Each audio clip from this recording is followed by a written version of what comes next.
Okay, so finally, after a 看10 while, 分钟我都可以去炸猪狗他家了。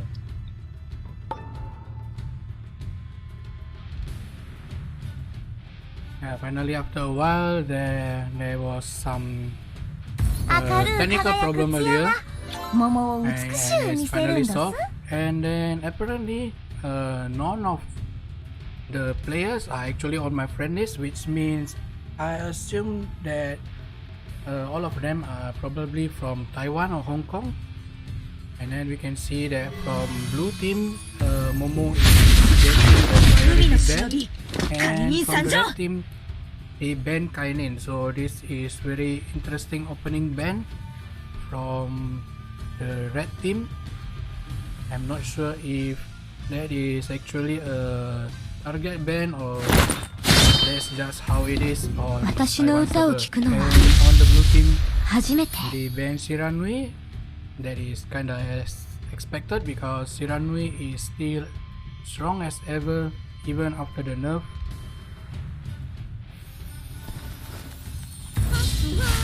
And Imoto is banned on the red team, so Sisio and Yumekui is actually getting nerfed on the recent patch, but I think they are still actually viable on tournament situation. So let's see what blue team are going to pick for the first one. So Baki Kujira is picked by the blue team, and on the red team they are trying to show that they are going to pick Zero Doji. And it's already locked over there.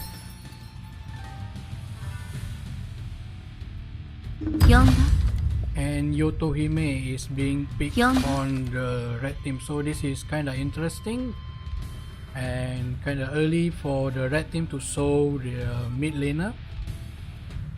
Meanwhile, on the blue team, they picked Teso and also Yukidoji. Yukidoji is actually really popular on tournament setup because of the strong CC he could give.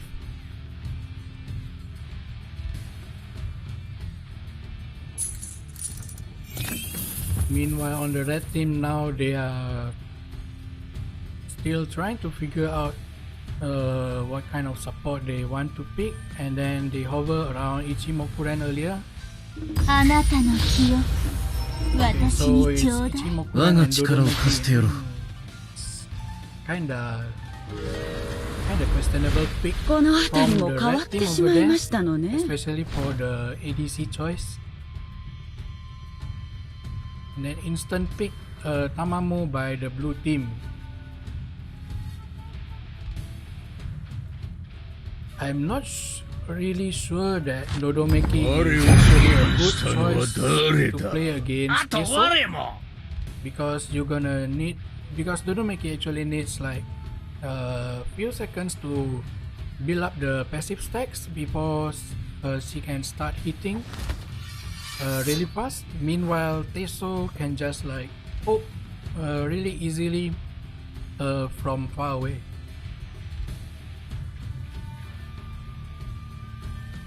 And so the final Shikigami, that red team pick is actually Samurai X, which I am actually looking forward into because there was a recent change to Samurai X, and I kinda wanna see how he do on tournament.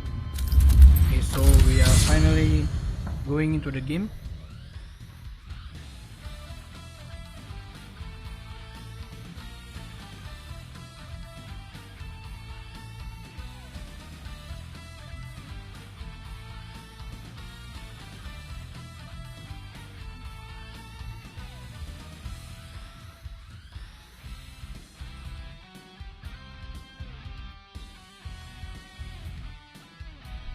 And it is kind of worthy to note that Ryoman is actually getting picked on the top lane. He is actually a very strong top laner, but I'm not sure why not much people actually picking him on ranked match. So this is kind of good like environment to show that how Realmans can actually do in a match. So I'm really looking forward into this kind of lineup.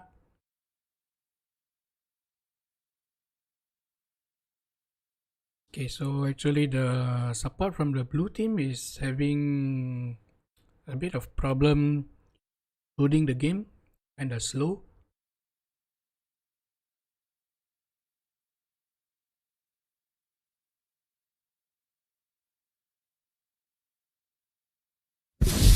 Okay, so we are finally getting into the game.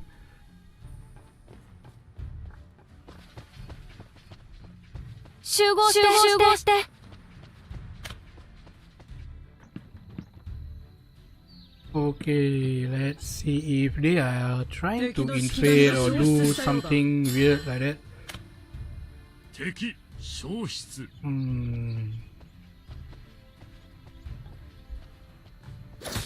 so it's pretty standard laning over here.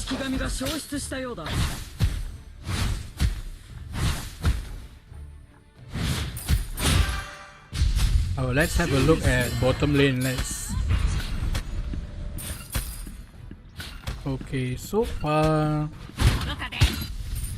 there's not much happening yet, and I see that Yoto is trying to skip the top area of minion and immediately going to bottom. And yeah, as I actually expected earlier, Dodomeki is going to have some kind of trouble actually laning against Teso, because Dodomeki actually needs some kind of setup, but this Teso can just like poke away. I can see that red team are actually, both of them are really low right now. And then we can see that Yotohime is hovering around mid area, and maybe just waiting for Tamamo to overextend a bit, but Tamamo is already level 3 and just knocked back Yotohime, and that is a failed gank. Meanwhile, Yukidoji is actually ready over there, and Flash is being used by Yotohime. Meanwhile, let's check bottom lane again. This Yukidoji is already actually trying to disturb this Yoto. Okay, so there is a subdue wasted by Yoto. Meanwhile, it's not really wasted, he's just trying to regen over there.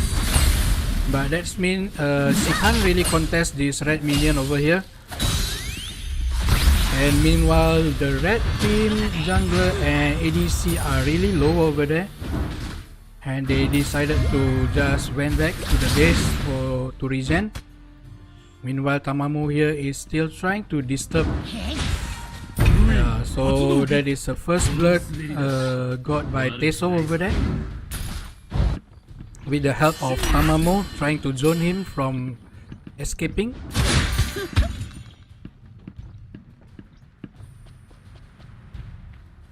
Meanwhile, Ryoman is already... Oh, I think Ryoman cleared the mid lane earlier.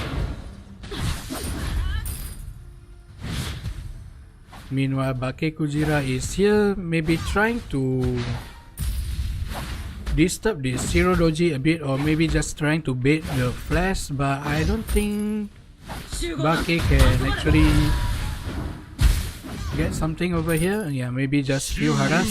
And Teso is basically already level 5 against level 3 Dodomeki over here. He can just solo lane against these two Dodomeki and Ichimokuren over here.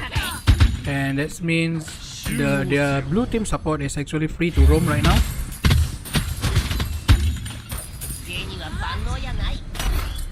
You can see that blue team, Ryoman and Yukidoji is already trying to take down Sogenbi over here, which red team is not able to contest, and they realize it kind of slow also. Yeah, there is not much red team can do actually, because the Yotohime is still at bottom lane. And this bottom lane is kinda rolling right now for the blue team. Oh, there's a huge damage over there by the Teso. Okay, there's slight off the marks from the Bake Kujira, but is instantly finished by Teso over there. This is why you shouldn't pick someone that kinda needs setup against Teso because of how fast he can actually dish out damage.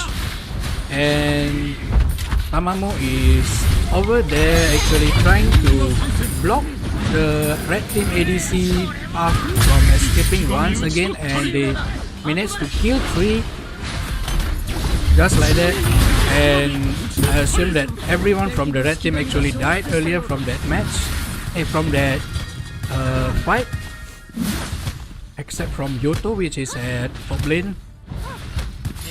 So this is going really well for the blue team, and red team has kinda disadvantage of laning right now.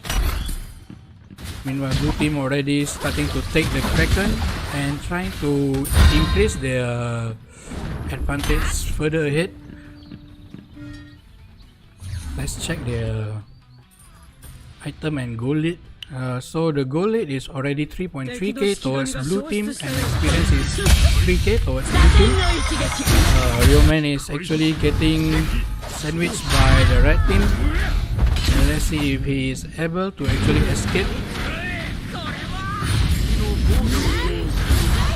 Okay, so that is a very nice CC coming out from Tamamo, preventing the red team from pursuing further.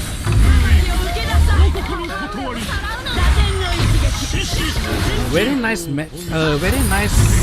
fight by the blue team over there. None of them are actually down yet. Meanwhile, already 3 down from the red team. So this is kinda like red team is kinda getting outclassed by the blue team. Blue team is actually showing really good team fight and coordination over there. And I must say that the Teso and Tamamo is actually doing really well. And Yuki is being at the right place at the right time has given the blue team a good advantage during the early phase. So now they are just mostly 5 manning over here and taking down all the towers one by one.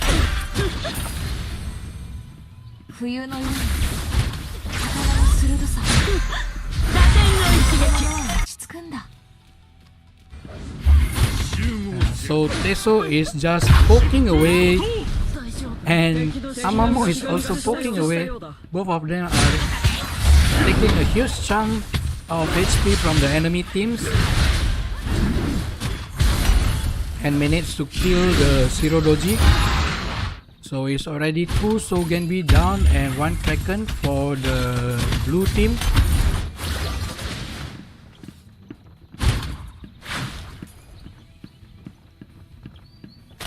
Okay, let's see the blue team.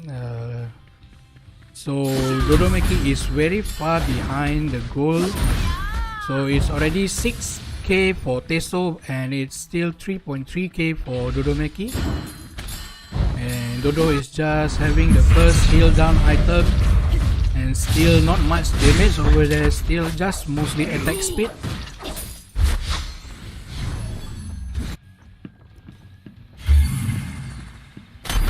Okay, let's see over here, there's a fight happening, but instantly stopped by Bake Kujira, and Ryoman is there, CC 4 of them, and Tamamo is dishing huge damage to all of them earlier. And ultimate is being used by Yukidoji over here, securing 1 kill over there. And the rest of the red team are really low. Meanwhile, Teso on the top lane, solo taking down the tower. This is really rough for the red team. It's 13-0 right now. You can see that one Tamamo skill is like 30-40% of Dodomeki HP over there. Very nice freeze by Yuki Doji over there. Get caught 3%. So is Yuki Doji going to die? No. So they have managed 17-0 so far, and they are already trying to end the game over here. Very nice play by the blue team over there. This is very nice performance by the blue team. They are showing really good gameplay over here and very nice coordination.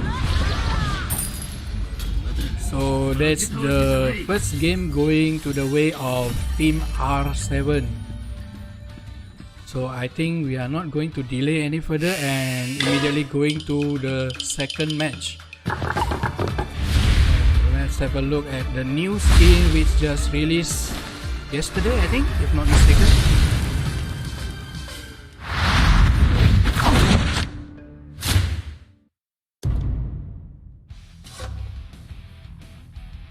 $18-0 so far. As most damage dealt by Tamamo. It's not actually surprising. Yeah, it's just all the way, the graph is going all the way to blue. Okay, so we are going to the second match right now, I think. Let me check the Discord first. Okay, so this is the next match. So we have actually Team Crescent versus Team Pillar. If you're actually playing on the C server, so you're most likely not you're probably already familiar with Team Pillar, which they have, like, most of them are actually the top ranked players on the Asia region. And Pillar Hing, which his name is previously is Pillar Cow, is actually our currently top ranker. Is currently the rank 1 of in terms of the Superstar Store.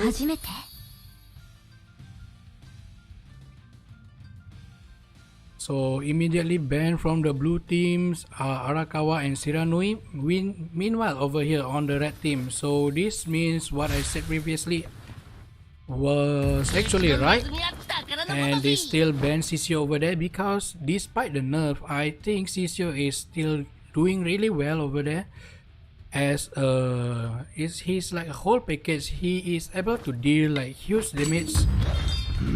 It's actually not really because of the damage, so the damage nerf is not really getting into him because main damage is actually coming out from the Summer Ash, which is the blue fan over there. So he is getting banned. He's still getting banned. It means that Team Pillar is actually still looking up to Sisio, and blue team immediately pick Yumekui, which actually shows that the nerf is not much over there because their skill kit are still as annoying as ever. And on the red team, they pick Takiyasa as jungler and Higanbana. So King, I'm not familiar with using the word King. The mid laner is actually picking Higanbana. So that has been his staple pick so far. And Momoyuki Doji is getting picked on the blue team. So blue team lineup is actually really solid over there. And so it's down to the execution of their plan. But in terms of lineup, blue team has their CC down already. So let's check the last two. So that is Futakuchi getting picked by the blue team. So blue team actually has almost all of the hot pick right now. Yes, Momo Yumeku Yukidoji are it's very strong. Futakuchi is one of the most contested right now on ranked game. And Yotohime as their jungler. Meanwhile, red team they let's see. Yeah, so on the red team, this is actually a new strategy, I must say. It's getting popular on the Chinese server right now, which is no marksman, and they are using two mages. So it's mage and support on the bottom lane.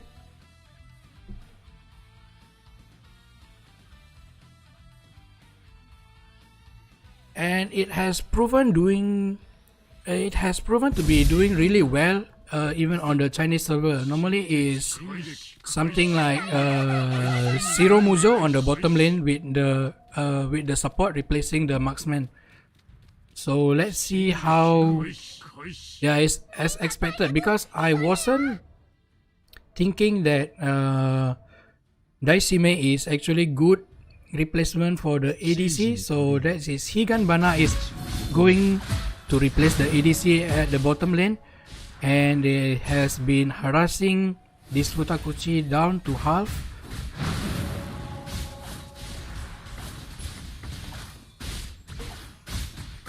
So yeah, on the middle lane we have Daisime against Yumekui. So Yumekui is actually really good on middle lane as well.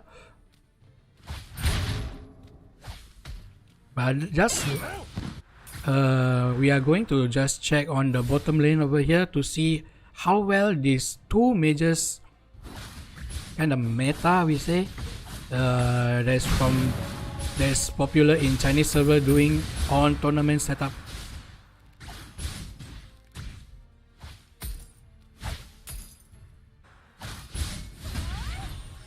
So it's still pretty much harassing festival over here, because the jungler is nowhere to be found, still farming their jungler. Meanwhile, on the middle lane, I assume this is going to be pretty much stalemate over here if Yumekui is playing defensively and just farm. The top lane. Okay, so Aobozu already cleared his lane and he's able to roam for a bit. Yeah, it's nothing much on the middle lane, so he decided to go back to top lane. And Yotohime is hovering around mid area, trying to gank Daisime. Oh, so I missed the fight over here on the bottom lane.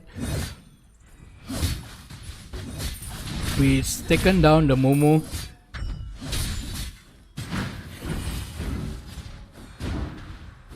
And this is the advantage of having mates to replace ADC. They are going to have extremely well laning phase.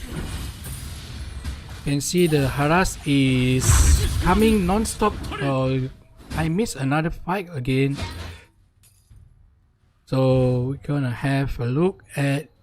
We're gonna keep an eye on this Takiasa, I think, because he has been setting up a nice gang twice and getting 2 kills.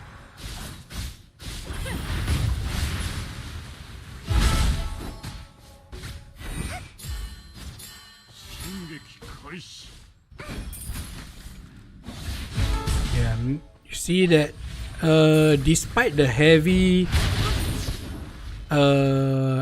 heavy exchange of damage from the bottom lane, you can see that Cow was the Hikanbana was not taking much damage until recently. So that shows that how good he is at positioning himself. You can see that Takiasa Hime is already trying to take Sogenbi, and nobody is going to contest this because Yotohime is still over here trying to clear the bottom lane jungle. And Higanbana is once again trying to harass this Futakuchi down to half, and I think he is going to like ping his teammates to come, and Yumekui is already hovering down to the bottom lane, but I don't think he can get anything over here. Blue team is really low, meanwhile red team is already here, but yeah, let's see if they are going to dive this or not. So there's a very nice ultimate by Takiasa Hime preventing the blue team from escaping. Oh, and the barrier actually saved this Takiasa. He's just like 16 HP earlier. They are trying to block this Yotohime and preventing her from escaping. And that's nicely done by the red teams. It's 1-6 right now, and they immediately move towards the Kraken. This is very nice play by the red team, because I'm not actually biased, you know, they are actually doing really well. Like, after they wipe, they try to take some kind of objective over there, like the Kraken. So blue team once again really low by this Higanbana. So this is why I said that, see, the coordination is really well. So this Higanbana is just like trying to harass the enemy as low as possible, and then they are trying to call their teammates to finish them off. Very nice play by red team so far. Let's see on the top lane, 3 of them is taking down Aobozu. I keep missing a lot of team fight over here. It's my bad. On the middle lane, they are already trying to fast forward this game, trying to pressure the mid tower, and they able to take down Momo, which means they will not have any kind of resurrection for the blue team. And if this Daisime is about to use first and second skill, he would have gotten who was it again just now? I think is Yukidoji inside the bush over there. So it's 304. Let's check the item for a while. So so far it's still, they are going for the CD reduction and then going for heal down. Okay, and then gold graph is already 2.8k towards red team and 3k experience towards the red team as well. You can see that the blue team is actually feeling not safe anymore, and they are sticking together. And see that they are trying to gang Aobozu earlier, but the Takiasa Hime is already ready to prevent that from happening.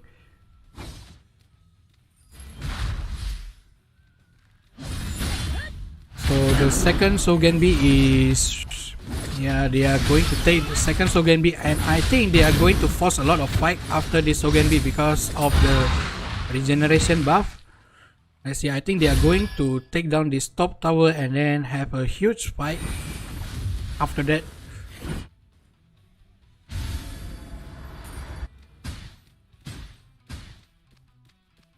Meanwhile, the blue team is not actually farming anymore. They are just like, sticking together as long as they are not getting picked up. But this is a bad situation for the blue team because they are not actively farming. Meanwhile, Aobozu is solo pressuring bottom lane. So it's 4-1 right now.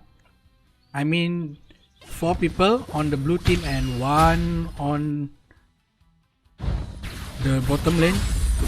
You can see that they are not able to handle this kind of pressure, and the top lane already taken down by the Higanbana. When you are ahead from the farm like this, normally you can just do 4-1 like 4 people together and 1 person pressure another lane, and the losing team is actually going to have trouble defending their tower most of the time. You see, this Yotohime is actually stuck with nowhere to go, and that gives the red team once again free objective. So it's already 2 Kraken, 2 Sogenbi for the red team. And it's getting really bad for the blue team because let's see from the gold graph here, you can see that they are not actively farming, it's just going sub down like that. If this Futakuchi clear the jungle as well, there's nothing much to farm for the Yotohime anymore.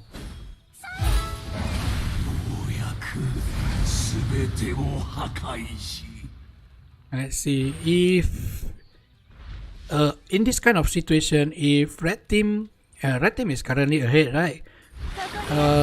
They don't necessarily trying to take down Orochi as fast as possible. Sometimes they can just bait you with defending, and then but the blue team is going to feel like some kind of rush. You mean like, oh, we have to defend Orochi. That's the reason why the stronger team will have huge advantage, because a lot of the time blue team will just have this kind of pressure to do something kind of feeling, and that normally leads to bad decision over the time. You see that red team is just baiting Orochi for a bit, and then all the blue team is already rushing in to prevent the red team from taking Orochi, but that is actually just a bait.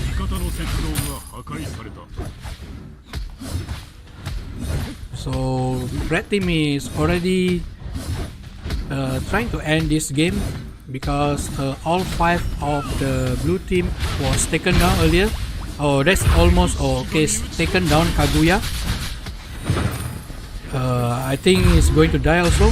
Yeah, Daisime is taken down.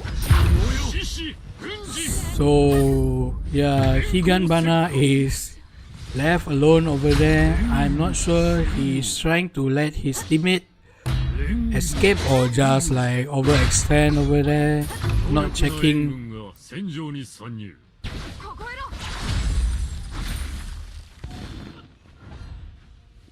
Yeah, this can be a bad. I'm not sure for the blue team. I know it's 3 versus 3, but it's only 1 Takiyasa over here, but it's not a good idea to do this actually. Like, imagine it gets stolen or something like that. It's going to be really bad for the blue team, but I guess it's like all or nothing anyway for the blue team. Just so might as well they just trying to risk it. So yeah, blue team successfully taking down the Orochi, so that's just a glimmer of hope for them, trying to prolong the game. Meanwhile, I'm not sure what he's trying to do, maybe trying to get some seal because he is extremely low earlier.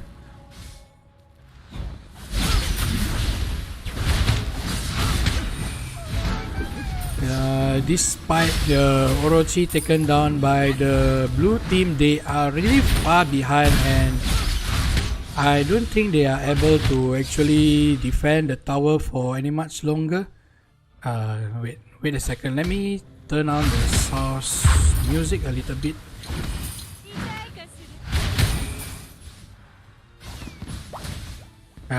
I think red team is just trying to zone the blue team from going towards Kraken area.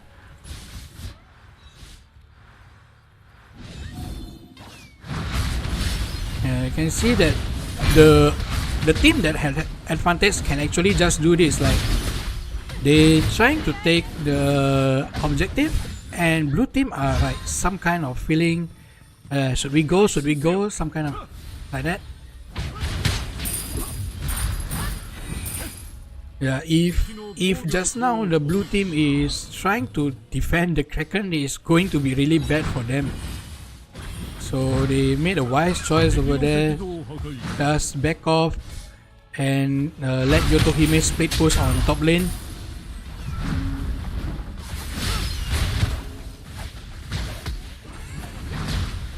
This is the only downside of having no ADC. So is the tower taking is kind of bad. Oh, so there is a nice stun by Kaguya over there, but they managed to escape without anyone dead. Yeah, there's no minion over there on the red side.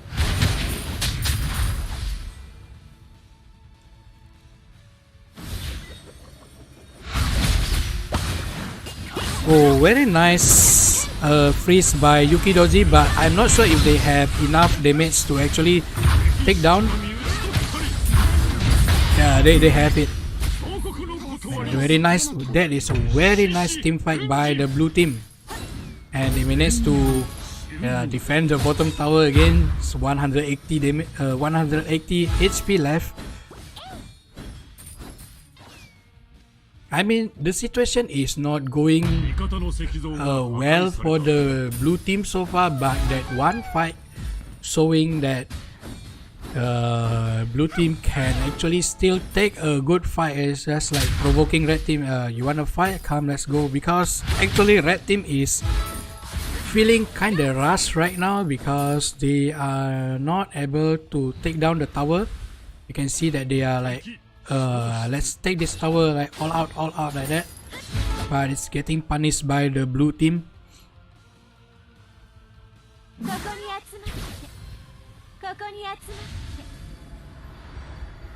Let's see the build.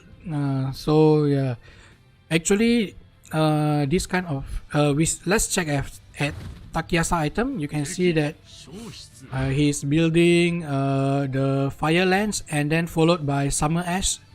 So those two items are dealing really good damage stick right now.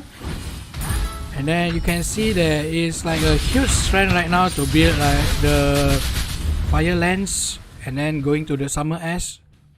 Because of that, the tick is just insane. Then there's a pulse coming out from the blue team. I'm not sure who. I think it's Yotohime. I think that has some kind of problem. So meanwhile they pause. Let's check out the item.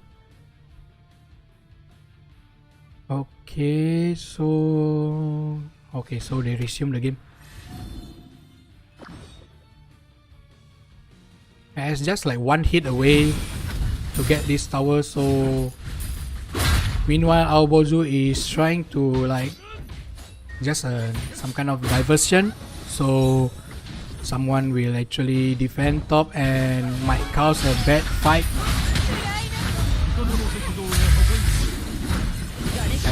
That's what I'm talking about. It's like if Aobozu is pressuring top lane and someone is trying to defend that, and which leave the blue team to have disadvantage.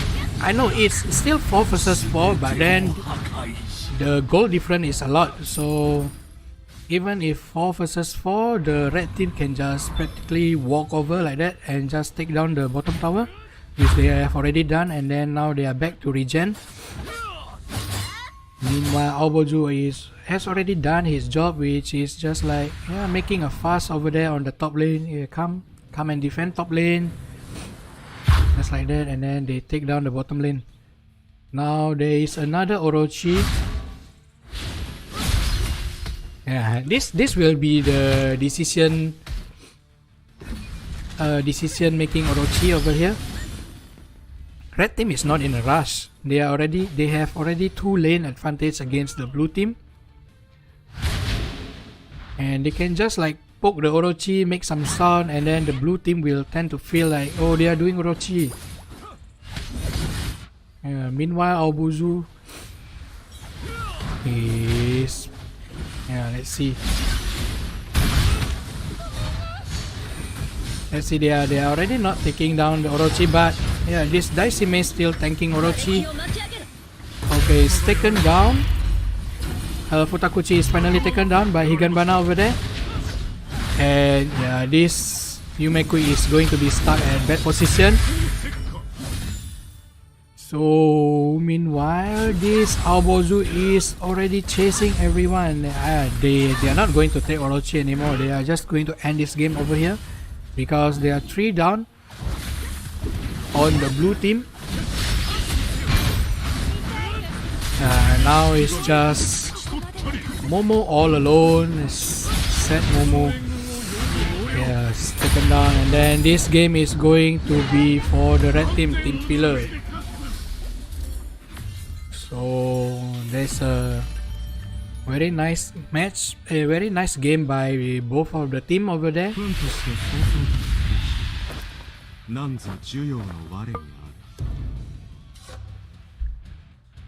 Okay, so it's 8:24 and let's check the item for a bit.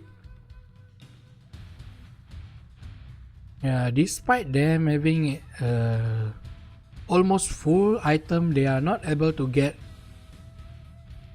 a nice fight because 2 mage and Higanbana and Daishime is actually able to provide a lot of zoning. It's like they are trying to prevent you from diving in towards them. Yeah. So GG for Team Pillar and Team Crescent over there. So we are going to move on to the 3rd match.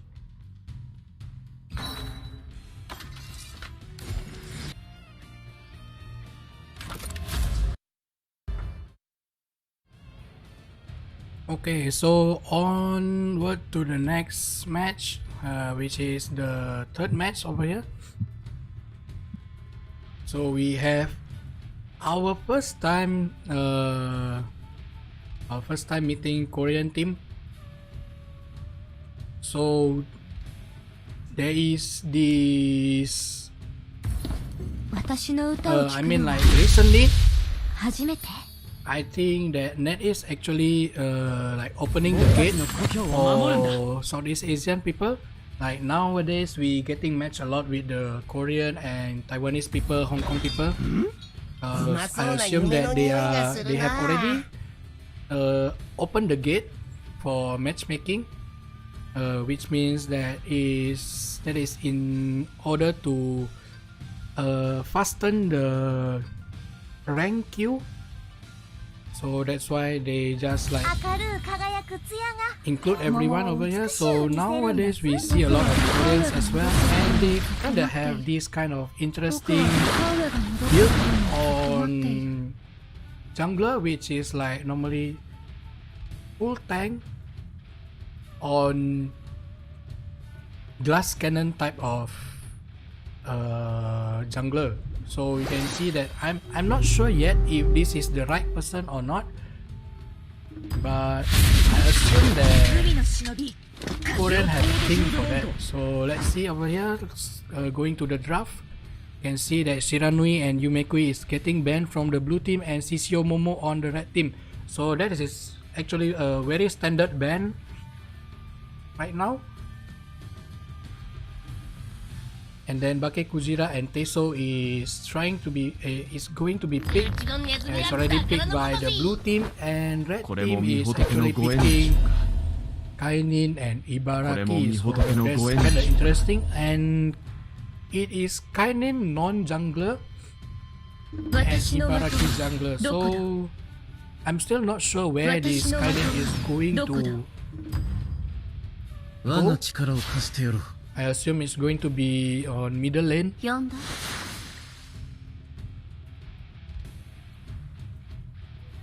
Okay, so on the blue team they have a all-rounder solid lineup. So we are not going to see the glass cannon tank kind of Shikigami over here because they actually pick Yotohime. But Yotohime has already shifted the build from the previous one was the critical one, critical and a bit of slow, and then but then now is more of like the burst type of Yoto. So they normally pick up like grass cutter and the pink side. So on the red team, they finalized their lineup with Kuro Mujo over there.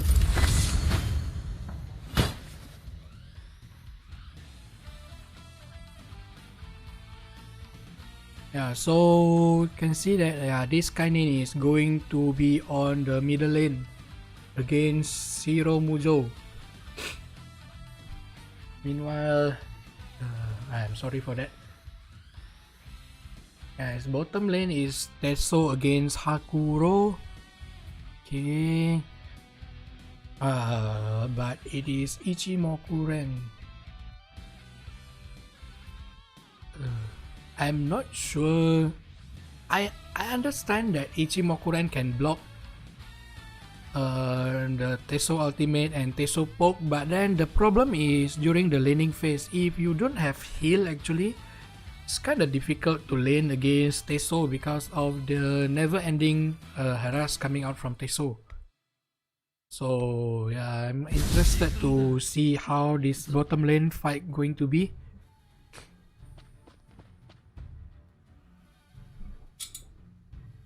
Okay, so let's check if they are doing any weird stuff or not. So still pretty much, yeah, it's just standard over here. So on the bottom lane, yeah, Teso is already getting into position. Normally they will be just doing like that and then keep spamming the skill one to figure out where is the enemy team.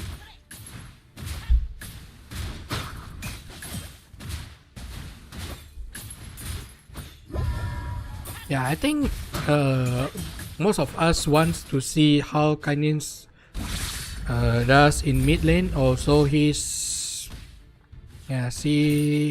like down to half already. Yeah, it's already 25% over there. So it's just like mostly spamming skill one, but then she has to like take care of her own positioning, because yeah, Yoto can just like burst her down, but then that Ibaraki gang is able to force Zero Mujo to go back to the fountain and regen.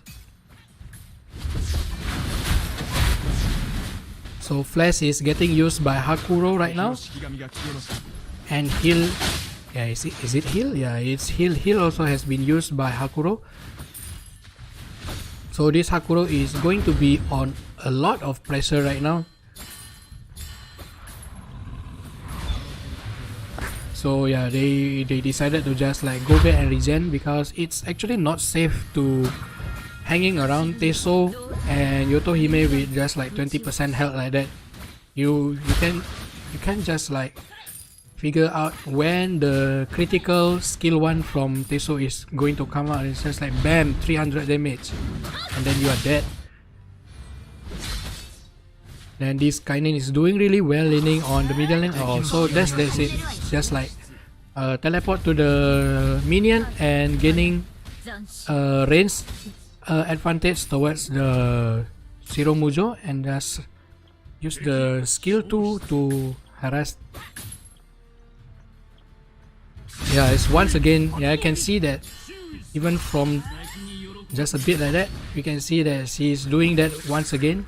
Yeah, teleport and then skill 2 managed to take down Zero Mujo over there, solo kill. Meanwhile, on the top lane, this is like, this is kind of stalemate unless Ibaraki is going to do something. So let's have a look on bottom lane first.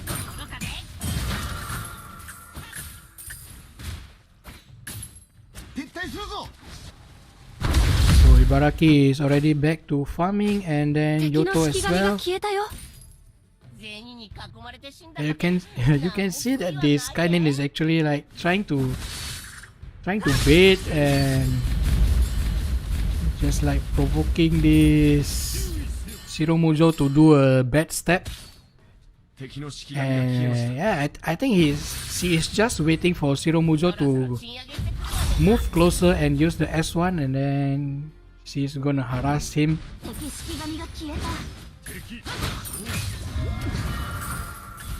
Meanwhile, on the bottom lane, you can see that yeah, it's finally Teso time. You know, every time I say Teso, it's a strong marksman. Nobody believes me. And then now it's like finally they keep spamming Teso.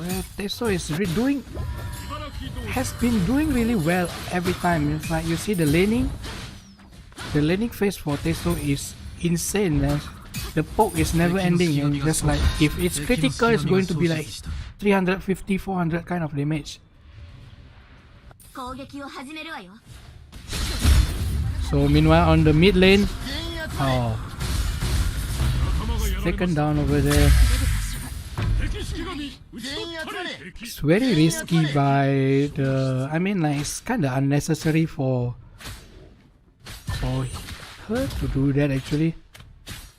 Meanwhile on the bottom lane, Ibaraki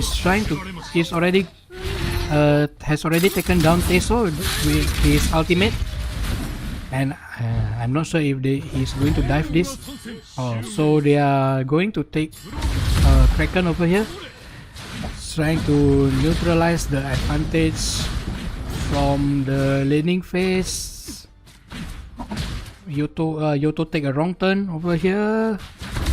Oh, it's trying to take down this Kuromuzo, but in exchange of a Kraken buff. Is that worth it? I don't know. It depends on how long the game is going to be. But Kraken buff is always good because it lasts whole game. Doesn't matter if you die or not, the buff still exists. So yeah, that's a good one. And see that this Ibaraki managed to take down Teso once again. Let's have a look at this Ibaraki. Yeah, meanwhile Kainin is playing really aggressive.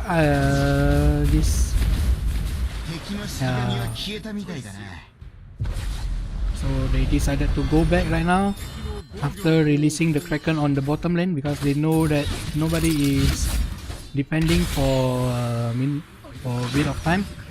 And then now on the blue team, they managed to steal the red team buff and managed to kill two of the red team, which is Hakuro and also the Kuromujo. Oh, that's very risky by Kainin. Oh, but she managed to take down Yotohime, so that's very nice play by Kainin over there. Yeah, very nice play by this Kainin. Meanwhile, on the bottom lane, Teso managed to get a revenge on this Ibaraki Doji. I think he dived with his dash and ultimate. This Hakuro needs to be careful. That's okay. I thought that skill 1 is going to be able to take down Hakuro if it's crit, but the shield is preventing that from happening.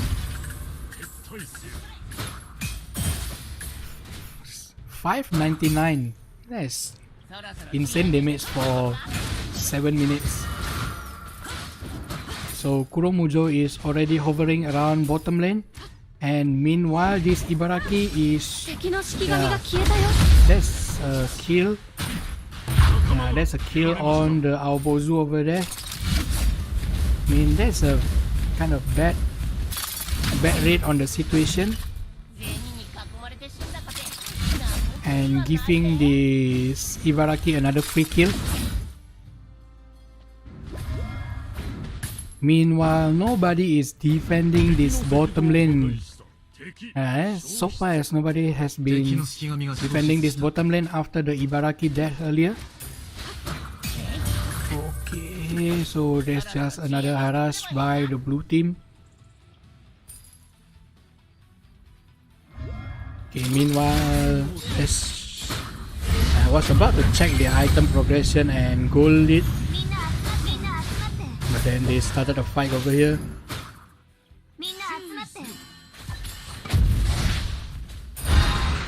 Okay, so Genbi is taken down by the blue team. Let's since nothing is happening, let's have a look at the item progression first. So Zero Mujo opt for okay, wait. They are going to fight on the top lane. Yeah, you can see that Zero Mujo is trying to opt for more of a tankier build. You can see that the first item is the I don't know the name. I just call it a growing stuff. So he was on a bad position earlier, so he needs to use the flash to run away. Meanwhile, Kuromujo is getting ultimate by Bake Kujira over there and taken down by the blue team. So that's a nice fight by the blue team over there. This Yotohime managed to land a triple kill over the red team. Can see that, yeah, nowadays Yoto build has already shifted to this pink side and grass cutter. So now they are trying to take this Orochi because 5 of the red teams are down. They're already trying to ping the Kraken, which means they are going to break this middle lane first and then take the Kraken next. Meanwhile, red team is not ready to contest that. They are still so far behind. So there's instantly 2 objectives taken by the blue team.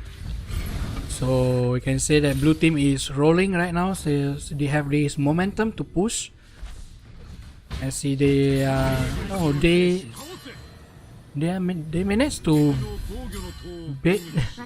It's not bait. I mean, like, why this Ichimokuren used the ultimate over there? It's like practically full health and just like disturbed by Aobozu and he used the ultimate, so that's kind of questionable. So it's like 33 more seconds for him to have his ultimate. Meanwhile, the blue team is already pressuring this tower.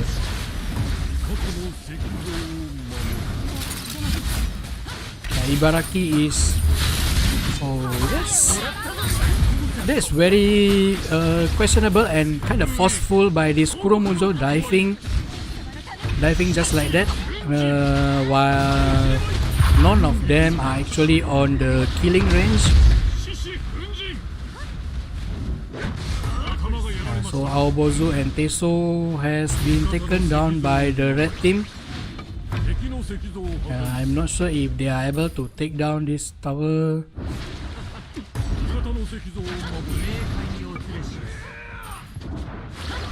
They are not able to take down this tower yet because apparently Teso has been killed by the red team. Yeah, they lose the momentum to break any of the tier 3 tower. So it's going to be another chance for the red team right now. So let's check the goal lead first. It's surely it will be going down because the blue team can't force anything right now. They have already lost the momentum, so it's going to back to like standard pushing lane and then wait for someone to do mistakes, or if it's like stalemate, then wait for another Orochi.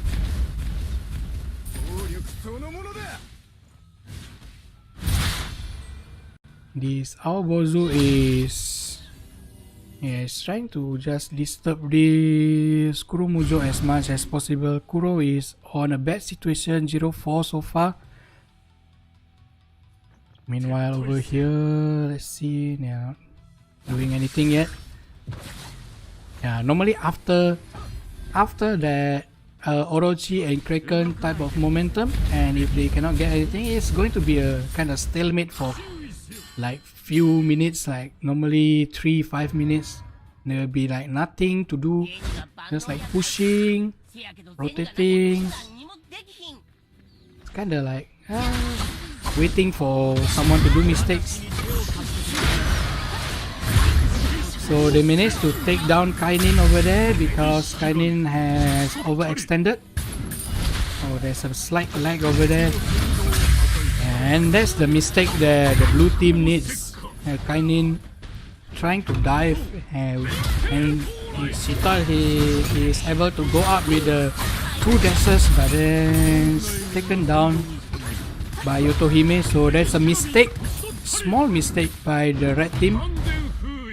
I guess they ran out of patience because of the like few minutes of stalemates. And then now the blue team managed to take down 2 towers and looking forward to end the game. There's not much Hakuro can do right now. So it's a GG for this Korean Hooray. Very nice play by both of the team, but then if you are not patient, you are going to get punished by it.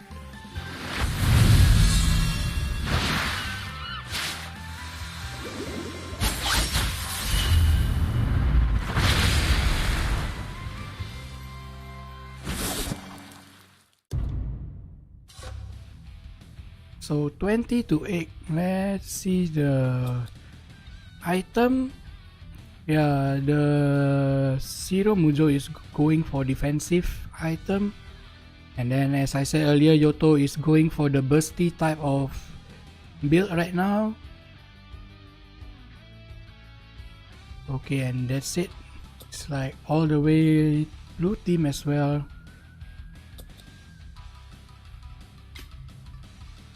So far all the match has been like mostly kind of one-sided so far. Still haven't get a match where both of the team are like kind of equal in terms of skill level.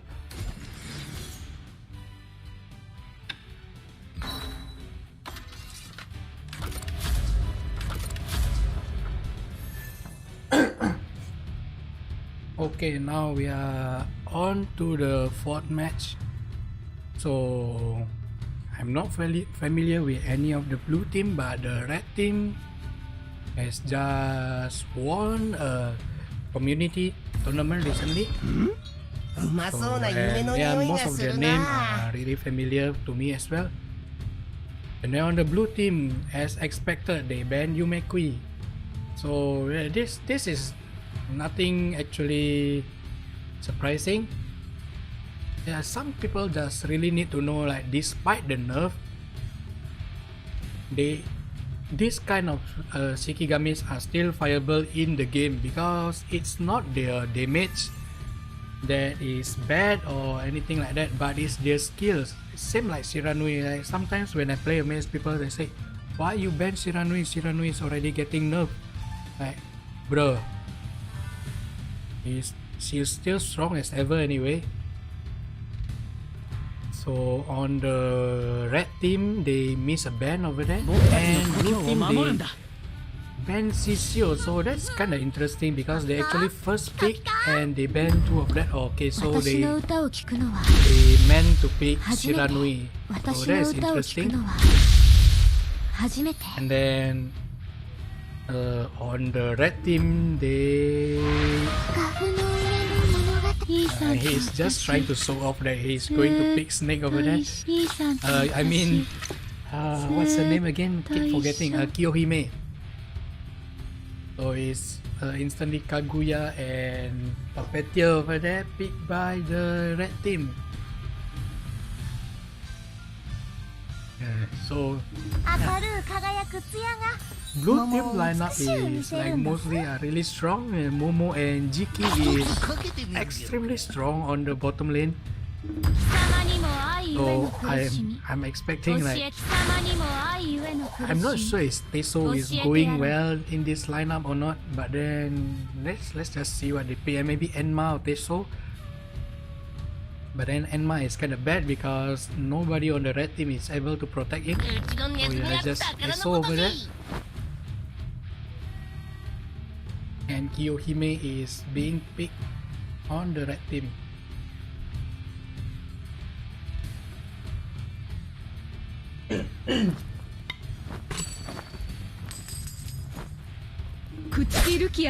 Okay, so red team, blue team draft is very reasonable because the first 3 has already all the damage they needed so far or for the blue team, and then the last two picks are tankier CC type of Shikigami, which has good kind of control over there. And then on the red team, they are finishing off their lineup with Kanihime. Okay, so yeah, this is the Kanihime that brings them to the previous community tournament championship. So I'm really looking forward for this match. Blue team has really nice draft over there, so it's just down to the execution of their laning and team fight.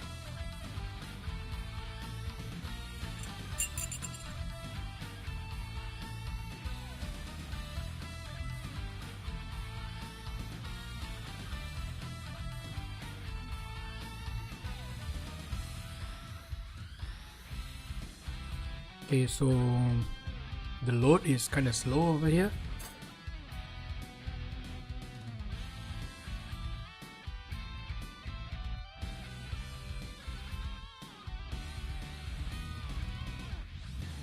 Oh, I think I forgot to set the music to lower a bit.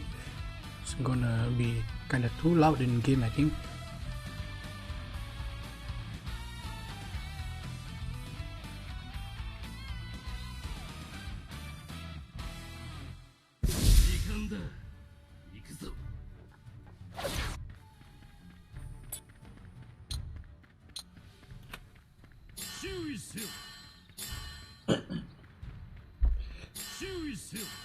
Okay, so yeah, nobody trying to invade. It's just like they are just positioning themselves ready, checking around these bushes.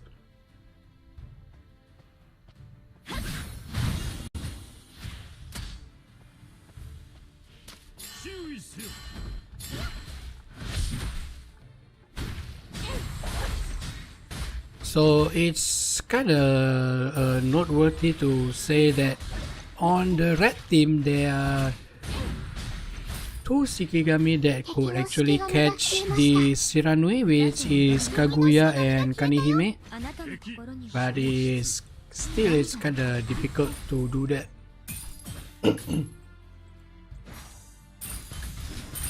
Meanwhile, on the bottom lane, yeah, this is what you should do actually laning against Teso. I mean, the Jiki and Momo shouldn't stand next to each other to prevent the skill 1 from Teso to immediately split into both of them.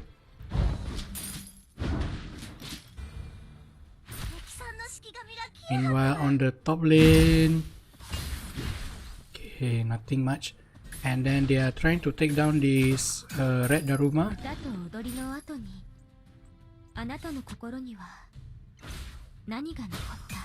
Meanwhile, both of their jungler are really close towards bot lane, but let's see this puppeteer is actually okay. She's already trying to invade the blue team jungle. Let's see what this Rukia will actually do. That S1, okay. So Rukia got it. Meanwhile, Puppeteer is trying to dive, but immediately stopped by the freeze by Rukia. And on the top lane, both of them. I mean, Kanihime is playing really aggressive over here, but then can't really dive in tower this early.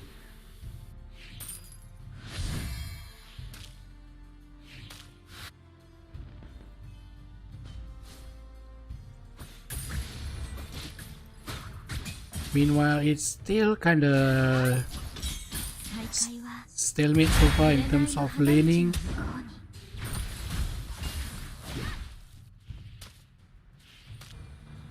Yeah, Shiranui before level 6 is just like getting bullied on the lane by Kiyohime.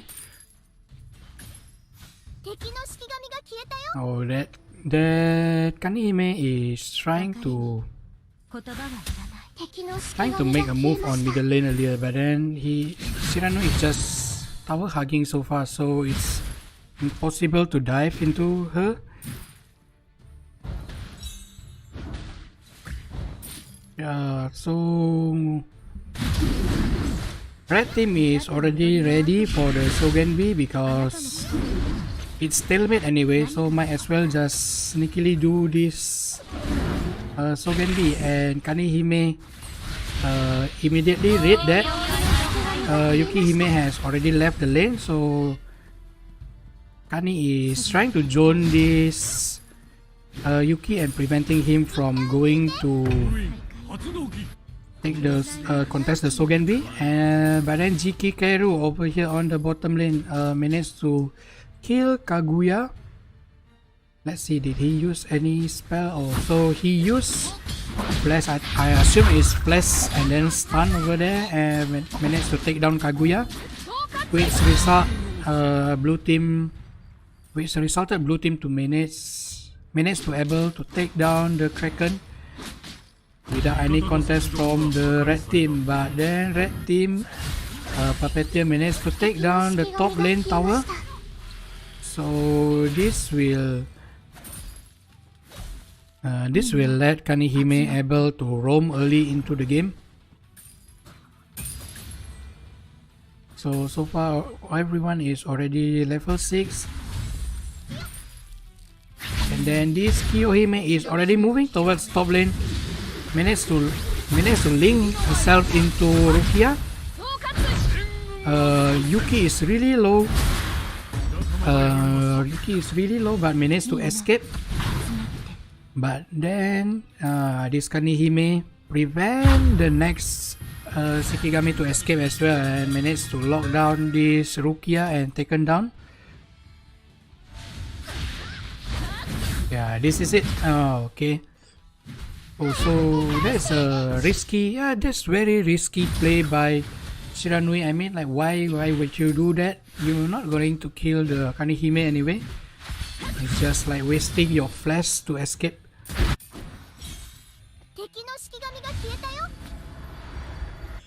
Meanwhile, on the bottom lane, a very nice freeze by Yuki, but then Teso managed to take down Rukia, and then now it's getting really bad for the blue team because they has already overextended.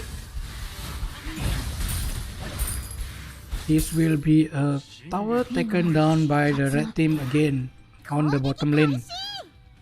Now they are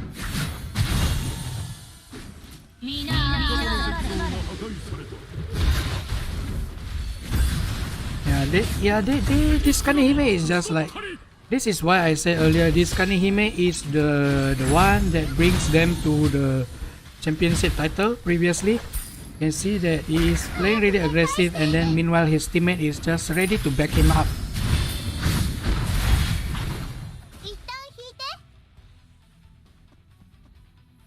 So let's check their item build so far. Okay, it's a fight. This is going to be a bad positioning by Yohime because he is apparently diving too deep without any of his teammates around that area, and not able to take down Shiranui because Shiranui apparently still has her passive skills up. And then so blue team is trying to take Sogenbi, but it is going to be contested by the red team.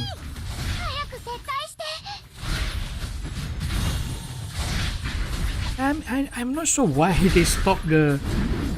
It's just giving time for the red team to respond. Okay, so there's a nice ultimate by Rukia over there. I'm not sure if they are able to escape properly. Okay, so they're able to run away properly from. Not run, is disengage properly without anyone dying.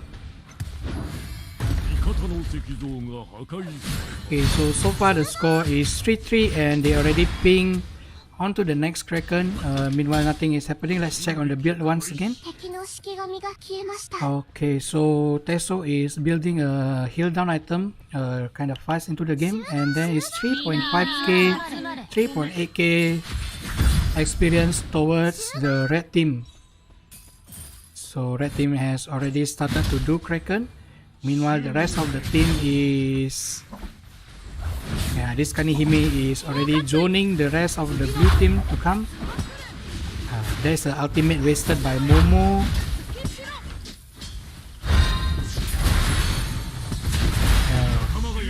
The ultimate is kind of wasted because you already know this Rukia is actually out of position and you use your ultimate to save person that overextended. So it's a wasted skill by Momo, and the red team able to take down this Kraken without any much contest from the blue team, and also stolen buff. Who took the buff? Yeah, it's Kiyohime that took the buff.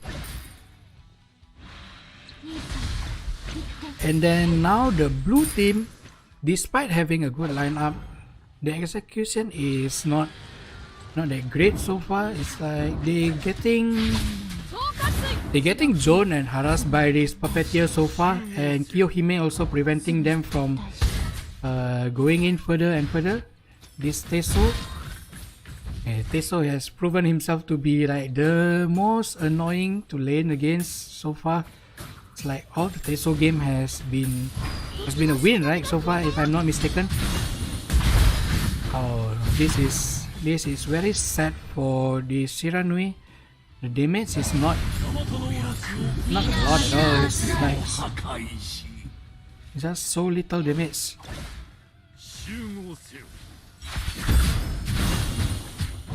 Meanwhile, the red team has already knocking on the middle lane tier 2 tower.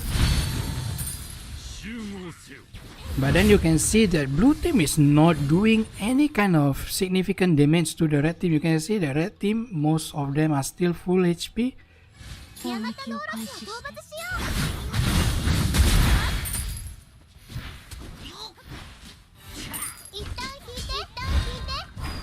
Okay, so this Teso is already out of position. If they take him down, there is going to delay the momentum for a bit, but there is a huge but over there. You see the bottom lane.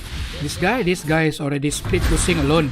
Meanwhile, blue team is still really busy, and I think red team is just like saying, yeah, don't let them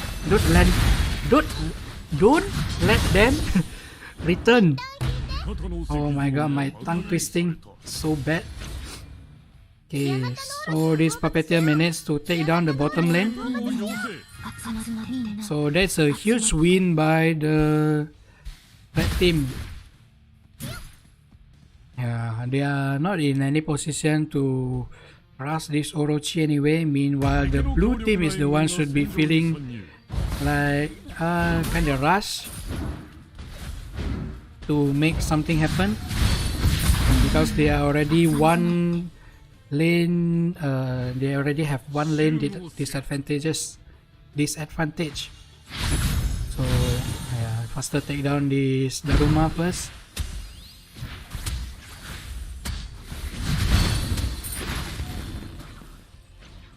Yeah, normally in this kind of situation, blue team really needs to have make something happen. But then on the red team, they will play it cool. I mean, just actually 3%, maybe 3% defending the Orochi area, and then the rest will just take down the Kraken first, which is coming up in 23 seconds. And you can see that the blue team really not doing any kind of damage to the red team. They are all still sitting above 70% health. Meanwhile, blue team is already dropping here and there.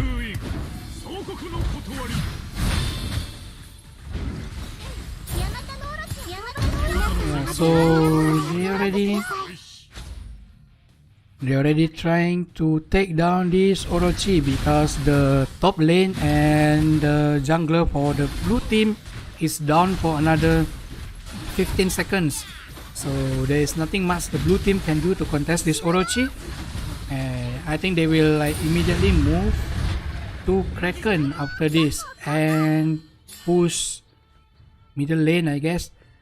Normally, if you ask me to like try to predict what their move to be, it's like going to be like 3 people from the red team will be pushing the top lane, and then someone will release the Kraken on mid lane and just take down the middle lane tower because it's already down to the tier 3, and meanwhile this one on the top lane there is still a tier 2 tower.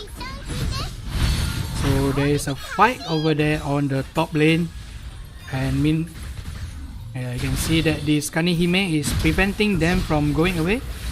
So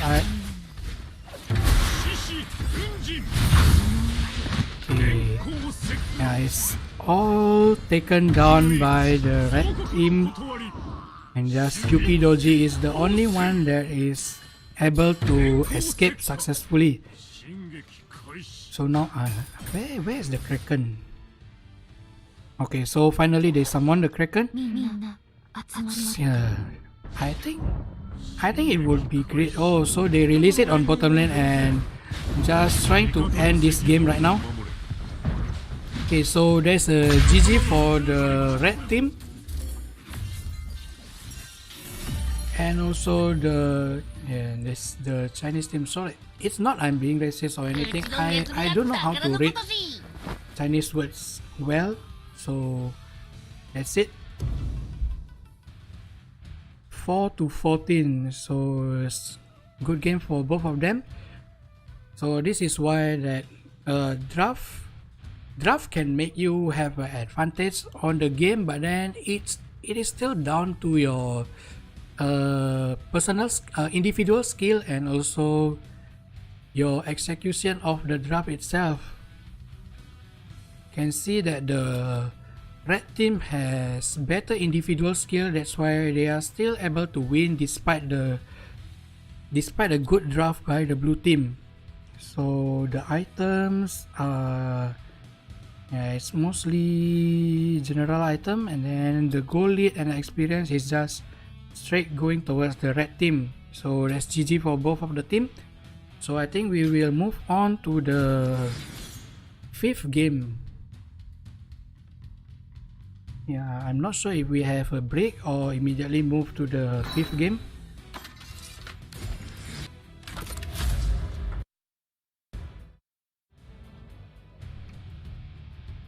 Okay, so after restarting the game, we are finally able to get into the game.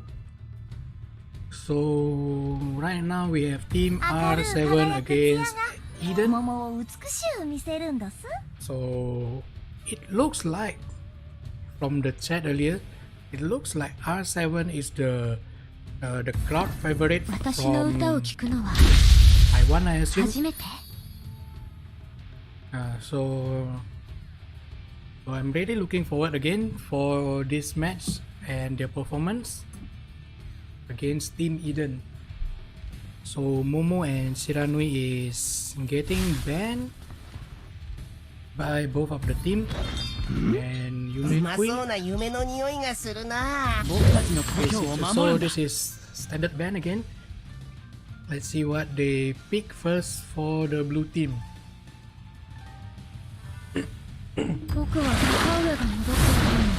So I think this is the same opening lineup as their previous game, which is Bake Kujira, if I'm not mistaken. And then on the red team, I'm not sure if they still want to pick like Kainin mid again, but then they pick Ibaraki, which is the same as earlier as well. So I think they are trying to stick on their strategy, I think. Okay, so it's pretty much similar lineup so far as each of their respective previous game lineup.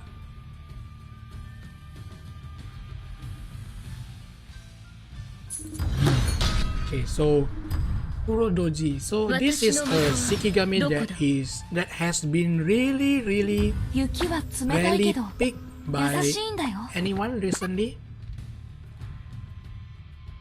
I'm not sure if they pick him on OPL or not, but it has been a while since the last time I saw Kurodoji. So this is an interesting one. And they pick Puppeteer and Tamamo. Yeah, this Tamamo is the one that is doing really well on the first game earlier. So yeah, I'm really looking forward for this. Seriously.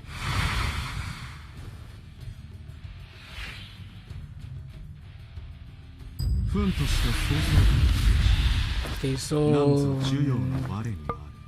Daishime on the red team.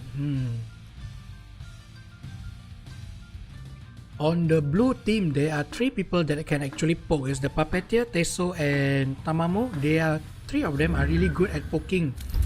Meanwhile, on the red team, their lineup are actually like getting close to you, or like letting the enemy get close to you.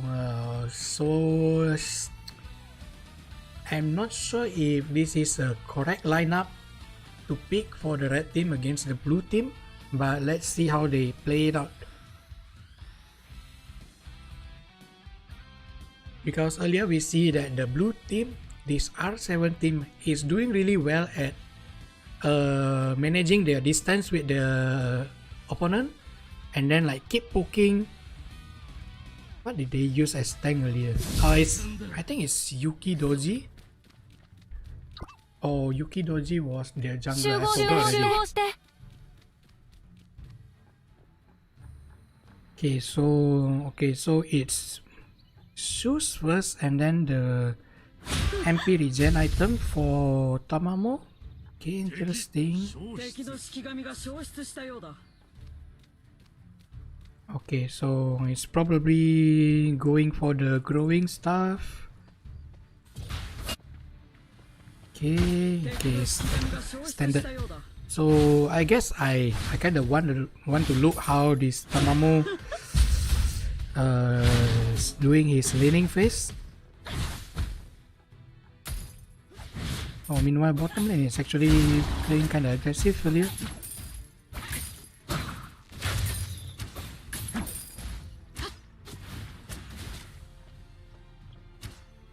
Okay, so looks like red team managed to push back this blue team, but yeah, let's just wait until level 3. I think Teso is doing better job at harassing after level 3, but looks like Hakuro's skill 1 is like very painful so far. Okay, have back to the middle lane. You see that? Okay, Daishime is Daishime is pushing his luck with the flash just now. I don't think that is able to take down Tamamo anyway. But then the flash in is putting himself into a bad position and then being taken down by Puppeteer. Oh, so that's a nice CC skill from Bake Kujira. Managed to take down the Hakuro.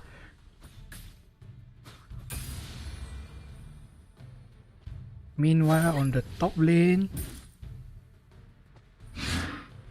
okay, going for the drum first, and then yeah, both are going for drum. So you can see that Tamamo, this Ibaraki is already trying to gank, but this Tamamo looks like he knows about it, and that's like staying around tower range. Looks like this Puppeteer is trying to disturb this Daishime once again.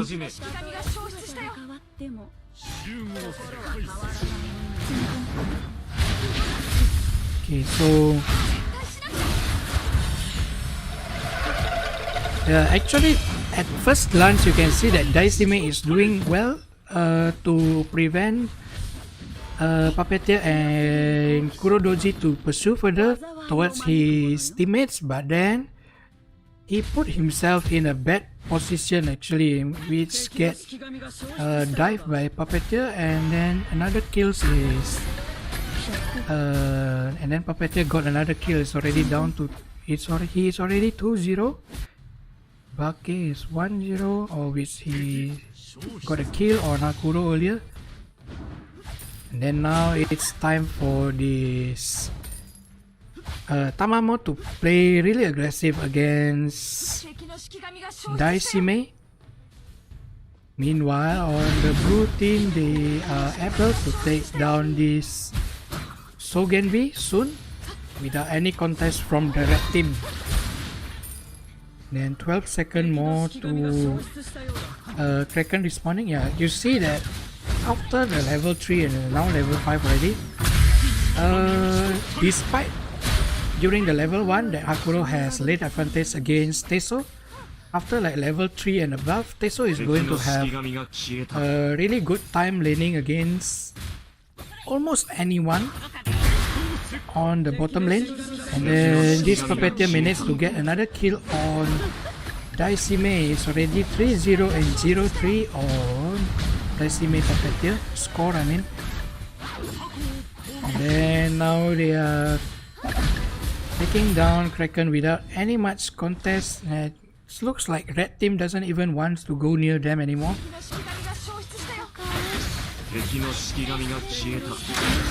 Oh, I think this Teso is going to be killed. But that is a nice ultimate by Bake Kujira over there, preventing this Ibaraki to go further.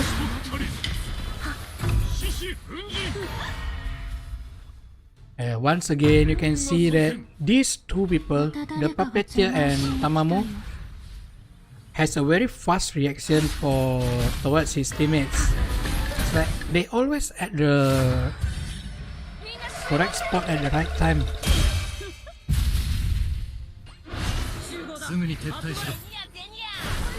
Okay, so this Yuki is able to.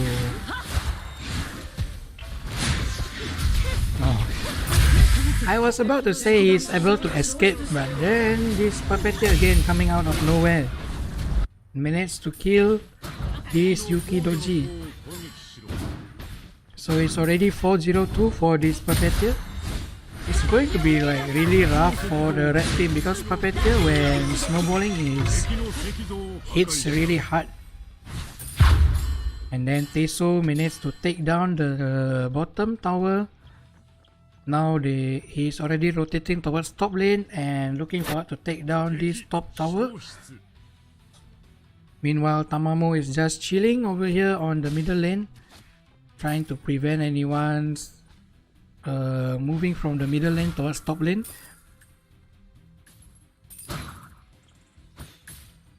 Okay, so Tamamo is, he's just hovering around here and just trying to catch everyone that goes around the area moving towards top lane. Okay, so that's a nice pull by Bake Kujira, and they have enough damage to kill both of them. So they are doing extremely well, I must say. It's 10-0 right now. I saw that this team has superstar earlier, but I didn't memorize their name. I'm not sure if it's actually I'm not sure which one is the superstar. But all of them has been playing extremely well so far.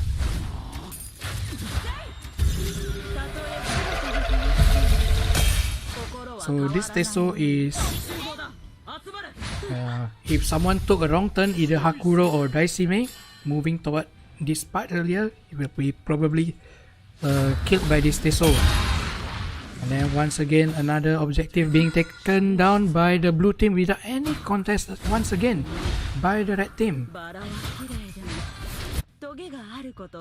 This Kurodoji must have like the best time of his life because apparently his team doesn't really need any like big setup from the Kurodoji.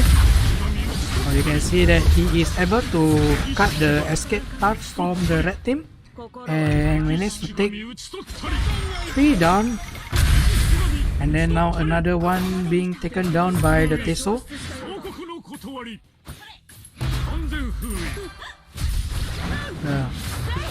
Blue team is just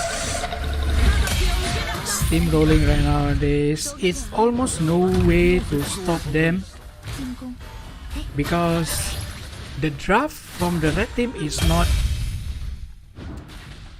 good to deal with this kind of situation, as well as blue team individual skill are extremely high, and then their team play is also really clean. So it's kind of very difficult for the red team right now. You can see that most of them has been not farming really well so far. Let's check on the gold graph. Is just like going up all the way. It's already 8.6k. Yeah, it's also 8.6k ish on the experience or towards the blue team. So it's super rough for the red team. Let's check the item. Okay, so Puppeteer is sitting on 6.6k gold. Meanwhile, everyone on the red team is just around 4.5k gold. So it's extremely bad.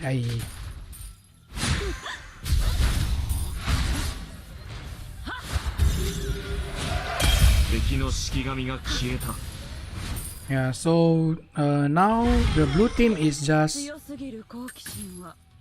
trying to make sure all the lane are pushing in towards the red team, and then they will have pretty much free Orochi right here.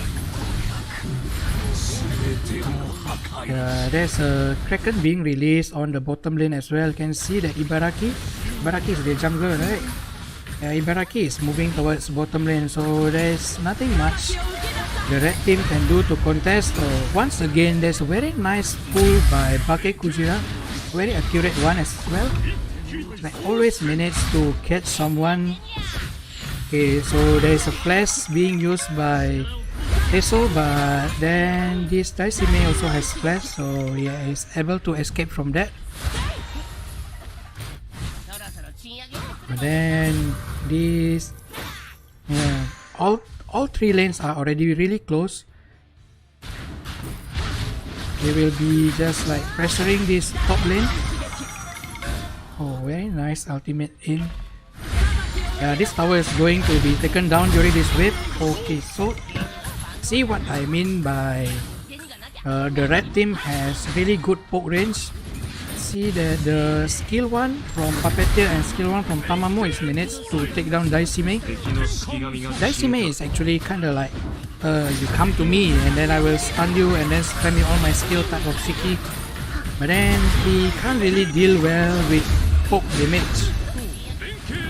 So this is a clean swipe by the blue team.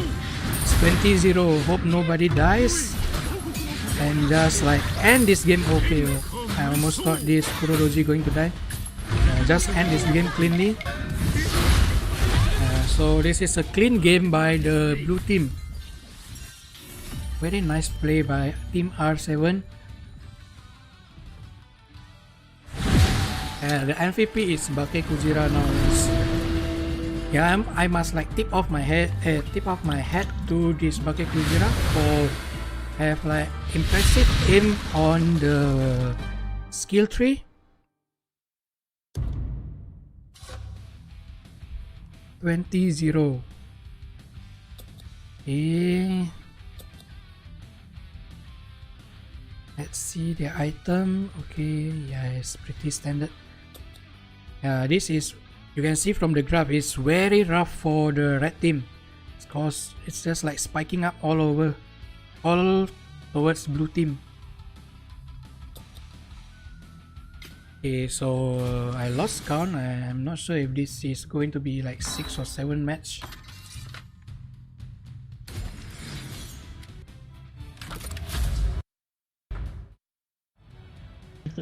他们准备好了吧？现在开始了，就是。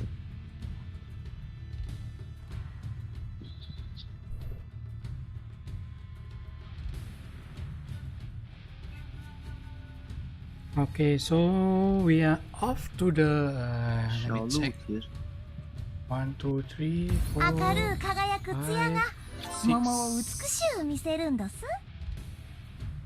1, 2, 3, 4, 5. So this is the 6th match of the day. I'm not sure why I can hear their voice earlier. Okay, so on the blue team they banned Momo. I already know that this blue team hates Momo a lot. It's just like nobody wants to deal with that. So on the red team, they banned Teso. So this has been like always a dream of mine, like people banning Teso. During the first time Teso released, everyone was like saying, "Oh my God, he's so bad, blah blah blah." And then now it's getting banned. Okay, so they ban Teso and Shiranui and leave this. I don't know how to say anymore. This Shishio is broken deer. Even after the nerf, I don't think he's weak at all.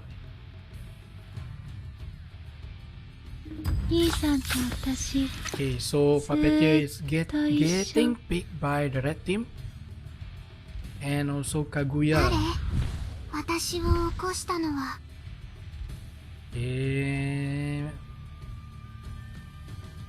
Huh?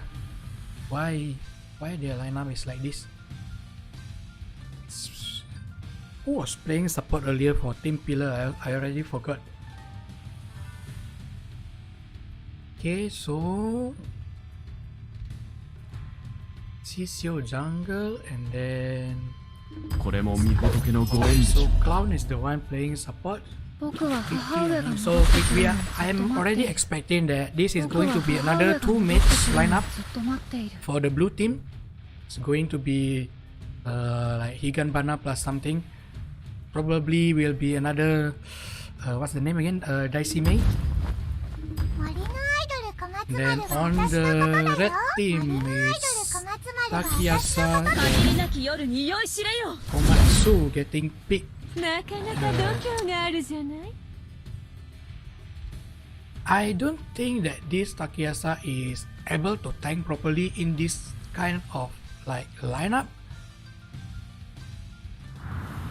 Guys, I can see that on the blue team, the mid lane choice is actually Hana. So this is going to be a very rough time for Takiyasa to actually go in and use the ultimate to set up a nice fight for the red team, because blue team has kind of balanced zoning and also how to say, it's like they are good at zoning and also they are good at countering your fights. So meanwhile on the red team it's just like one way in and no way out with their lineup. So yeah, let's see, because yeah, you can see that on the red team there is only one Shikigami that has dash, which is it's Takiyasa and Komatsu if you want to count. There are only 2 of them has dash, but then I saw they don't really have like in and out option. Meanwhile on the blue team they are going to be able to easily counter when red team is trying to go in and not let them going out after they went in. So I don't really want to say anyone to have like a bad draft or something like that. It's still down to their execution and their individual skills, but then from my point of view this is a kind of bad draft for the red team.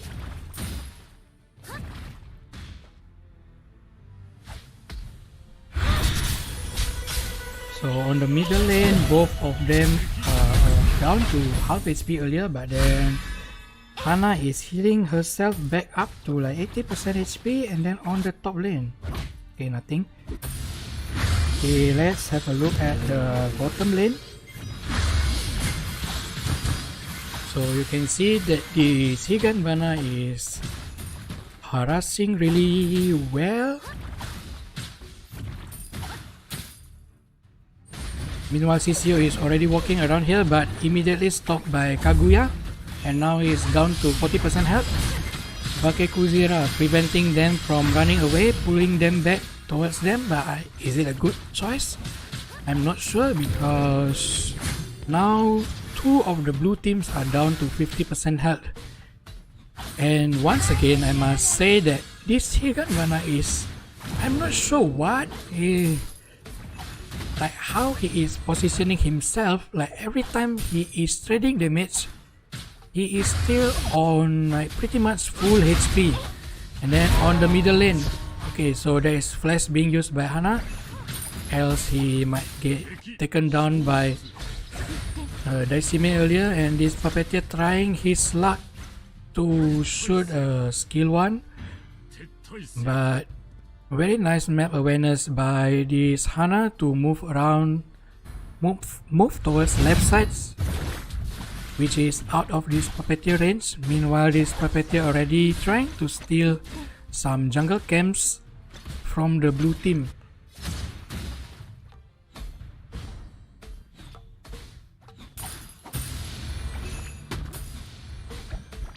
Okay, so this Daisime is apparently moving towards bot lane, but then once again, this team pillar has very nice map awareness, and they just tower hard earlier when this Daisime has been missing for a while from the middle lane, and let's see top lane nothing. Okay, so it's really impressive to see this Bakekuzira has been doing really nice aim so far, like during today's matches. So okay, that's kinda late.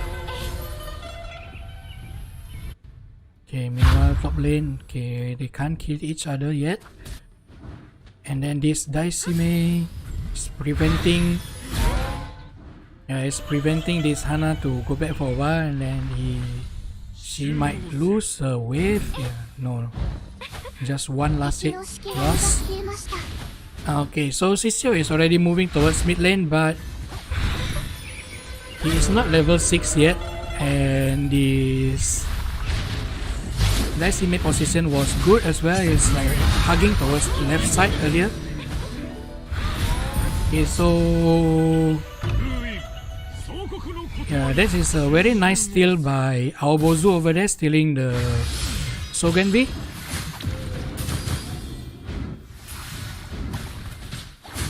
Meanwhile, on the bottom lane, ultimate is being used by Higanbana, and then now two of their teammates is already preventing them from going back, you see. Okay, flash. But then, yeah, this puppeteer is here to kill this Hana, and just like, okay, you cannot get everything for free, you must die right now.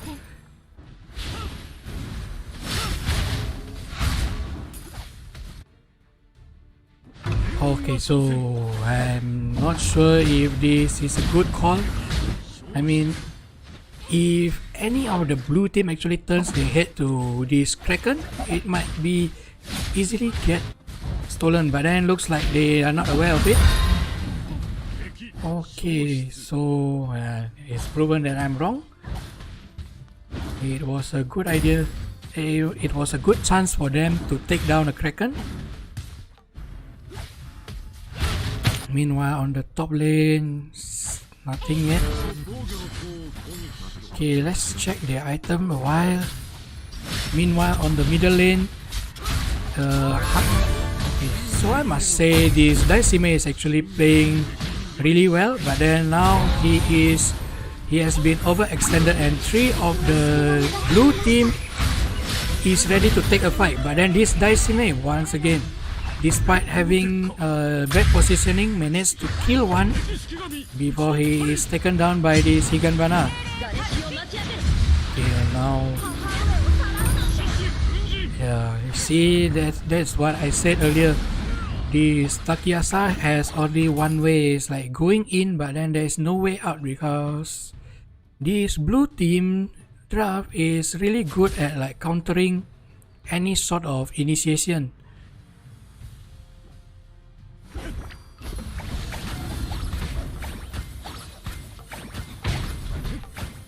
Okay, so this Aobozu is trying to get a heal. Okay, but then he has been diving a bit too deep. And then being taken down by the red team. Now on the bottom lane. I mean, like, why suddenly all the Bakekujira players are like so extremely good at aiming their skill tree? Oh, there's a nice aim by Puppeteer over there, but then, see? Oh, that's almost taken down by this Daisime.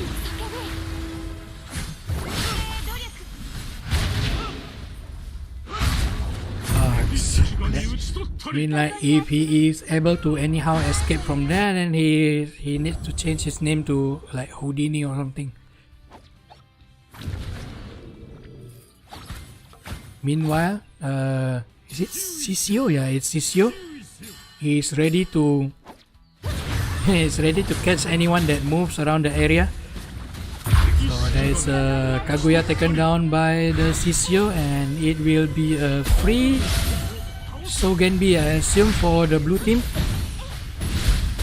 Meanwhile, over here, Aobozu is solo killing Puppeteer. Oh, he's playing extremely aggressive. Meanwhile, Takiasa is... the Korot managed to take down this Aobozu. And then now CCO 105. Let's see the item.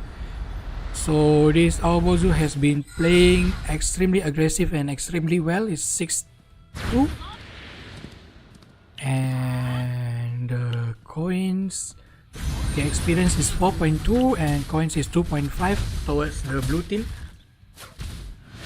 So there's a fight happening on the middle lane. Yeah, the blue team can't advance further because they're still under the protection of this tower.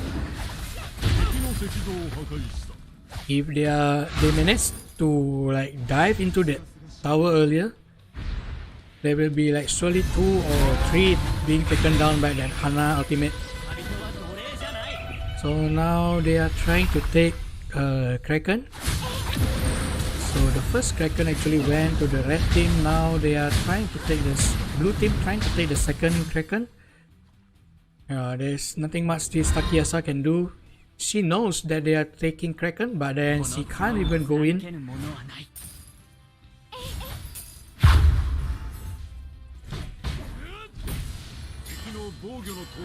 Aobozu, this Aobozu will probably just solo push bottom lane.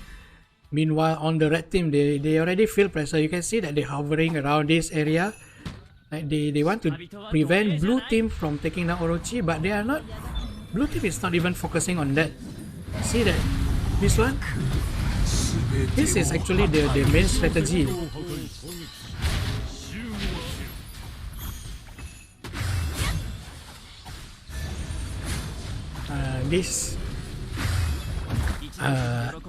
Every type of mobile games I play, this is always the most difficult situation for the team that is behind.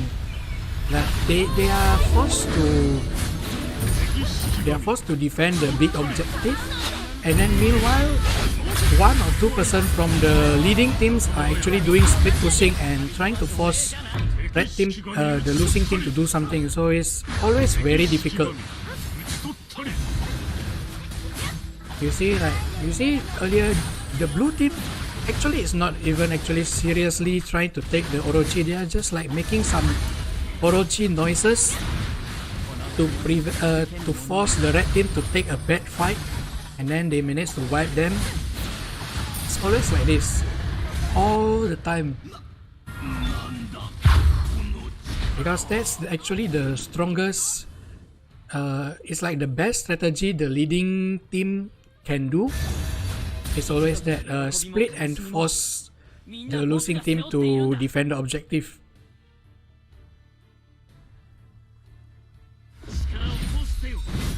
So now the blue team is just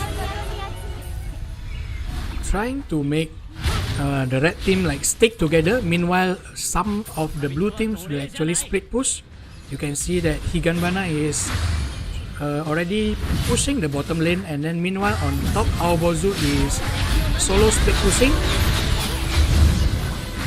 See, that is exactly what I said earlier. It's just like on the red team draft, you are able to initiate, but then you have no answer when the blue team actually use their counter skills, just like this Hana ultimate.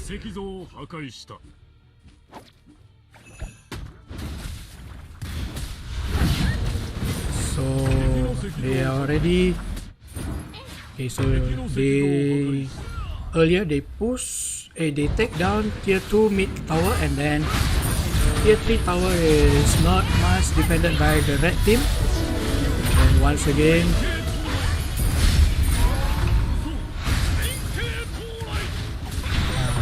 you can see that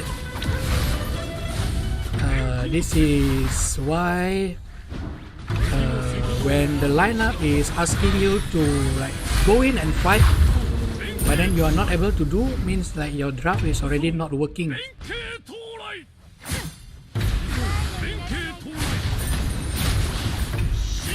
So it looks like blue team is already trying to close this game. Okay, so it's all 5 down on the red team, so this is pretty much over. So this is game number 7, and GG for both of the teams.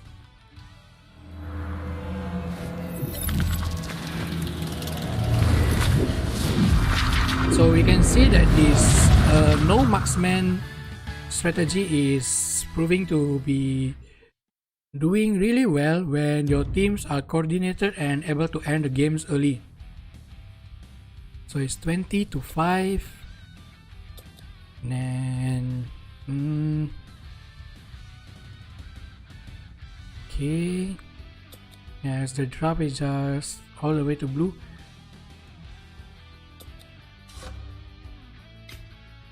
Okay, so we are going to move towards the next match without any kind of break.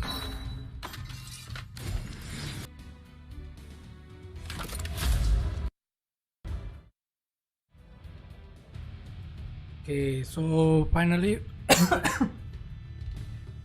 we are on to the next match after like some kind of delay over there.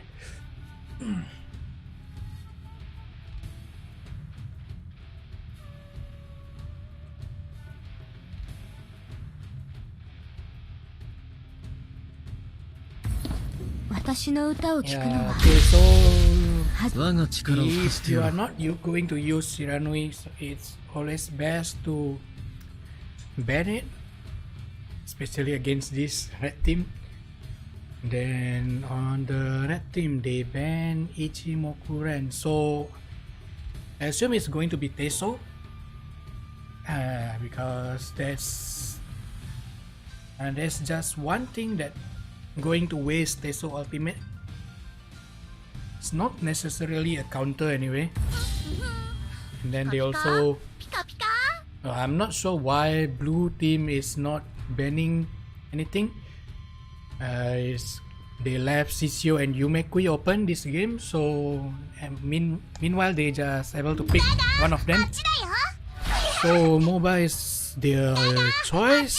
So I'm not sure if red team is going to pick anything like Yumekui or Sisio yet, because you know sometimes they just wanna like try different things.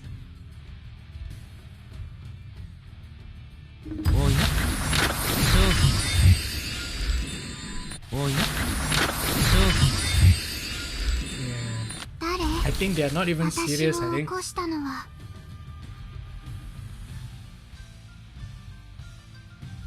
So this is Yoko Kaguya. Okay, so this MOBA is either mid lane or top lane right now. And And meanwhile, okay, so Sisio is being picked on the red team. Actually, on the blue team, they have like two chance to actually pick the Sisio and Yumekui, but then they ignore it completely. So Sisio is getting picked by the red team instead. And I can understand why the red team already picked these kind of things. They are looking forward to just like run down the blue team. Meanwhile, I think the mid lane, either Maestro or Zero Doji, both of them are not doing that well against this Futakuchi. Okay, so it's a top lane MOBA. Top lane MOBA. It's posing as Yamausagi top.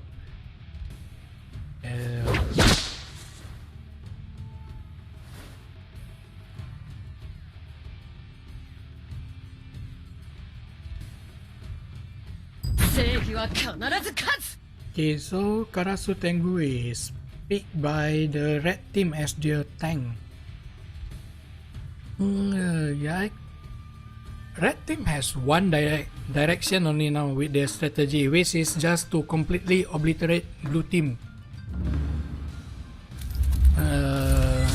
Meanwhile, it's kind of difficult for me to imagine how blue team is going to play this out.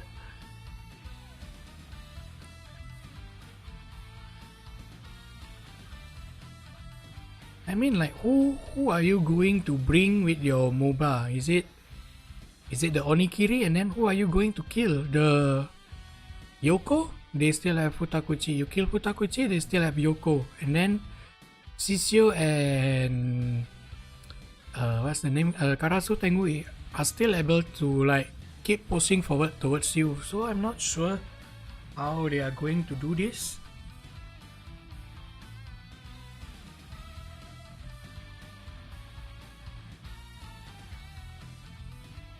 So who is the one that is still loading? Okay, so it's Kubinasi that is loading.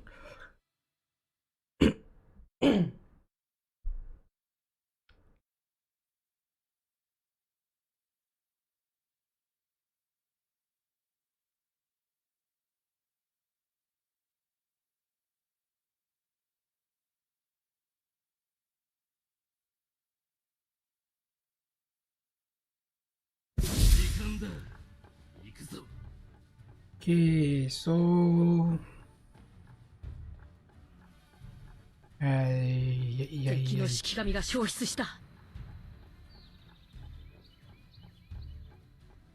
I'm still not sure whether this MOBA will actually build some kind of tank, like one or two tanky items, or just like full out damage. Because I hope she is actually going for at least some tanky item, because kind of lack of initiation from the blue team. They just have one pickup. I mean, like ganking Shikigami is just Onikiri.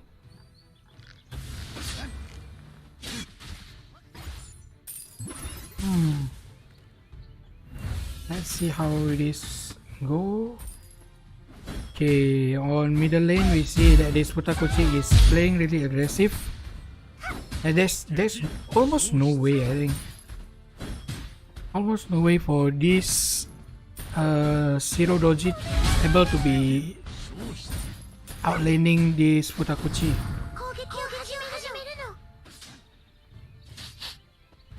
He's already trying to disturb. Okay, so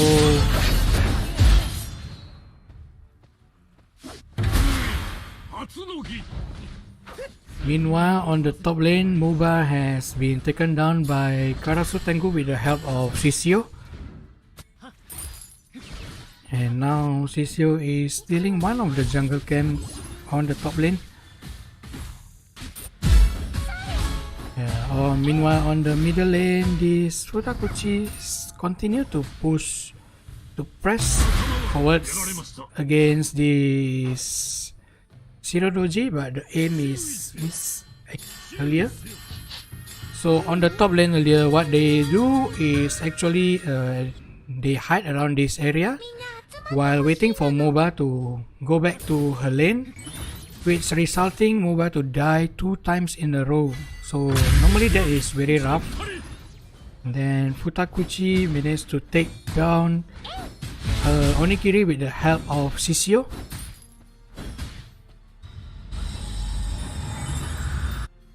Let's have a look at top lane again. Okay, so she's trying to make a fan blue SS, summer SS first. Meanwhile, Futakuchi is already trying to gang this bottom lane, but then looks like it's nothing. Okay, so far this Futakuchi is doing a one hit one time skill 1 to harass the Zero Doji, and then on the top lane, I'm not sure how.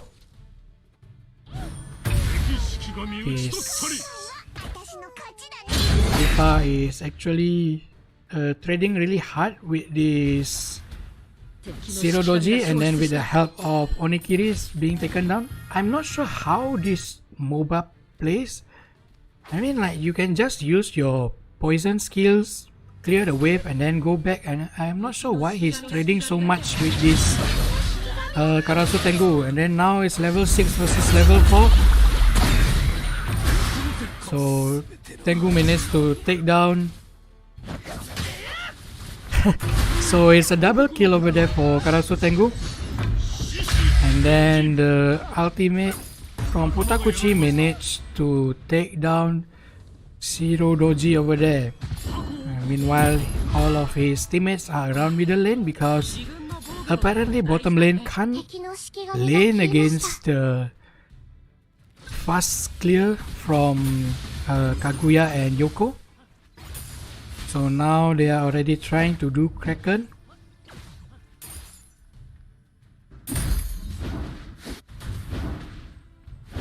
So this Futakuchi is making the magic damage, magic shield shot first. I've seen this build kind of a lot, especially in Chinese server, which they build this magic shield shot first or second, especially when they are going mid lane as Futakuchi. This Onikiri is over here, I think, and Yoko is actually overextended, wasted his dash over there, and has no way to escape from this Onikiri. Meanwhile, Futakuchi managed to solo kill the Zero Doji against. As what I said earlier, there's almost no way for Zero Doji to actually win a lane against this Futakuchi.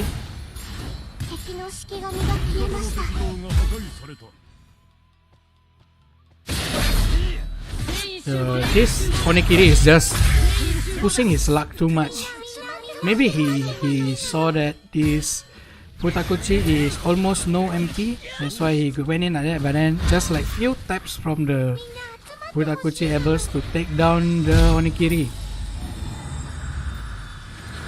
And then Sogenbi is also taken down by red team.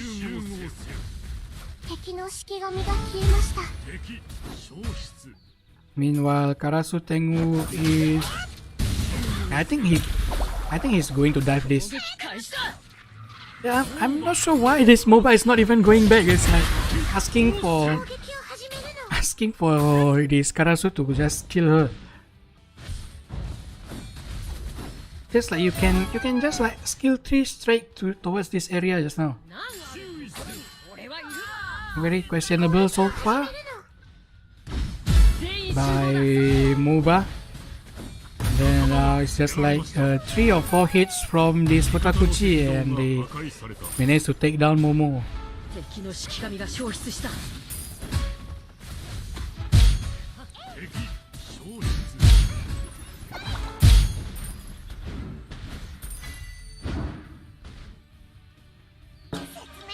Okay, so this is the first ultimate used by MOBA. I'm not sure what she is trying to achieve because nobody is low, nobody is on the position to fight as well.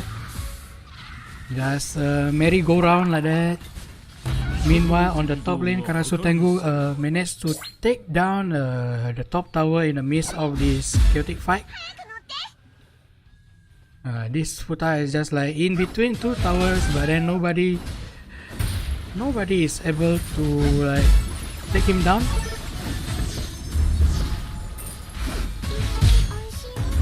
Oh, yo, I'm not sure why this Hirodoji actually switch.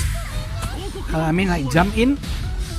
I think that is a like panic tap for his skill tree, which actually makes him to be killed instead.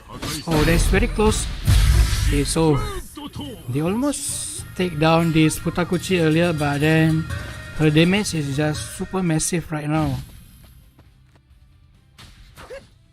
Meanwhile, this Karasu Tengu is probably it's like 1 versus 3 and like doesn't even care anymore.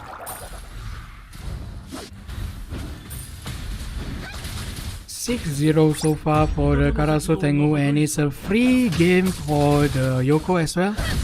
Just like because everyone's attention is on this Karasu Tengu earlier, he managed to take down bottom tower freely.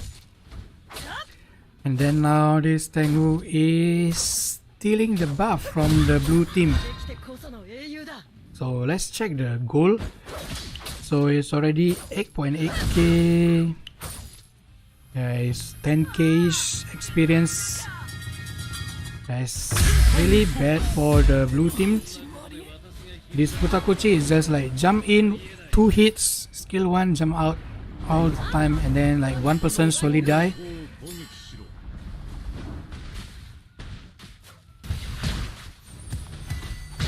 Let's see the item for a while, okay?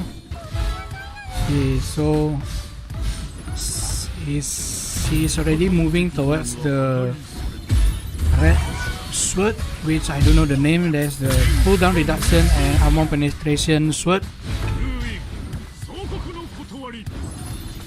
Oh no, he's building the heal down sword instead. Okay, so that's just like last move by the Momo using the ultimate over there. They already pretty much know that this game is over for them. Yeah, so this red team will just end this game over here because there are minions coming in from bottom lane and middle lane. Okay, so this is GG for both of the teams. Then yeah, it's the draft is not working really well for the red team.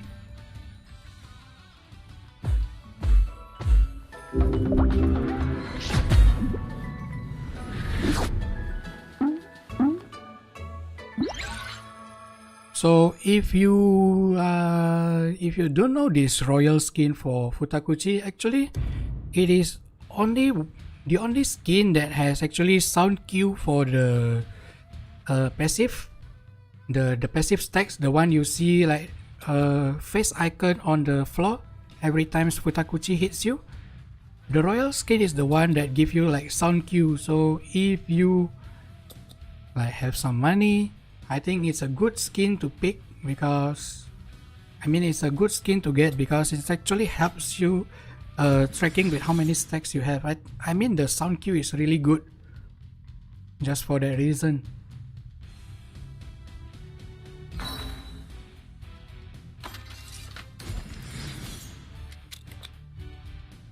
So it's just a 10 minutes match. I actually hope that they start the next match immediately instead of waiting for the 30 minutes allocated time. so that we can finish earlier, because there are like 14 match for today. So if you have 14 match, is like 7 hours.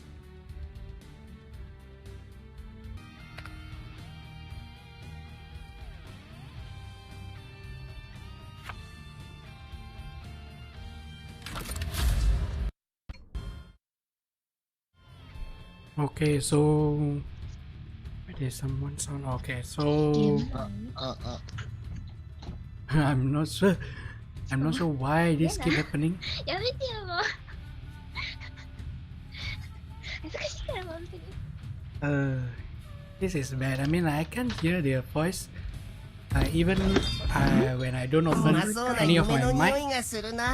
So the first band is going to be Yumekui. So it looks like they are Japanese. まあ荒川 の 先テストでもよかったかな Looks like the red team is the Japanese one. 知らない Please close your mic. 初めて Else is going to be really weird. So on the blue team there is Yumekui and Shiranui getting banned, and oh, interesting, there is Arakawa and Teso banned. So Momo and Sisio is up for someone to get. I'm not sure about the Arakawa ban. Is it like there is an Arakawa player on the blue team or what? I'm not sure yet. 雪は冷たいけど But then Momo picked by the blue team, and then Yuki Doji is already locked by the red team. And we should wait for the next one. Okay, so it is Puppeteer, which is the choice of jungler.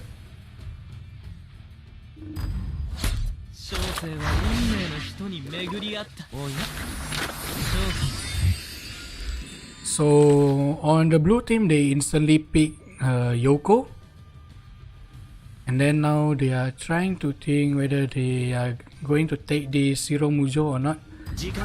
Okay, so it is Momo, Yoko, Zero Doji. I think blue team is still, I mean, like they are still able to pick up Sisio, which is going well with their lineup so far. And then meanwhile on the red team it is Hana and Awandon. So I'm not sure if this is an Awandon ADC and Hana mid lane or what.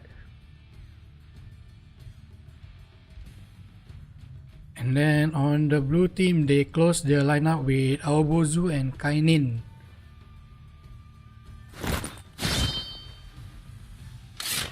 So I have been trying to build fire lance on Kainin to see whether it helps with her like survivability, because she needs to go into the fight a lot.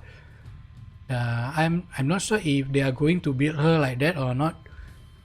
But then they are not picking Aobozu but switching it to Kuro Mujo instead. But it is subdue as well. So I'm not sure if he's just like going to change it last minute, or this is actually a legit strat by them. Okay, so this on the red team. Okay, so it is what's the name? Awandon ADC with Hana mid. Okay, so it's okay. So I assume this will be like Kainin mid lane and Zero Mujo top lane. But let's see. But why they choose like that? Mid lane, Hana. Okay, I'm still curious how they're going to lane this for the blue team.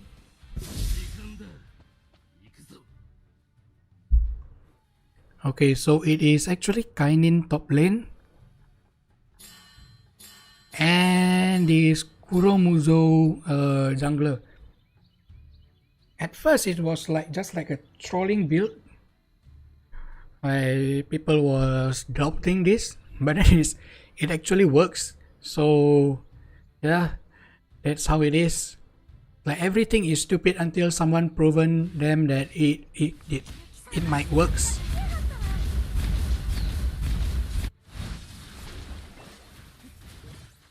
Meanwhile, I'm actually curious what this Kainin is going to build first.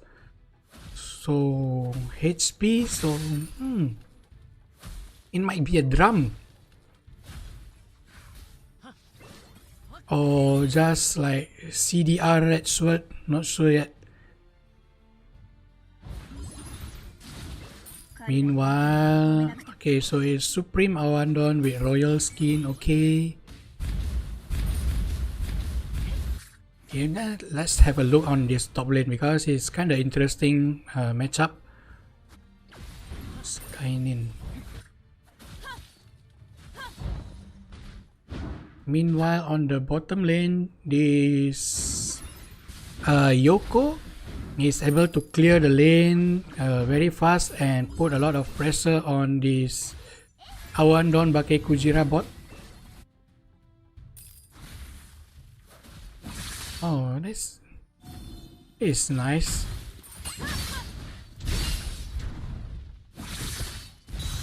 Oh, that's so close. One more tick.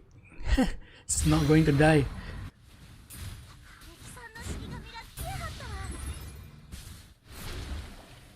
So this is interesting. I'm not sure if it is a lineup thingy or it's just like individual skill that Kainin is able to win lane against this Yuki Doji.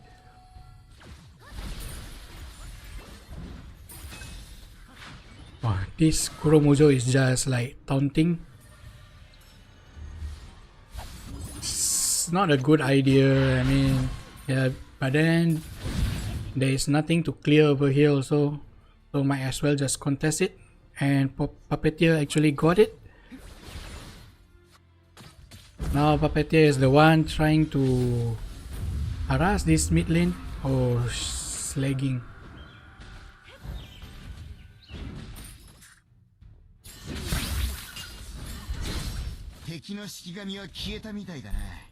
Ay ay ay.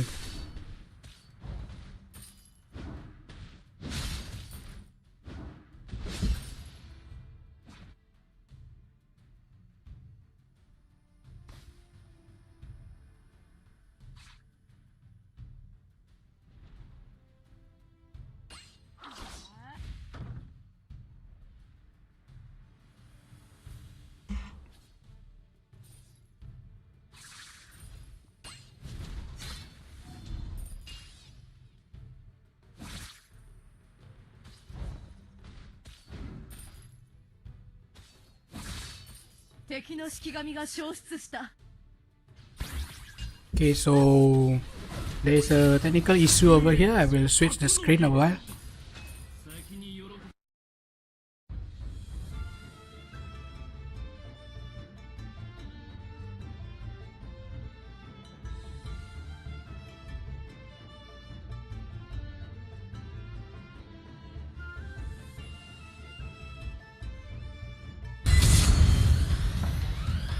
Okay, so I managed to go into the game again, so yeah, that's all good. So that is mostly my bad over here because the screen just got bugged over there. I'm not sure, it's like freezing. Okay, let me have a quick 60 FPS sound.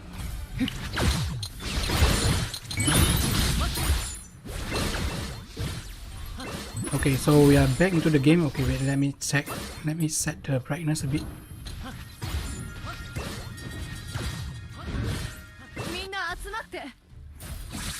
So on the, let's see, it's still 0-1, and then now Kuromujo is trying to solo take down this Kraken, but then Puppeteer is already here. I'm not sure if Kuro able to like contest this or just steal it. No. So red team still managed to take it. And then now they are back to farming, so that is kind of like good discipline. Like after you get an objective, you just went back, not trying to like overstay, which might cost you the game.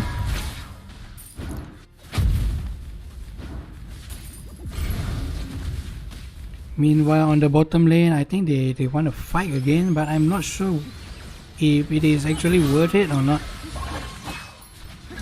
Okay, so they got Momo, but she is able to land his ultimate on time. So it's one more time. I'm not sure if she is able. She has flash though. Okay, she managed to escape. Okay, so there is a nice play by Momo over there.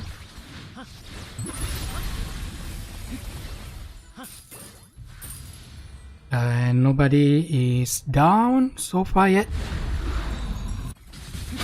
Oh, in this puppeteer? Nah, they're not going to be able to kill him, to kill her.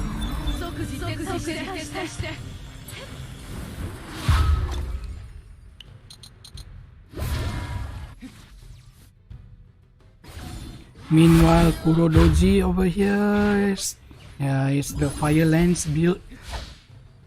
And then on top lane, I think this Kainin is... Oh, okay. On the red team, they already swapped the lane and it's already support and ADC on the top lane. So I'm not sure this Kainin can do anything against two of them. So it might be better if this Kainin just swap lane as well. But I think this blue team is waiting for Yoko to take down the bottom tower first before they swap the lane.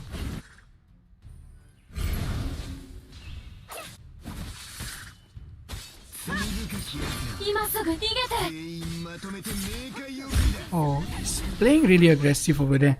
I mean, like, why not wait for your teammates to come? Like, two of them are already moving towards top lane.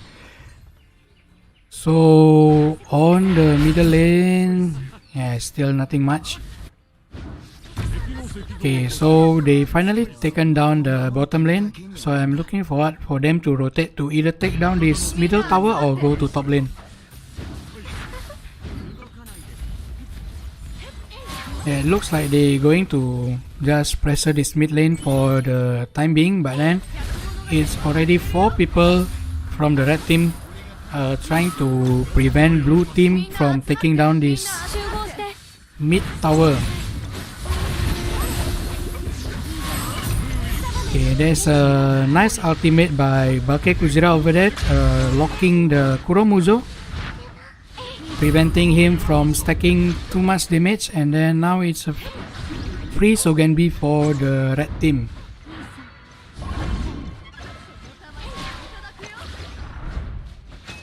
Why they are slowing down on this? I mean, just like take this and do something else. Okay, now let's see the item progression. Okay, so it is the red cooldown sword for the Kainin as the first item. Goal is 1.6k towards the red team, but experience is almost 5k lead for the red team. Kainin is okay, so I think blue team has kinda lose their footing for a bit, because you see that they are like moving around like headless chicken right now. It's like nothing to do, don't know what to do. Meanwhile, red team has already taken their second Kraken.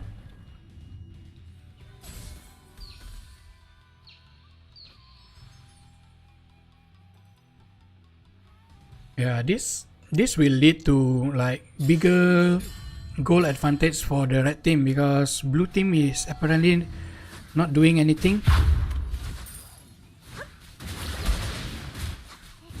Okay, this is the momentum for the blue team to try to catch back, because red team is not pushing their advantage. They are just back to farming as well.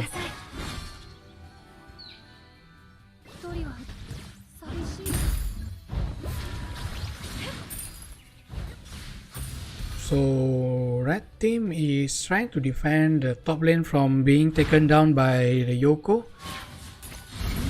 So the game has gotten like kinda passive right now.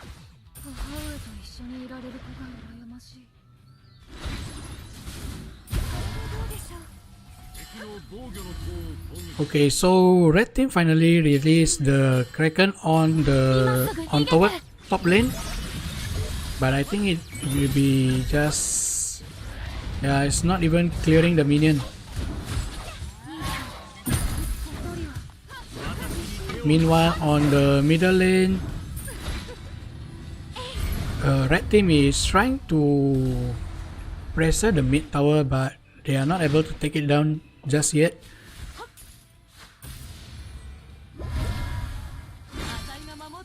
I think they should just like forget about this Orochi and just do whatever they need to do right now, which is like farming or taking down tower first. Both team doesn't has like much advantage to trying to pressure Orochi or something like that. It's just like going to be bad decision if they take Orochi right now.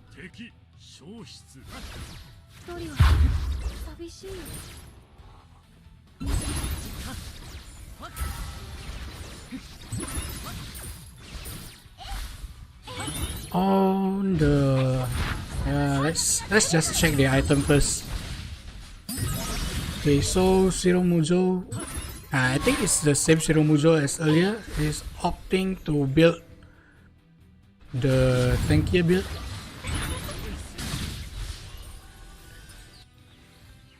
Okay, so meanwhile this Kuromujo has skipped the cooldown item as the second item, is moving towards third item that he is finally starting to build a cooldown reduction item. So far I'm still yet to see this Kainin do anything, but his farm is not bad. He's still on par with the red team, so he's just still pretty much waiting for what this Kainin is able to bring to the table. Meanwhile, on top lane, Shiromujo is just trying to be as annoying as possible. I'm not sure who they are buying time for. This Yoko is not like hyper farming or something like that as well.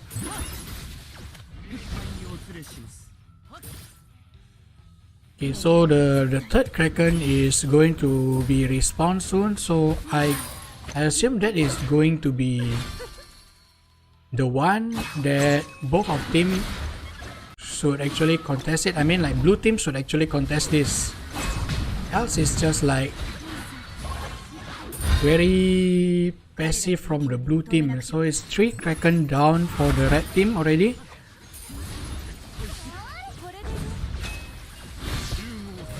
Okay, so red team is already trying to pressure it hard right now because they have 3 Kraken advantage anyway.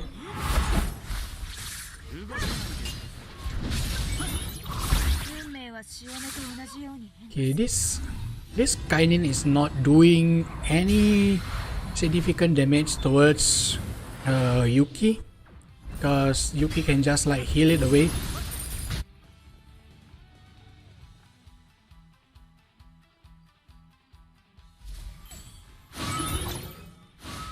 I mean, this is like, you should just push, this Yoko should just push top. I mean, no need to hover around this Orochi. Nobody is going to start it anyway, because it's very risky to start it.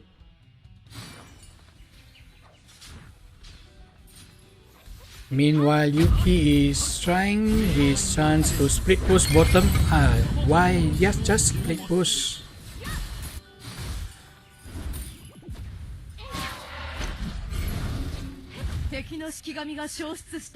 Okay, so Yoko is not able to take down top lane yet, and this Yuki is trying to zone Kainin away from defending the tower. So this is kinda, yeah, it's very passive game right now. Both are playing it really safely.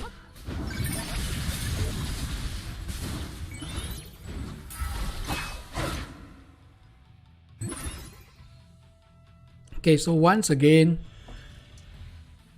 this Yoko not able to manage to land even one hit to the tower. And we have yet to see this Kuromuzo actually doing some work.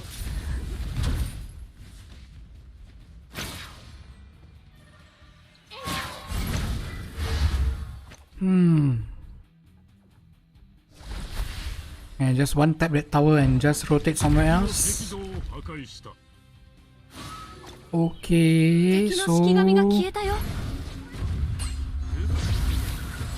Okay, so red team is already trying to start a fight,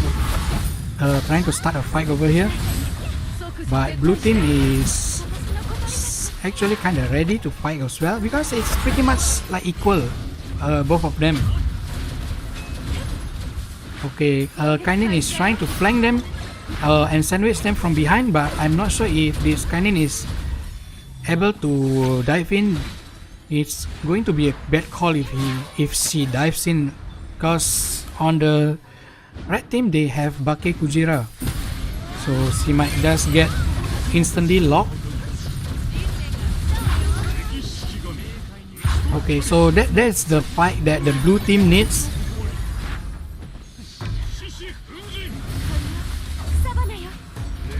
Okay. Oh, that is a late ultimate by Momo. And then now Kuromuzo is trying to clean up, but he is actually low as well. Might as well just clear some jungle and just regen.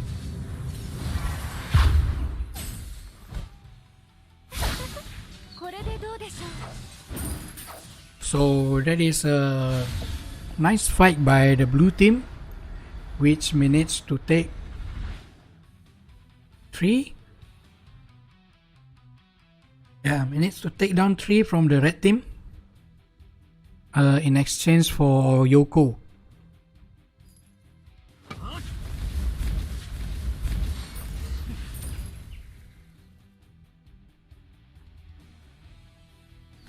Okay, and then now the Zero Mujo is trying to get efficient over the Orochi.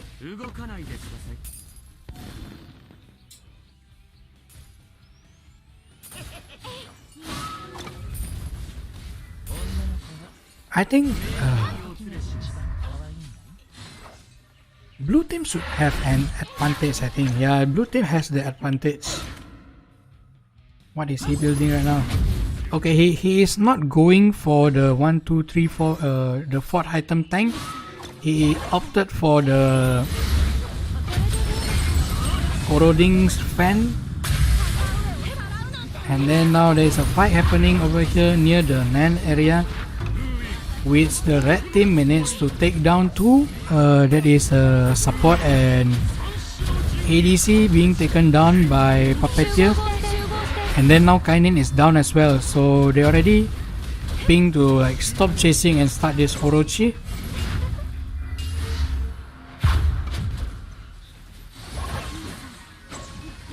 Yeah, the blue team has advantage in a bit of gold and like that equal on experience, but then the fight they take, it was kind of bad earlier. Yoko was getting caught earlier by the red team, and this will lead to like bigger lead for the, like bigger advantage for the red team. So this is pretty much the momentum they need for the red team. They have 3 Kraken buff, and then if they take down this Nan, it's going to be like ×6 buff for them. So that's the one they need to actively pushing. The Orochi wave is coming next also, yeah.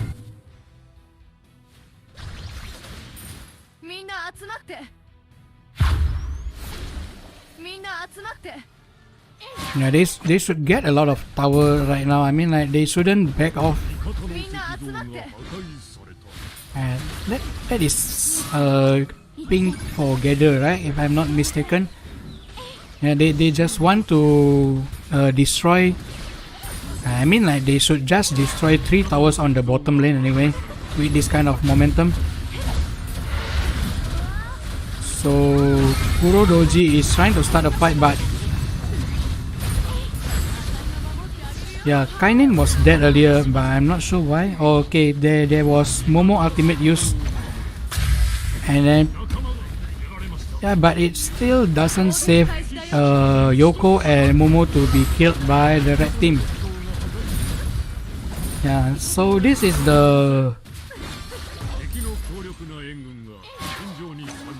yeah, I think that's all. It's already 3 waves, right? Yeah, it's already 3 waves. And then mid tower, the graph will surely drop. Yeah, the graph already drops towards the red team. They will just like push for one more tower like this. Hana is already zoning them. Meanwhile, Awandon should just focus taking down this tower, and then top lane they have another wave coming in as well. Oh, but it's already, yeah, it's already ended. So there's a nice play by team Crescent over there. So GG for both of the team. Puppeteer is, yeah, Puppeteer, Teso, Yuki are doing really well right now. It's 4 to 10, and then we don't see the Kuromujo able to do much in this game, because yeah, I think should have just built the cooldown reduction item first, but then it's kinda already too late because their team are kinda behind actually.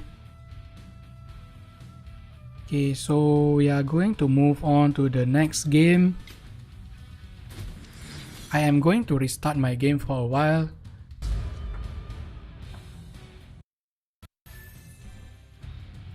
Okay, so this is the first time I don't encounter any type of like starting game bug with the R7 team, so yeah, that's great.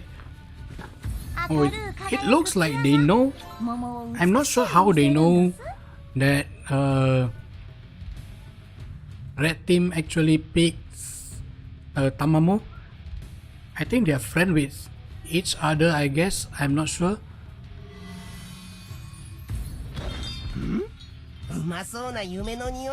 Because the spectate is off, right? And then this is not even alive.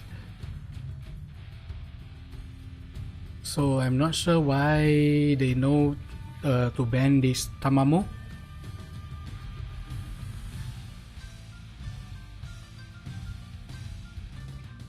So this one last ban is either Shiranui or Sisio.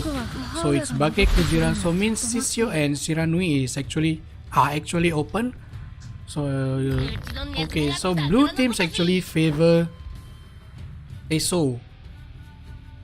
And yeah, nobody is actually picking Shiranui and Sisio yet so far. Because from red team point of view, if blue team doesn't actually pick any of them, which means like they either don't want to pick it or what, and then from the red team, that is going to be like advantage for them. They can just pick it on the second or third pick to avoid being countered.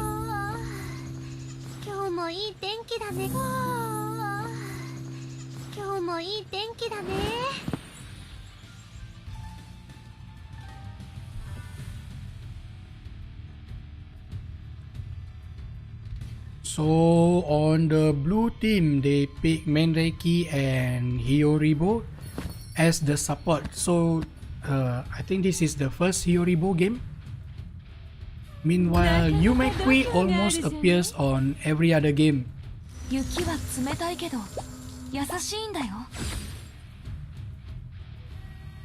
Oh, I forgot to check who is the superstar again. これも御仏のご縁でしょうか。 So their team is missing a top laner, so I'm not sure who they are going to pick as their top laner in this kind of situation. Jun. Okay, so they pick Arakawa over there on the red team.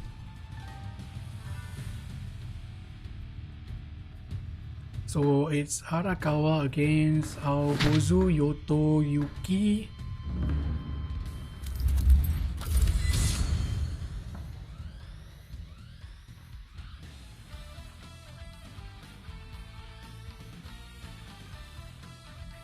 This should be kinda equal in terms of draft, but then blue team doesn't really have like anything solid to catch this Arakawa. So yeah, I'm not sure yet. Still depends on how they play the Shikigami. But that's the only thing that lacks from the blue team so far is the ability to catch this Arakawa and just lock him down.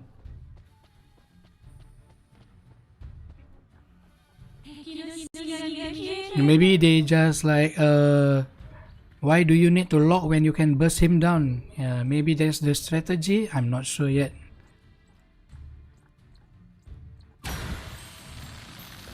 Oh, this is interesting. If this main Reiki actually choose this path, I think she will have like a bad time.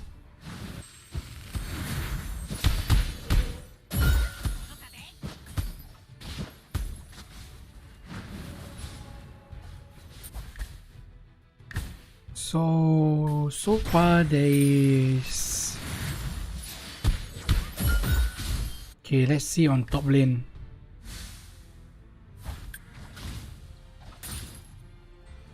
None of them are skipping the lane and the jungle minion as well. They are going for standard rotation so far.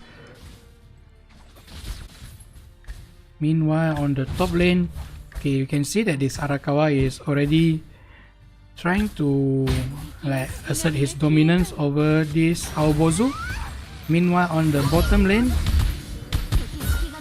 both teams are trading really aggressively, but Yoto Hime is just around. Does she has subdue? Yeah, she has it. I mean, like, they are not going to take this Daruma anyway. It's going to take a lot of time.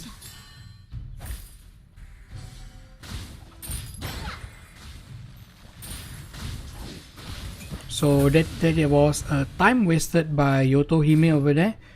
He is already slowed by 2 camps over the red team. Meanwhile now that is a very painful skill 1 by Hiyoribo, which managed to make Yoko drop below 30% earlier. And then now Yukidoji is already moving towards mid lane, but cleanse is used by this Mireki to prevent herself getting frozen by Yukidoji. Meanwhile on the bottom lane, Teso managed to push back the lane against this Yoko.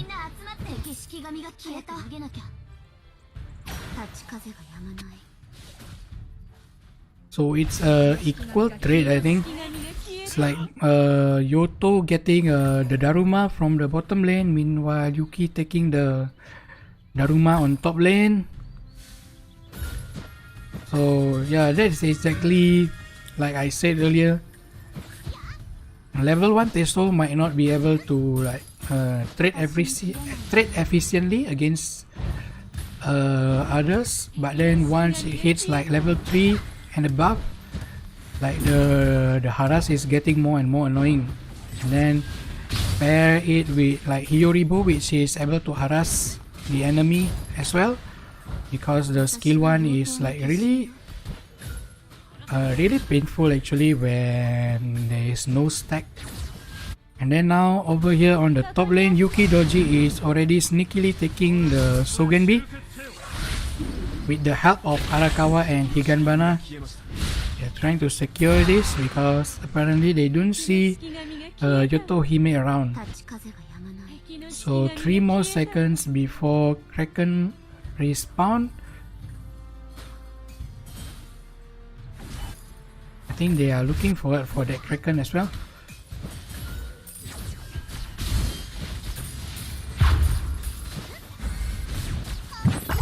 Oh, there's a big damage coming out from Teso. There's like almost half damage, almost half HP taken down from this Yoko. Meanwhile on the top lane, it is still like who is able to clear the wave faster will be having like advantage. And then Arakawa is already level 7, so he is going to be like more annoying than level 6. Okay, so Flash is being used by the Hyoribo because she doesn't want to be hit by the stun from Higanbana. And then now, yeah, they are setting their eyes on this Kraken. So blue team Teso is just trying to make this ADC and support go back for regen first before taking down this tower. Before taking this Kraken, I assume.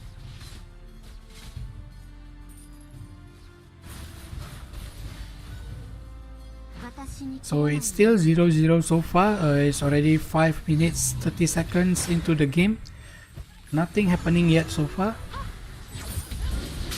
So there's an unfortunate ultimate by Yoko, which is just N and hits nothing. So they decided to go back to their own respective lane and just back to farming over here. Meanwhile Arakawa has already starting to rotate. I think there is both Flash and Cleanse. Yeah, it is both Cleanse and Flash being used by Minreki to escape from that.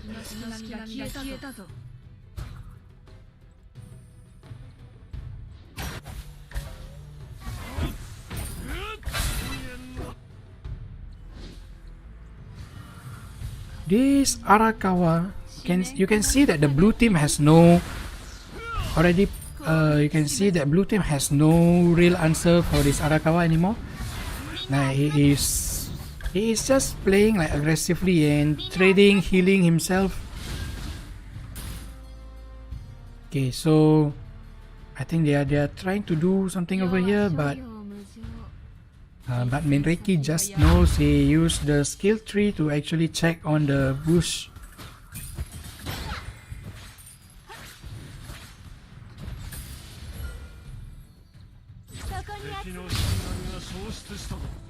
Meanwhile, Yuki is already on the bottom lane, but Minreki is around just to prevent them from going in further. Meanwhile, Arakawa is clearing mid lane, and I think he is going to contest the possibility of blue teams going to take Kraken. Okay, so that's a bad move by Hyoribo, getting caught by Higanbana. If she just move forwards into the skill 1 instead of running away, he might just able to survive that because she is still under the effect of her ultimate, if I'm not mistaken, if I don't see wrongly, okay? So now there is already one Kraken going to the way of the red team, and there are 3 kills ahead. So let's check the item progression. Okay, so interesting. We can see that both of the mid laner opt for the growing stuff instead of the normal. build which normally they will go for the 20% scroll. And now the red team is already moving towards the Sogendi. So it is another free objective for the red team so far. Blue team is kinda slow reacting to that. Okay, so we see that this Aobozu is trying to like trade damage with Arakawa, but then Arakawa is still 80% health. Meanwhile, Aobozu is already down to 20%. Oh, that is very aggressive play by this Arakawa. Meanwhile, earlier we can see that this Yotohime managed to kill Higanbana on the bottom lane. So this is a free top tower by Arakawa because Aobozu is not able to defend his lane against this Arakawa.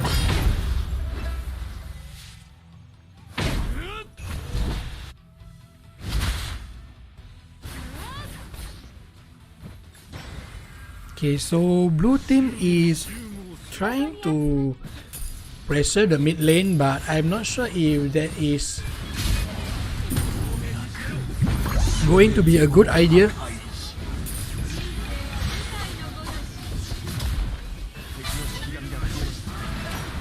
Okay, so Arakawa is trying to harass and also prevent the blue team from going further. They are pinging, they already swapped the lane.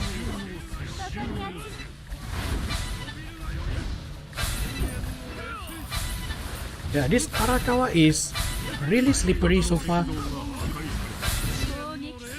You can see that he is doing a lot of damage with this Aobozu, and Aobozu just can't keep up with him.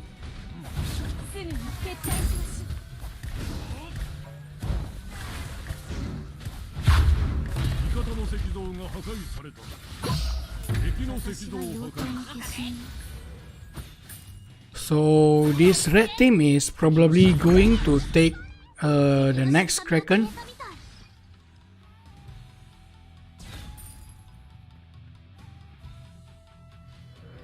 Meanwhile, yeah, you see they are already pinging the Kraken. Let's check the build while. So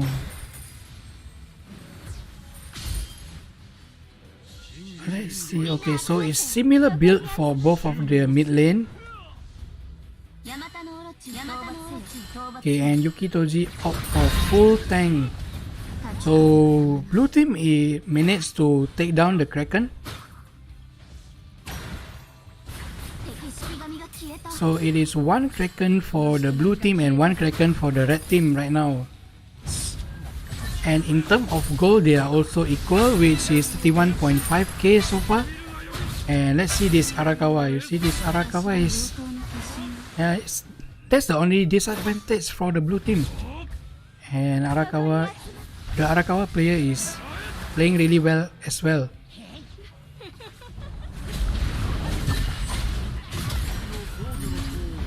So they release the Kraken on this middle lane.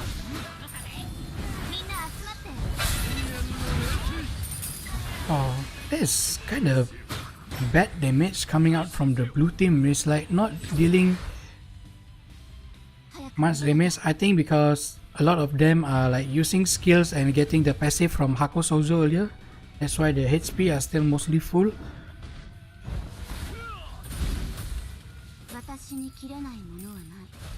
Meanwhile, despite the red team doing really well, they are actually, I'm not sure if they are actually getting pressured or not.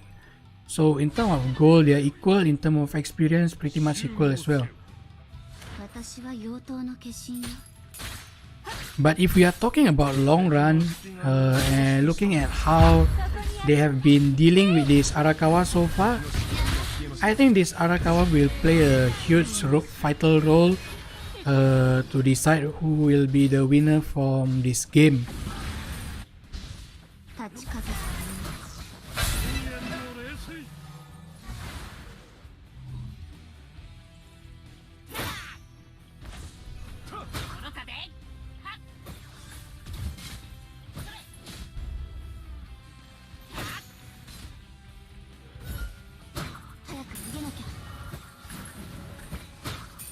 So let's see, you see that both of them are actually playing very aggressive because both of them are actually equal and just waiting for anyone to do some silly mistake which can cost them the game.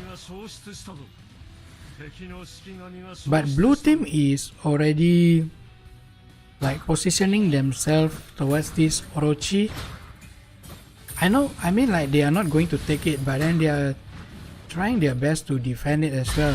And then over here they managed to get Yoko, which is out of position. This might give them like some window to start Orochi, but then they know that this might not be a good Orochi to take yet. And then because you see that the red team is able to react quickly, this Arakawa is just like diving here and they're trying to take down the backline from the take down blue team backliners. And then it's blue team that the one starting to do the Orochi. Red team doesn't have their jungler and their marksman, so this is a free Orochi for the red team right now.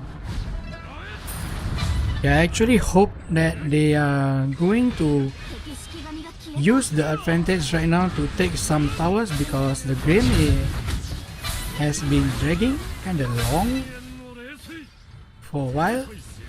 It's already like 16, it's already 16 minutes into the game and it is still 2-6 and then 1.4k, 1k, the lead might not be much, but then let's just hope that this blue team is actually riding on the Orochi advantage right now and take down some towers.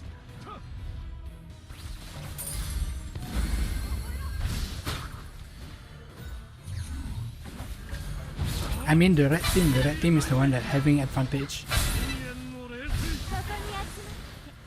So red team is just trying to zone the blue team as much as possible so they can take the Kraken freely later on. Meanwhile, Yotohime was split pushing top earlier and able to take down the top tower. Now the blue team, now the red team has already scattered just by Yoto earlier, but then Yoto managed to run away safely. Meanwhile, her teammates are not following her well. I mean, it's like Yoto is already running away, but then her allies is actually pushing forward and leaving them with a bad position when red team actually turned towards them. So it's bottom lane already taken down by the red team, and then now they are trying to knock onto the final building from the blue team, which they immediately cancel and trying to take a safer route, the better path, which is just trying to take the middle lane tower as well before going all out. Or they are looking forward to take the top lane as well because there's this wave coming in, so there is a very nice momentum coming in for the red team. Okay, so nice save by Hakosozo over there, preventing Yuki from taking the last damage. So there's a GG for both of the team, Korean Hore and R7. So R7 has been winning all 3 games so far.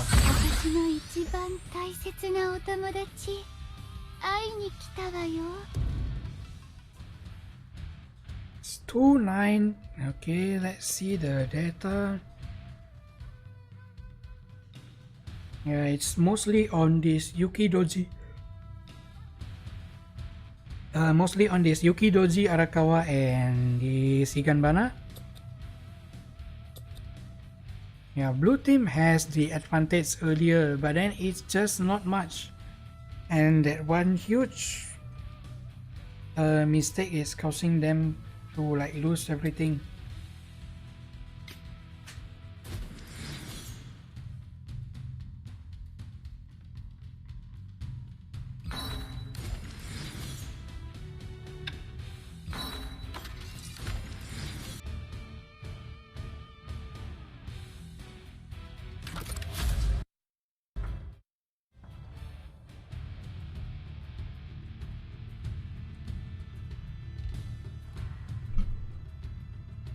Okay, so we are going to the next match. I already lost count, which is already the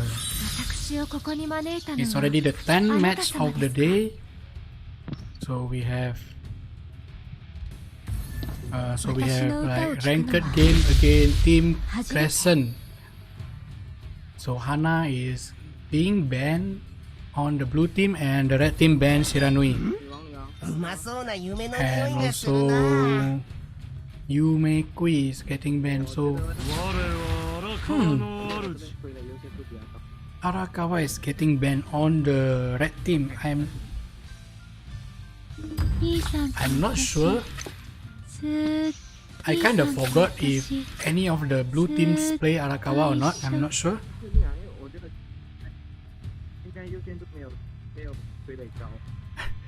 It's always kind of feels bad for me whenever I hear their teammates talking.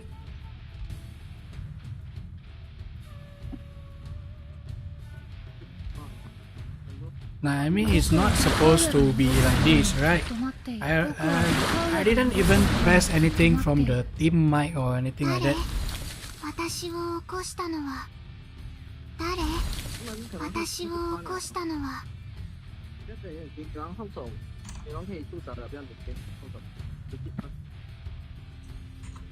んなよりちょっとだけ食べてるだけなの。みんなよりちょっとだけ食べてるだけなの。班吗？哦，我要选什么？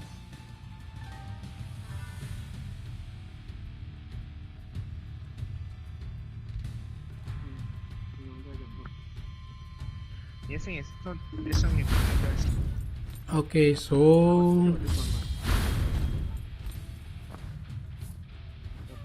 1+1は本当に2なのかしら。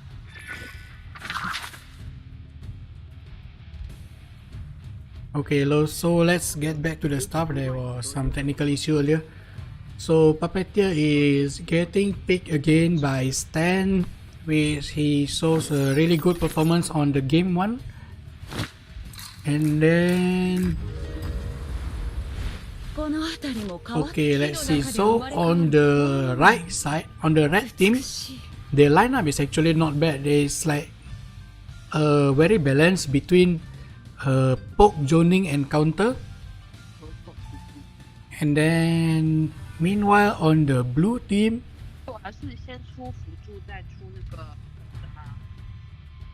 meanwhile on the blue team, their lineup kinda, yeah, it's just like standard, I think. But this is the, I guess this is the first time we see Houga today. We still have games. We still have 7。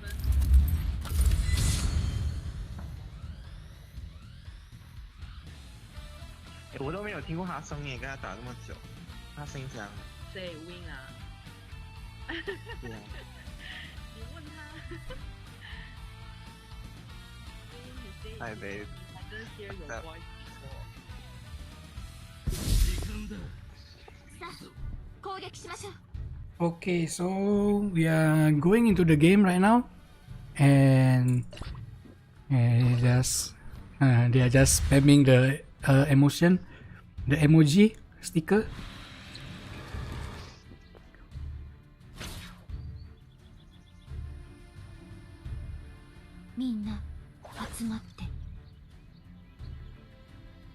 Okay, so both of them are taking the top side of their buff, and then meanwhile on the middle lane it is Tamamo against Higanbana. So Tamamo managed to land his first hit over there. Let's check the bottom lane.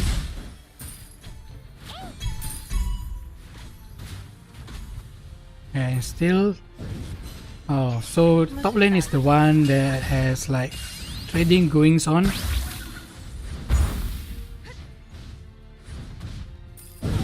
Yeah, but then it is like nothing much. I mean, like this Hoga probably won't let this Yuki trying to trade her again because she's already down to half.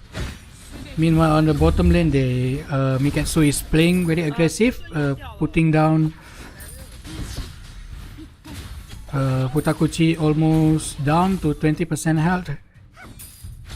Meanwhile, this Puppeteer wasted his ultimate trying to take down this Miketsu, but apparently failed. And then nobody dying so far, and this Tamamo is making his way towards bottom lane, trying to put some extra harass on this Bake Kujira.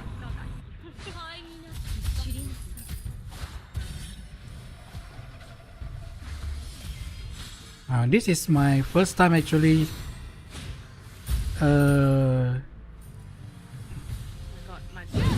it's not really. See that both of the top lane are playing very aggressive right now. They are down to very low. Okay, so Hoga managed to get the first blood on this Yuki, but then Yoto is nearby that area and managed to kill Hoga as well. So there's 1-1. Okay, so this Miketsu doesn't have flash right now. Oh, but then this Bake Kujira has shield, so they are able to defend against the skill 1 from Puppeteer, and then very nice shield timing by this Bake Kujira, preventing this Miketsu from escaping her death. That's very close already. It's like everyone is trying to dive just to kill her, but then she's not down. Going back.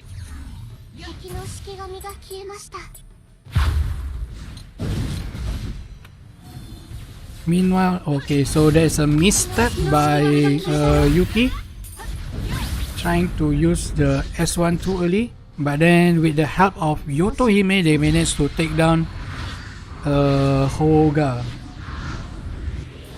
Now back onto the mid lane.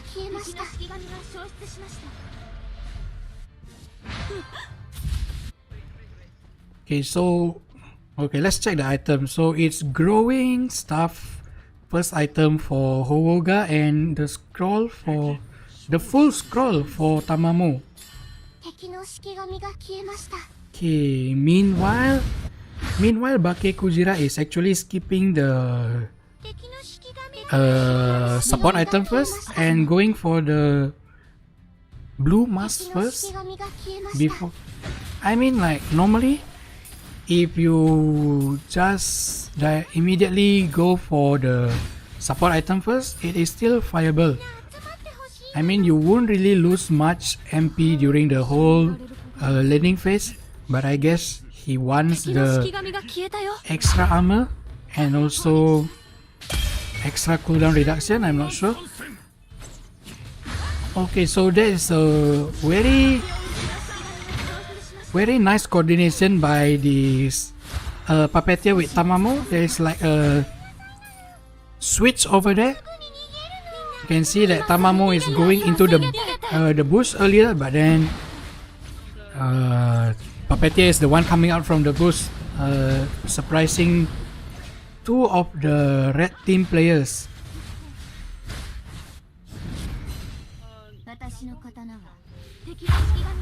So blue team managed to take down the Kraken without any contest from the red team.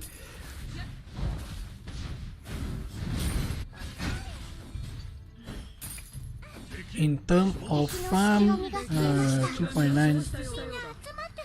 Yeah. While blue team is slightly behind the red team right now, they have the Kraken advantage, which goes way the long run.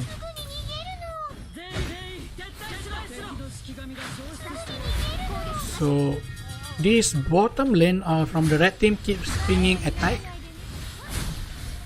but yeah, they are already in a safe range.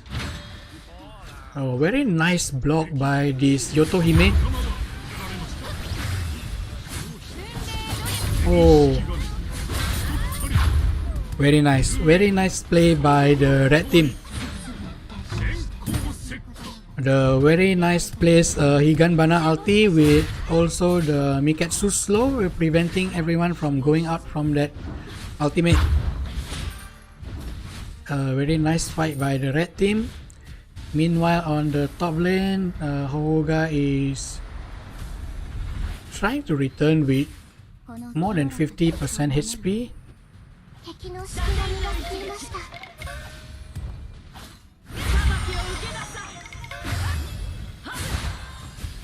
Okay, Tamamo is... I mean, he is dealing decent damage, but he takes a lot of damage as well. Okay, so if that hits and followed by the ultimate, I think he will be taken down. So meanwhile on the top lane, Hoga actually intercept this Yuki from going back to top lane for a while. And then now Yotohime, oh, very nice skill 1 usage by this Yotohime, but then they are not managed to take anyone down yet.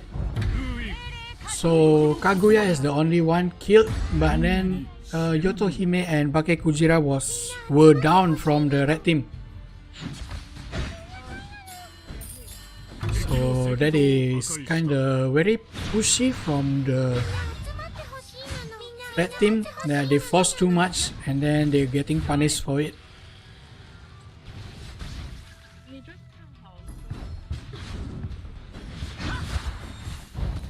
Okay, so the first tower, right? Yeah, it's the first tower being taken down by the blue team.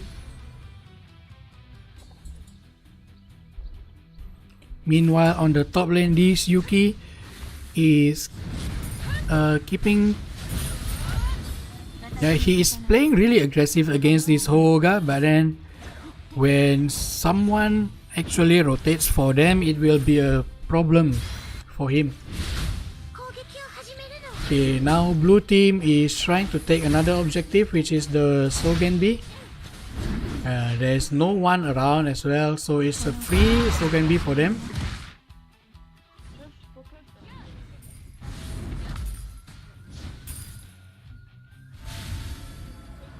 This Yoto needs to move towards bottom lane right now. I mean, at least try to prevent blue team from taking another Kraken. It's just like 8 more seconds.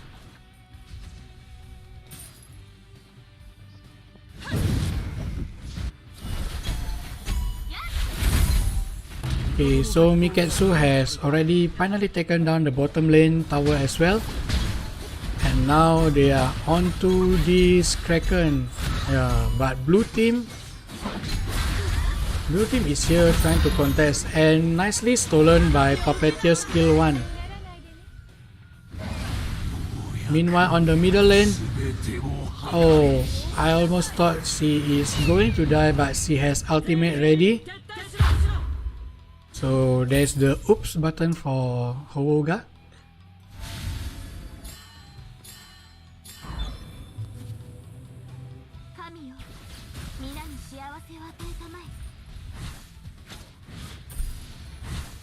Now, despite red team having a lead on the kill count, I think blue team is not far behind anyway. Blue team is actually ahead in terms of experience, but in terms of goal, it is still on the red team, but it's just 500 anyway.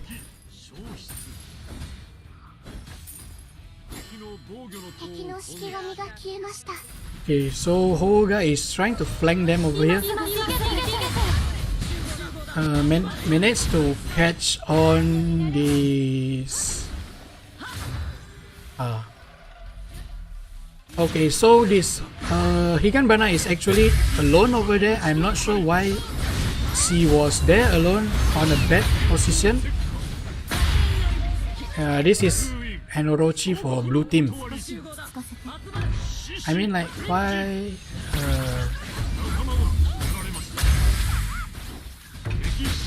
Yeah, I mean, Tamamo ultimate managed to find this Yotohime and managed to take her down. So this is a free Orochi for the blue team.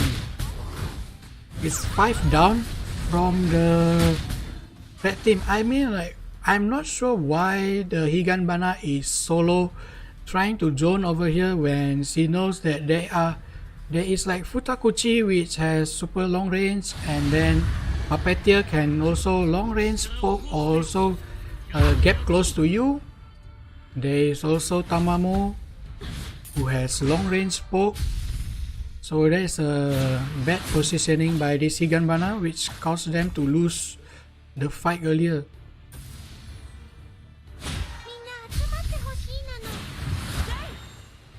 Let's see, where is her farm? Okay, so she is the top farm. That's why she is like trying to zone the blue teams to prevent blue teams advancing. So her teammates, so Higanbana teammates still have like time to farm, but then it costs her a lot. You can see that the pokes keep coming out non-stop from the blue team.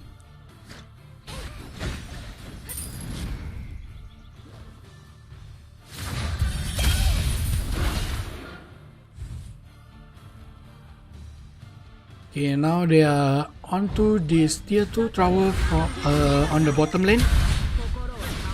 Meanwhile, Puppeteer, she's just still doing her job, which is like skill 1, harass anyone, clear the wave.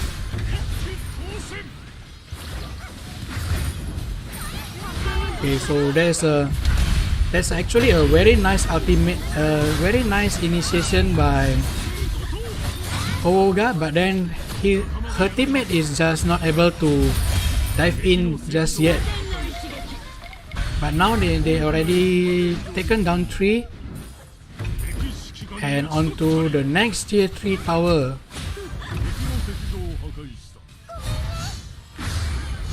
Yo, I think the cooldown is very low. Yeah, it's only 30 seconds.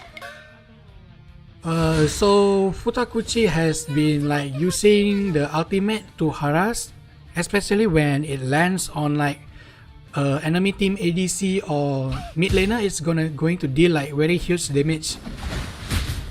So nowadays, instead of using it as like finishing, most of them are using it as like harass to just take down some HP from the enemy teams with Futakuchi ultimate.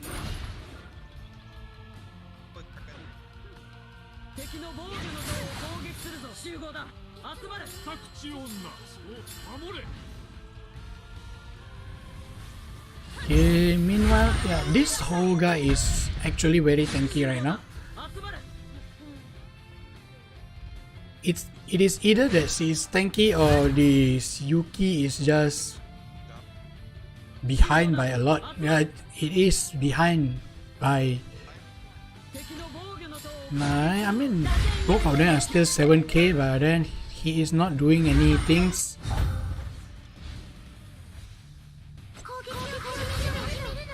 Okay, nice aim by this Hoga once again. Meanwhile, on the blue teams, they already securing the escape path for Higanbana and managed to take her down. Oh, Hoga is using ultimate on the tower range. That's very close. Yeah, so this is kind of like chaotic team fight. They are just like going like all out because they know they already have like lane advantage. They're just trying to trade their life as long as they can take down tower faster.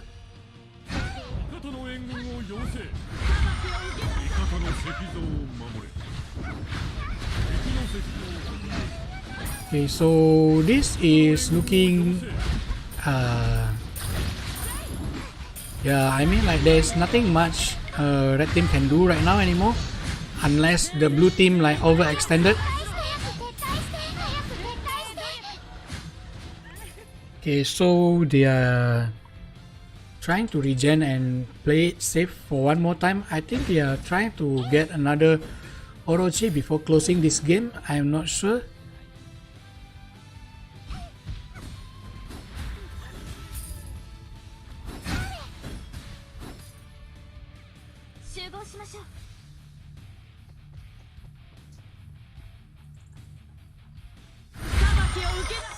So it is 6-1-5 by Futakuchi.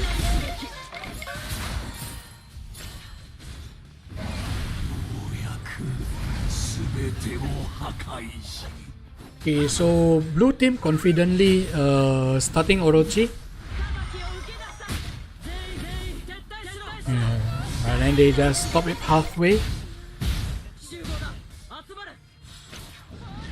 You can see that what I said earlier, when you use Futakuchi ultimate to harass, especially when it actually targeted the ADC or mage, is going to deal like very huge damage.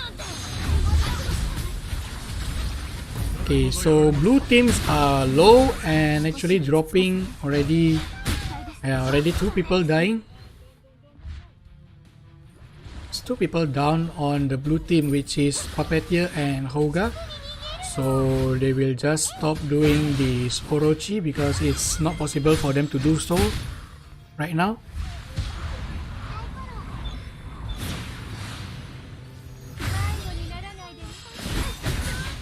Oh, very nice play by this Hoga, by this Higanbana over here. Managed to take down and preventing the support and ADC to go back or whatever they are doing over here. They just got caught. I mean, just focus on this. Nobody is going to contest you. Meanwhile, they have to defend their base again. Even if they have this Orochi lane buff, it is not going to do much for them right now because all 3 lanes are pushing in and they just don't have momentum to use this to actually push back on the blue teams. But at least it is just a bit more breathing time for the red team. And in 10 more seconds, Nan is actually going to be respawned. Yeah. This Hoga almost got caught by the red team. Oh, very nice ultimate by this Tamamo, managed to land on the low HP Higanbana.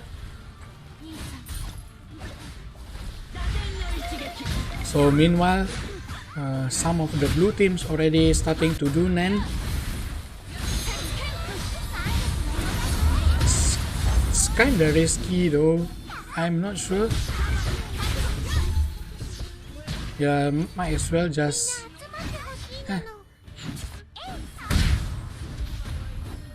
Okay, so they will able to get this Nan so far. so far so good for them. It looks like shaky for a while, but then they managed to get it. 味方の石像が破壊さ 少し落ち着かせて Okay, meanwhile Hoga is going to be taken down, I think. Yeah, I'm not sure why she is still there. Maybe trying to clear this one wave, I guess. That's why she got caught over there. いつもみんなを傷つけてしまうみんな集まってほしいの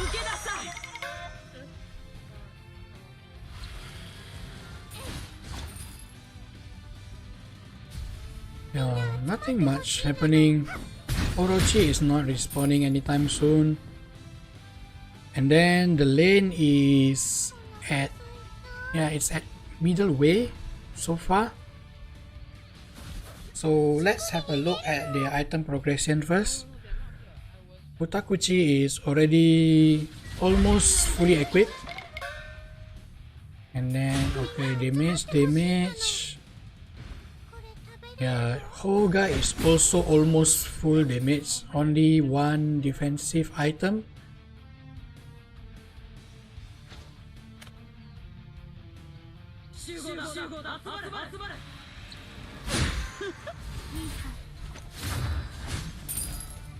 Red team are not allowed to do any kind of mistakes right now because it is going to be the end of them if any of them are getting out of position or just trying too hard to fend off the blue teams. It might backlash for them. It might be a backlash for them if they do so.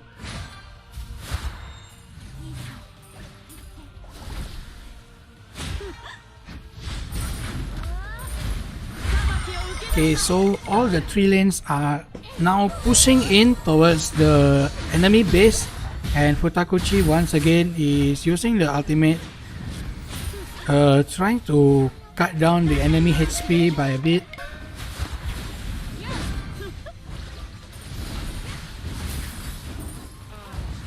Okay, so this is just most likely a poking game for the blue team. Blue team has a lot of pokes. Meanwhile, red team are not able to properly zone them from getting in much because this Futakuchi ultimate is now just 30 seconds. It's like every 30 seconds someone is going low if it hits one target for all the time.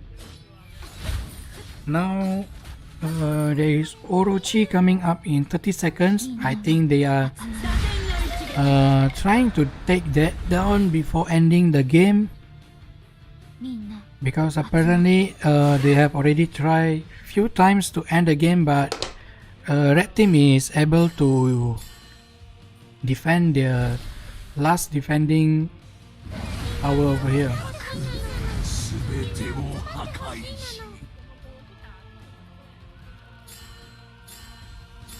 I can see that the blue team is pinging bottom lane, which means like they are trying to do the 4 people defending Orochi and 1 person split pushing. And because they don't have to rush this, it's just like waiting for the red team patience to go on.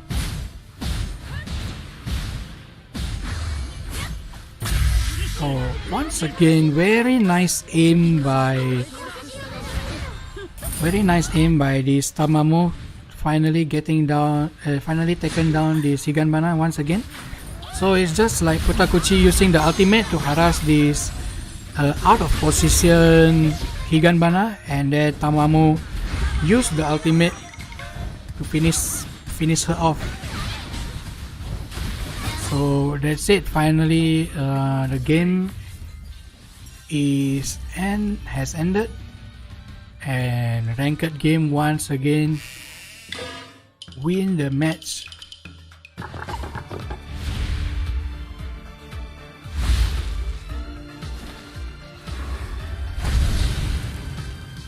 So far the skins from this series are very nice, I must say.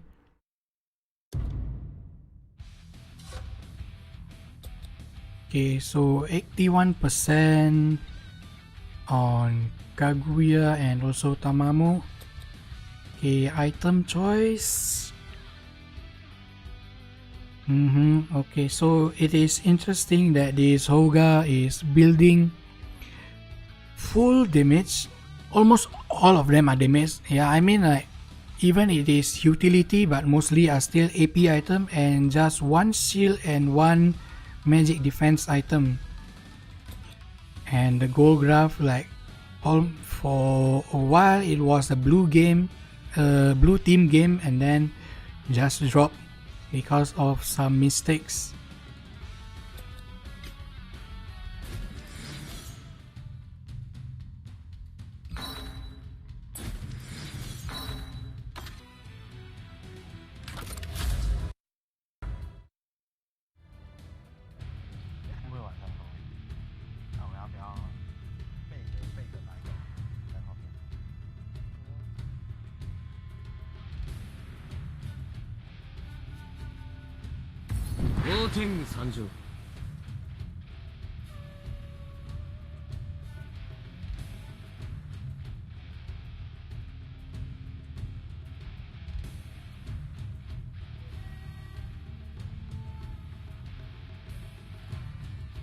Okay, so move on to the next match.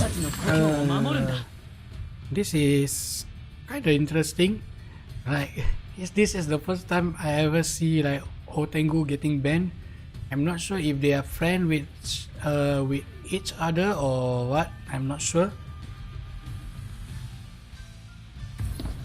And Shiranui is getting banned on the blue team.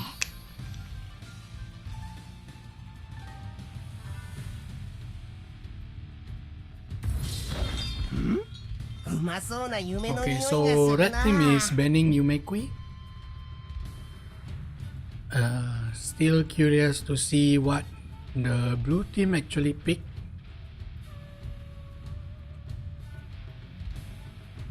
Have we seen Rukia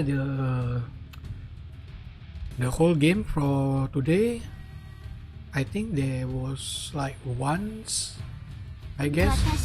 Oh, there's the first pick Momiji, which is like very questionable. I mean, if like on the red team they pick something like Yoto or Kamaitachi, it's going to be the end for this Momiji.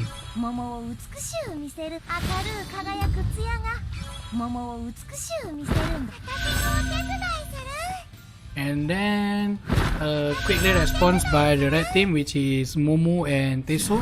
That's kind of standard. And then they on the blue team they pick Tanuki and Kusal. So it has been a very long time since the last time we see Tanuki also. And Yamakaze. This is very interesting. I personally didn't play Yamakaze at all, and I don't even understand why people are saying that he is bad right now. I think it's because of the energy used. I'm not sure, but then people are already saying that there's no hope for Yamakaze, so I'm looking forward for this game to see what actually happens.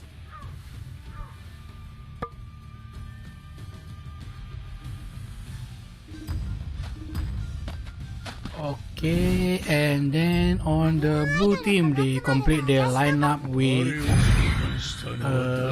Hakujosu and Komatsu. So here Daisime and Ryomen is getting picked on the red team. Okay, so this is kinda interesting.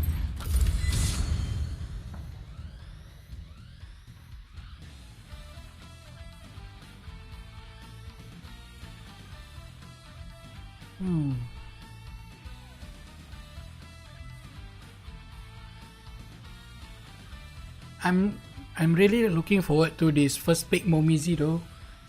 This is like unexpected opening. So let's see how this lineup will do in the game itself.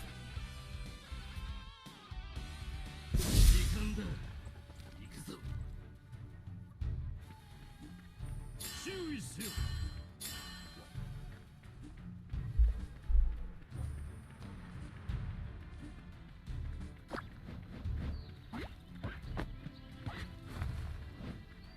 Okay, so it's a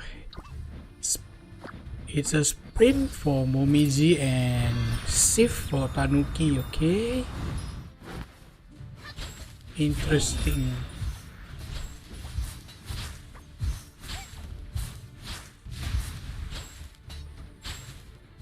Okay, so both team actually start their jungle on the bottom area, bottom portion of the map.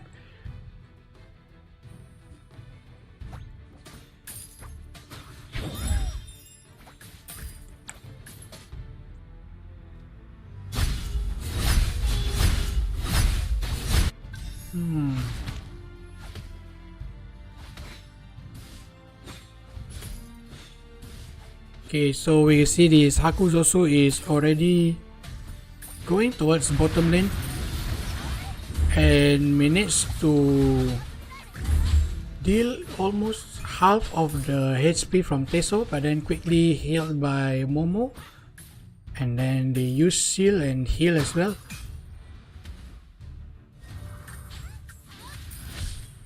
Okay, so this Hakuzosu,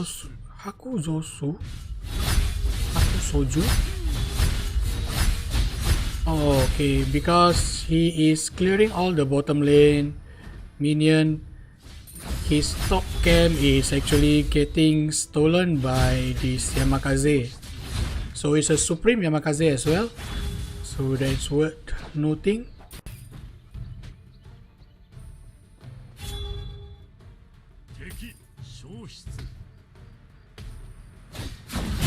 So meanwhile on the top lane, this Roman managed to harass this Tanuki down to 30% health. And then on bottom lane, let's check. It's Teso once again harassing enemy bottom laner. Meanwhile, Daisime is already trying to attack this Kusa from the back side,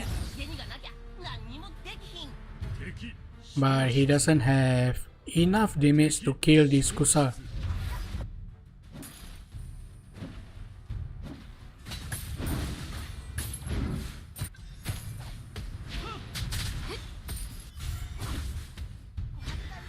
Let's check the jungle. Goal difference is 200. Okay. And then item choice. Okay, so Tanuki actually finished his boots first instead of finishing the drums. I mean, like, he is not going to roam or anything. On the bottom lane,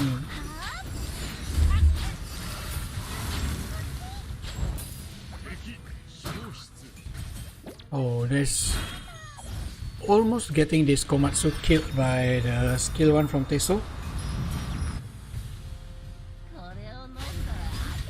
Meanwhile, both of the jungler are still like mostly farming, and then now he is going to take this again and again.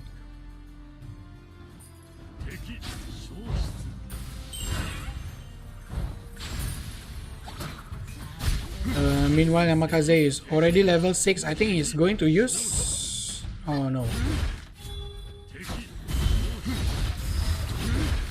Okay, now we see Yamakaze in action after the people saying that he is bad after the nerf.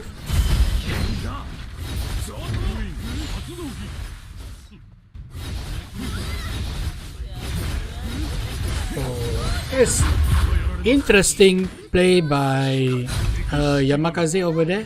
I thought he got the double kill, but then I think the seal and the heal from Hakujosu is enough to prevent him from dying over there. And on the top lane, finally this Tanuki is taken down by this Ryoman. Ryoman actually is able to harass really well, especially if you like keep eating it, skill 1, skill 2, because Ryoman will keep getting, I mean like he has the chance, but then most of the times he will like get killed when he damage you for like extra damage. So it's never a wise decision to keep trading with Ryoman. Okay, so this Haku is playing very yay. It's not yay, it's yikes. He almost actually like taken down, and there's like a August moment, but then he just died from that. Okay, very nice by this Yamakaze. This is why I shouldn't trust like people saying, okay, he is bad. No, he is not meta anymore, blah blah blah. It doesn't matter. If you are good at it, then you are good at it. He will be, the Shiki will be strong anyway.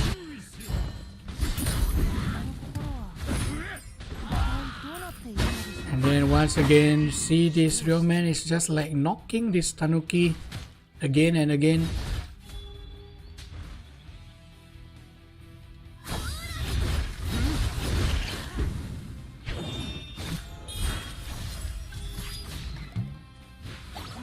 Meanwhile, this Yamakaze is trying to take this buff. Is he able? Yeah, he is able, and he is able to take down the buff and also taken down Haku in the midst of that. Okay, where is him? Okay, he's too fast. I even miss. I even like don't know where he is anymore. And then so 3 down from the blue team. Maybe I just lock the camera on him because he's goddamn fast.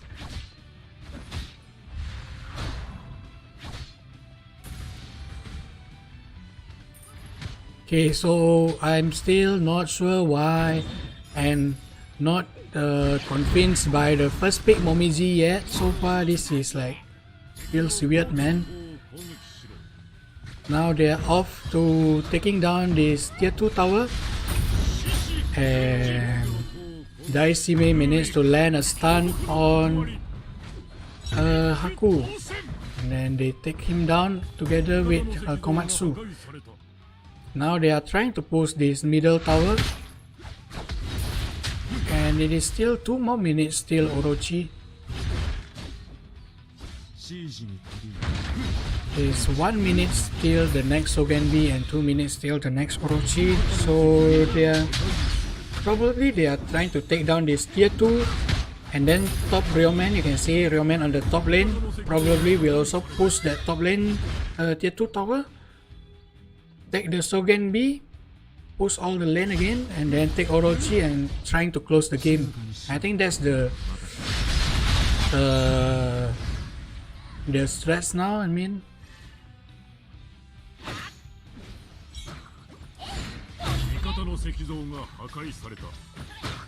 so let's check the goal on Haku. It's 3.4, but it's already 6k on the blue on the red team, so it's very far behind. It's 18.2k versus 28k. It's 10k goal behind.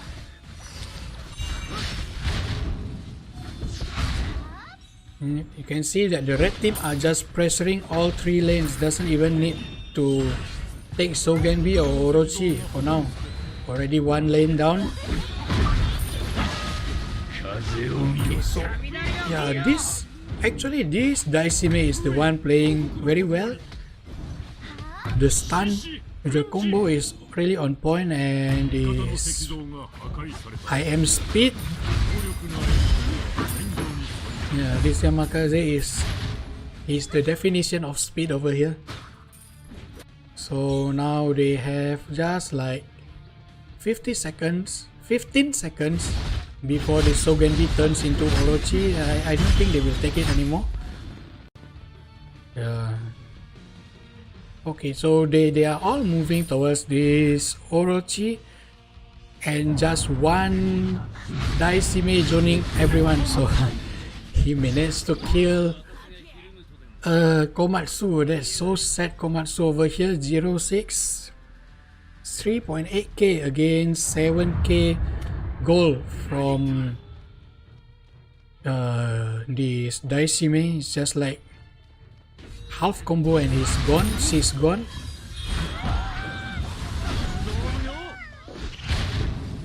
Oh, there is a bad ultimate over there. It's not deep enough. Okay, so all three lanes are already down by and taken down by the red team. Now they are off to close the game. Bioman is already diving and stunning almost all of them. Okay, did Momiji get the kill? Yeah, Momiji get the kills over there.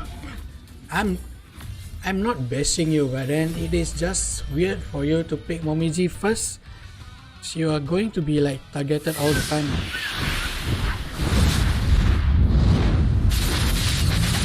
So the MVP is Daishime. Is not surprising if he's playing extremely well this game.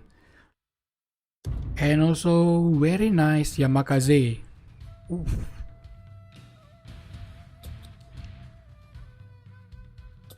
Don't trust what people say. Don't trust the tier list. Just believe in yourself. Play whatever you like. So all the way towards red also. Okay, we will move on to the next game.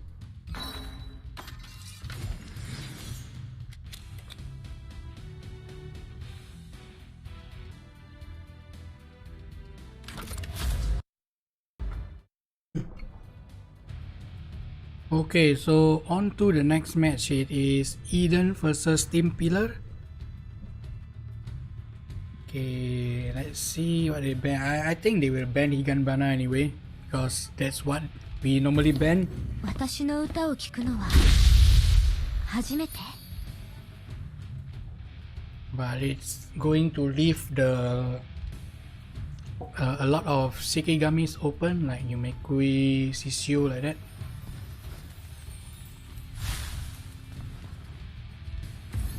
Okay, as expected, they always ban Momo.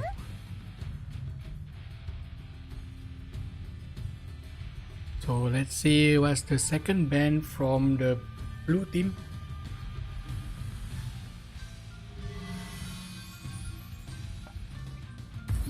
Okay, so they ban Sisio, and I'm not sure if they are going to leave the Higanbana open or they're gonna steal it for themselves.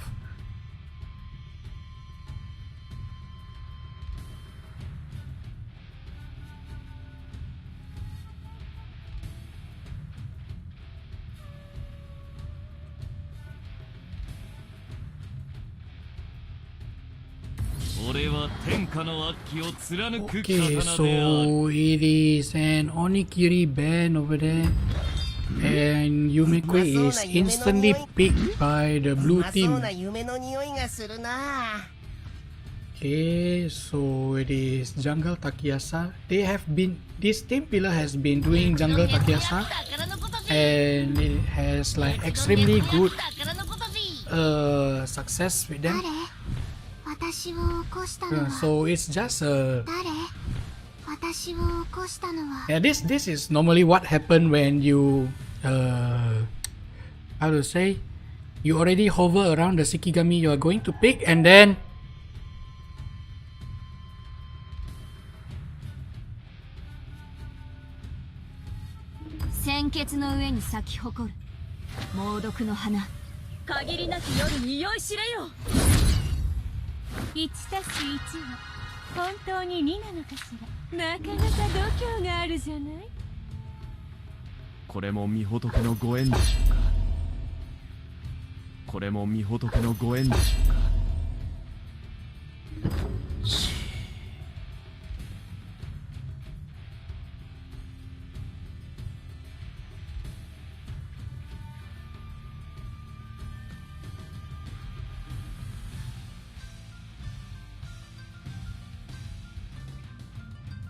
我が力を貸してやろう。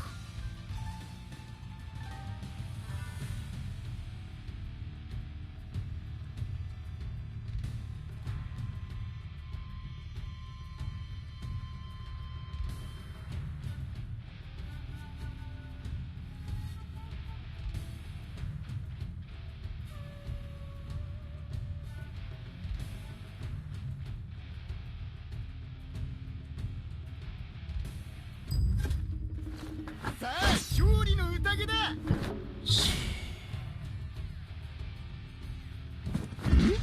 うまそうな夢の匂いがするな。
敵の光が消えたみたいだな。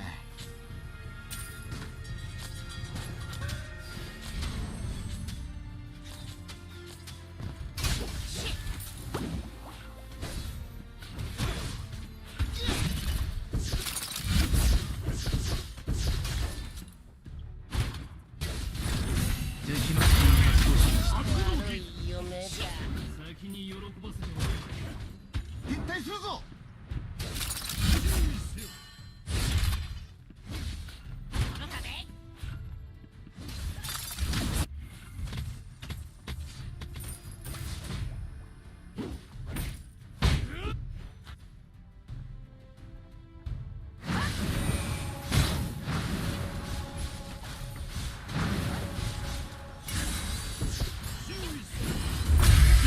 身打ち取ったり。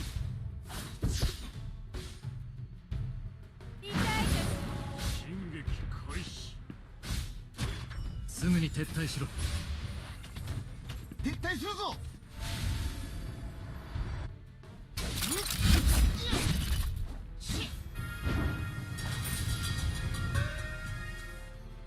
敵消失消失消失。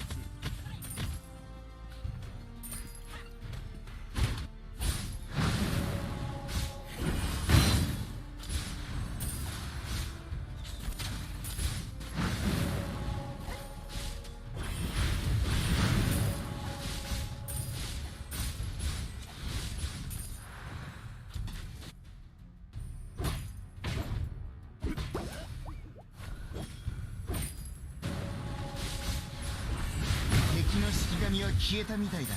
敵消失。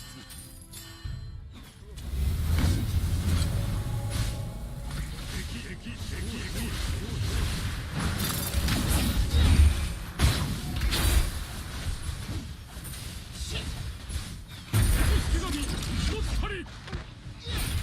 撤退するぞ。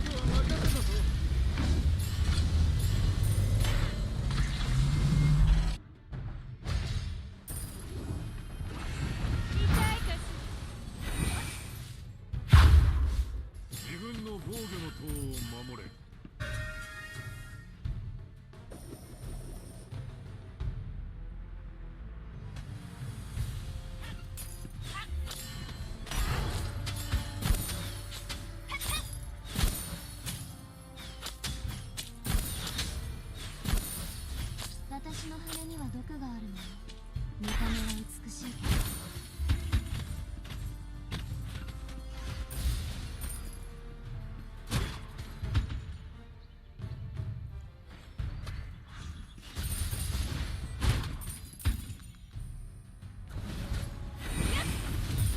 言ったはず。賑やかに。敵の式神は消えたみたいだ。撤退するぞ。敵仲間がやられました。すぐに撤退しろ。私の羽には毒があるの。見た目は美しいけど。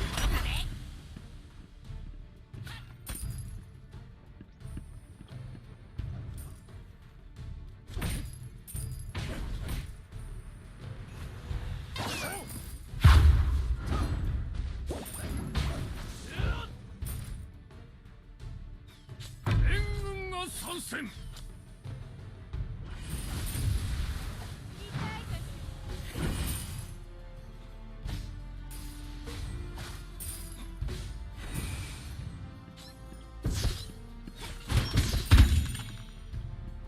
敵の式神は消えたみたいだな。仲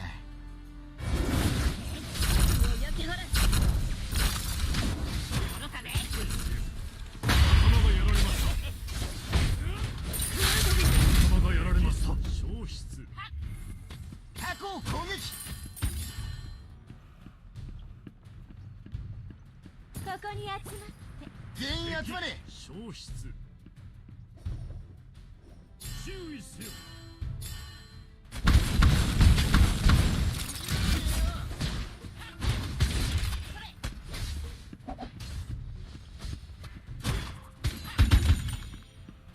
味方の石像が破壊された。集合せよ。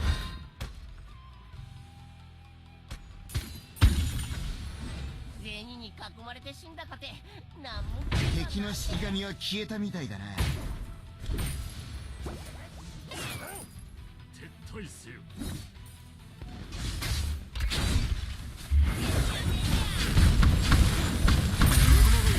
すぐに撤退しろ。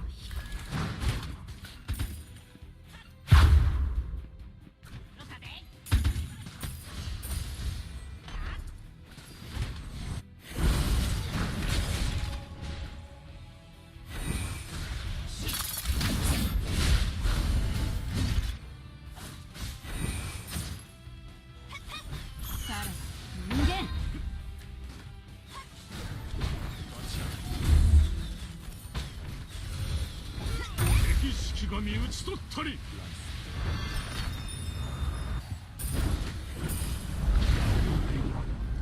敵の防御の塔を守れ。集合せよ。敵の式神は消えたみたいだ。味方の石像が破壊された。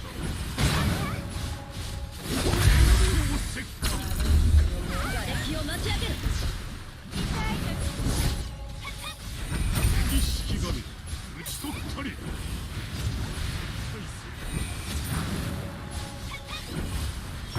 獅子奮陣。遠くからの思いを感じるか。すぐに撤退しろ。撤退する。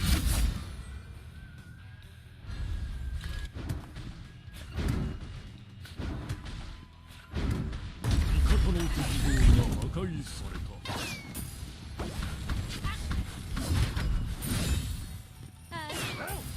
私のお花たち、そんなに慌てないで。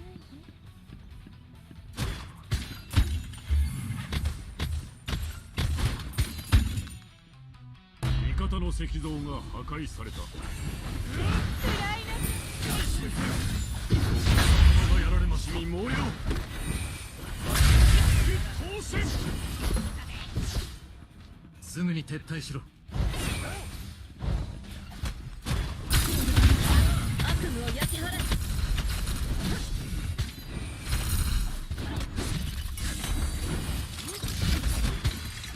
敵式神討ち取ったり。味方の石像が破壊された。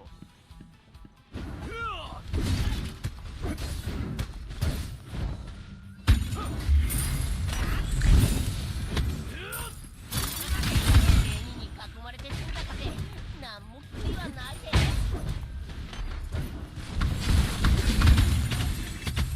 仲間がやられました。味方の石像が破壊された。注意もらったが王国のことすぐに撤退しろ。電光石火。仲間がやられました。強力な援軍が戦場に参入。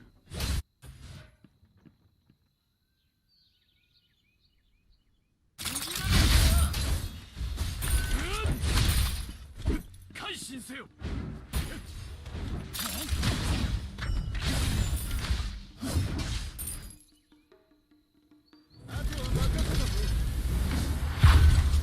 味方の石像が破壊された。全てを破壊し、敵の式神は消えたみたいだ。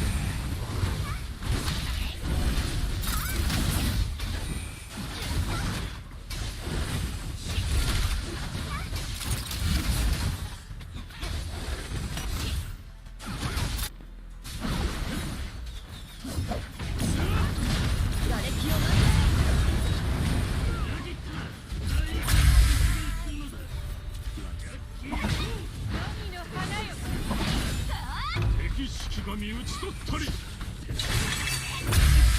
涛。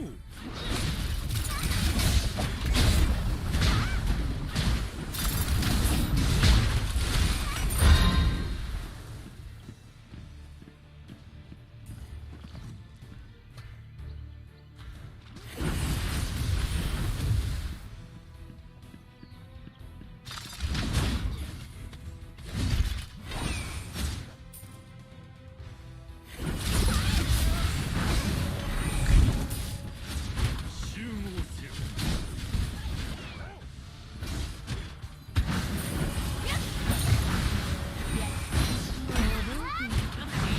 天下無双。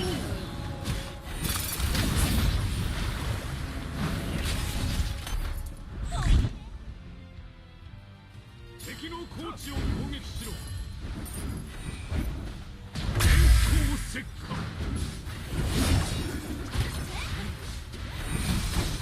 仲間がやられました。長生きできない。味方の鉄道が破壊された。攻撃を始めるぞ。獅子奮陣。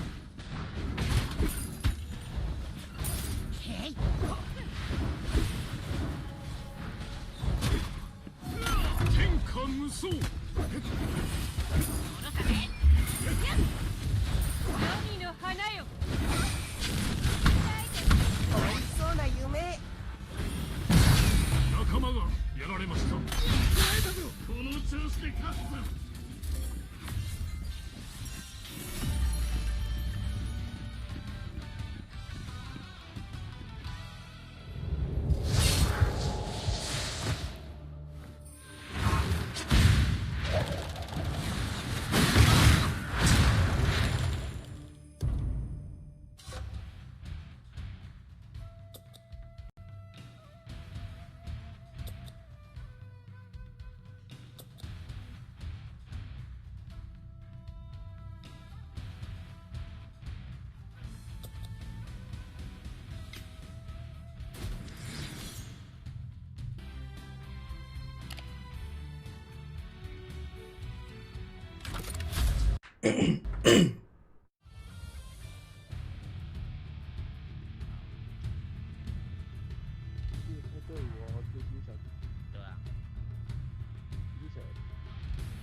Okay, so we are on to the last two games.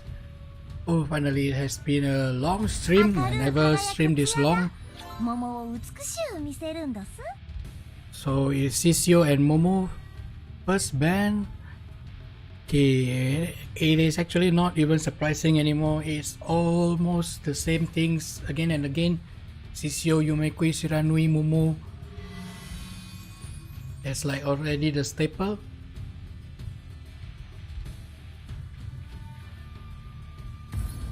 I'm actually kind of surprised that Rukia is not being picked more. I was like expecting to see more Rukia, I think. But then another freeze guy is picked more than Rukia, which is the Yuki Doji. And then now it is Teso against Yoko Bakekujira.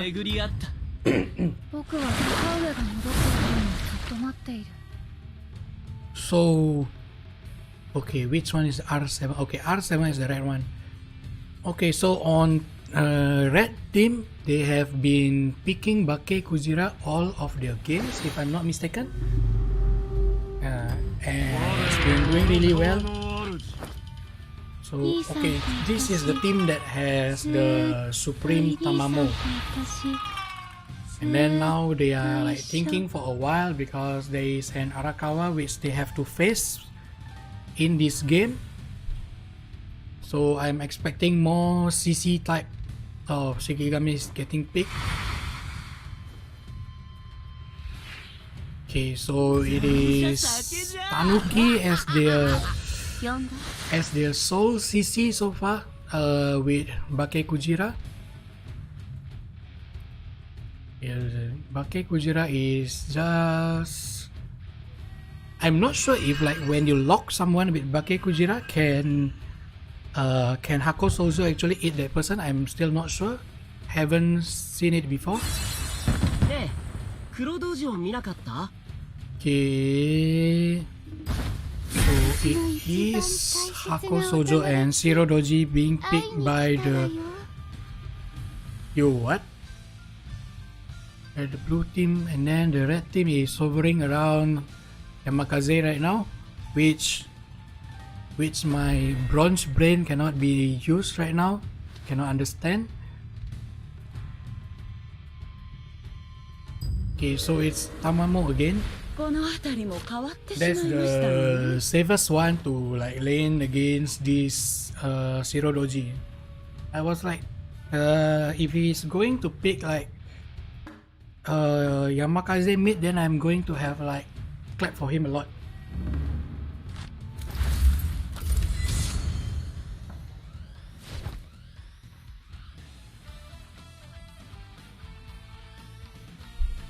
So I think this kind of game, the clear objective for red team to win against the blue team is just to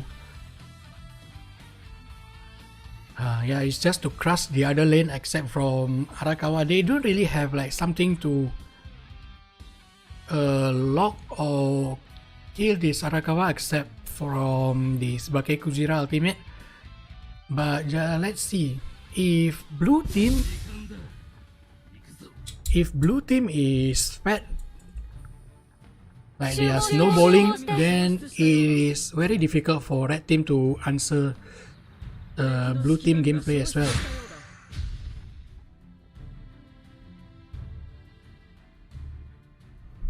So it's Teso, Hako, Bake, Yoko. Okay.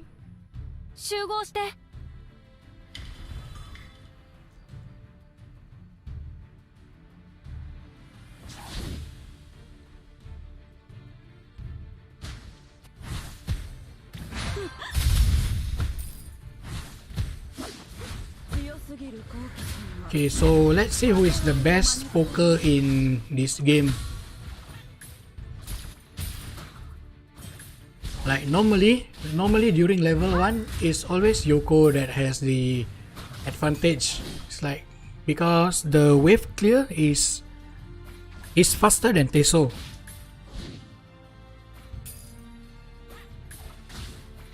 But then once they hit like higher level, then everything changed. So meanwhile on the top lane, this what's his name? Tanuki is playing very aggressive against Arakawa.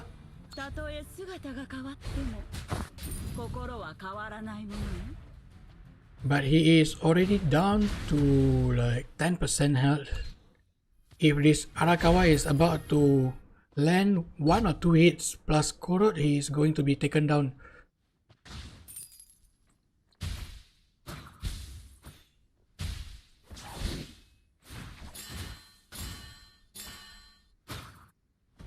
Meanwhile, over here, Tamamo is trying his luck to actually manage a finishing blow on the buff and steal it, but then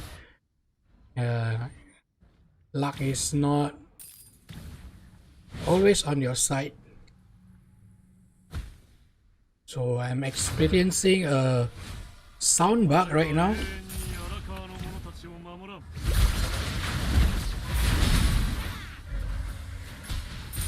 Okay, on the middle lane we can see that Yoto is already here. Oh, there's one more blow. Okay, very nice escape by the Zero Dozy over there. Just in, it's like split second difference between Yoto's hit and the teleport.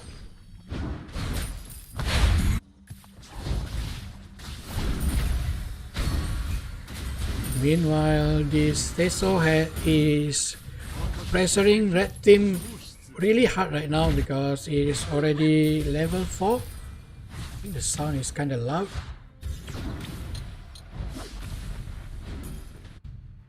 Now on the top lane, Arakawa is almost reaching level 6 after this wave plus another one, I think. Meanwhile, on the bottom lane, nothing much yet. But we can see that this on the middle lane, Puppeteer is aware that Yoto is trying to take Sogenbi. I think the best way is might as well just to reset this. Yeah, because it is risky and someone might get killed. On the bottom lane, it's nothing yet.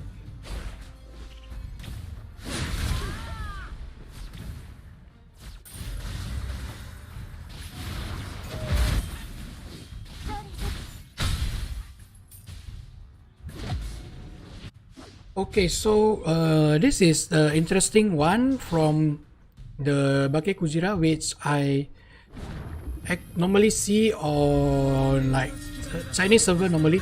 Why I keep pressing the wrong one? You can see that he is buying the HP item first. So yeah, that is one of the things that is normally being done, especially on Chinese server. So it's big. So it actually lets the support to trade few more hits and trying to make the enemy HP lower. And meanwhile on the top lane, Yoto Hime managed to take down Arakawa with the help of Tanuki.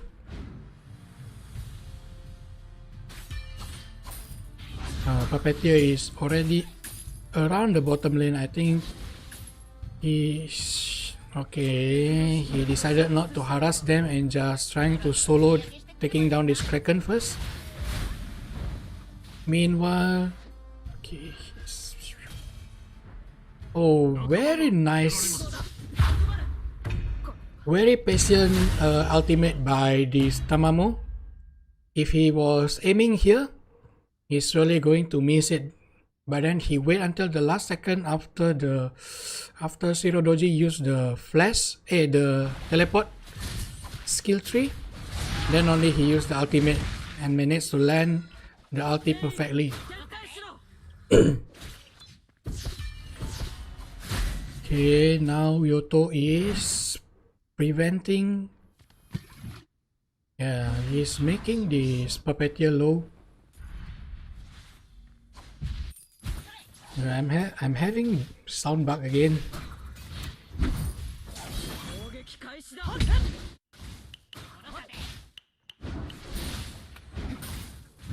This is why skins like Grid Spirit skins, like this, what's this Arakawa using? That's the one that normally always causing sound bug. Normally it's like Otengu's Great Spirit Skin, Arakawa.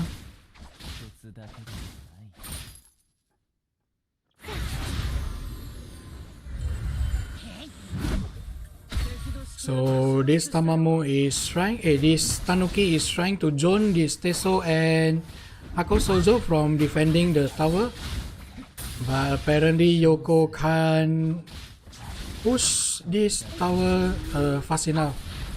Nice ultimate by Tanuki over there, catching 2 from the blue teams, and then they managed to take down Puppeteer right now. Tanuki managed to take down Puppeteer. Yeah, there is a nice ultimate by Shirodoji, but apparently none of his teammates are there to deal extra damage. Okay, the support and ADC are getting sandwiched by blue team. Front and behind, nowhere to run. Meanwhile, on the top lane, Yoto Hime is having a free farm right now. Yeah, she is clearing a lot of jungle and few wave of minions right now when everyone is busy fighting down at bottom lane.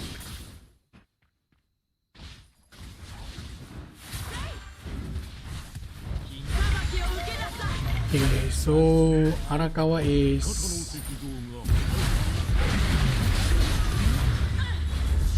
this very nice damage coming out from the blue team. Instantly 50% HP gone on the red team. So in terms of goal lead, it is 4k towards red team and 6k experience towards the red team as well. Okay, you can see that this Yoto is trying to fight this Arakawa. Let's check the item for a while. Okay, so interesting build by Yoko. After the critical bow, he went for grass cutter. Now let's check again.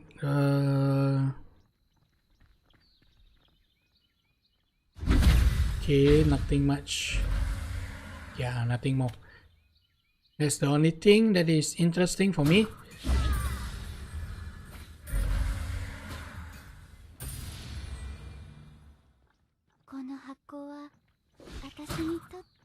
Yeah, I understand that this grass cutter is boosting the second hit from the skill 1, but then I think it's better if he stacks up some damage first before buying the grass cutter. So yeah, that is a nice fight by Arakawa, and the teams are following really well. Oh yeah, nicely aimed by this Teso. Managed to land a hit on Tamamo, which resulted a split on Bake Kujira. So there's another Kraken going to the way for the blue team.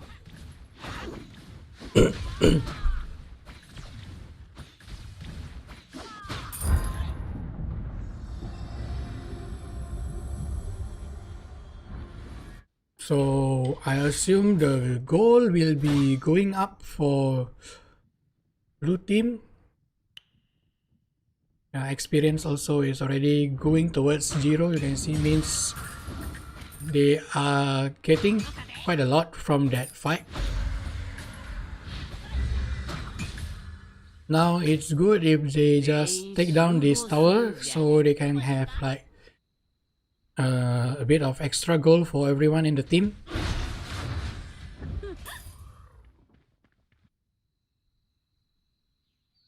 Okay, meanwhile Bake Kujira already finished 2 of the support item, which is the healing one and what's the name again?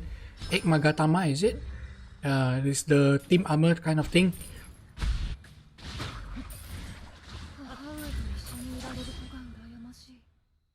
So blue team is not getting much right now. They are not able to take down this tower as well. Meanwhile, on the bottom lane, this Yotohime is... the only job she does is just preventing the wave from going past through this area. They don't really need her for the team fight anyway. She's just there for cleanup and split push.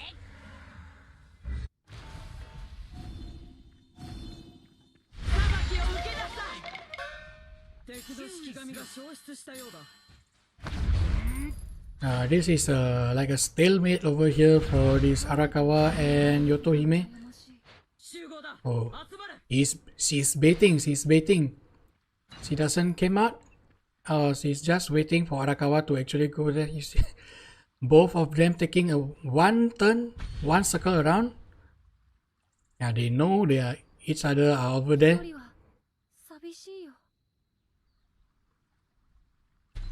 Okay, this Arakawa managed to find a single Tamamo over there and able to solo kill Tamamo. I think it's best for Teso to just go to top lane and clear this, take down the tower. It is going to be it is not a free Orochi. This way there are still like chance for the red team to actually contest it, so it's not a good idea actually. So Yoto managed to take down Arakawa and Zero Doji. Yeah, you see, it is a bad call to take Orochi over there. They got this Yoto managed to get a quadra kill over the blue team, and all of the blue teams are getting wiped out. If this Teso just actually walk over here, push one wave, take this tower, it was going to be another different story. So now red team is just pushing the momentum forward. They take both tier 2 tower on middle lane and top lane, and now they are trying to take down the bottom lane as well. But some of the teammates are already now... Okay, so from that one fight only, they are able to take down Orochi and 3 tier 2 towers. And now they can just like push a bit and then just one person going over to this Kraken.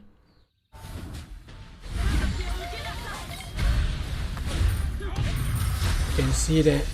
Oh, very nice ultimate by Tanuki over there, giving his teammates some time to actually hit the tower. So that is very nice discipline by the team as well. Normally if you see like random ranked game, you can see that if this Tanuki diving like that, then everyone is going to dive as well and forgot to take the objective, which is the tower.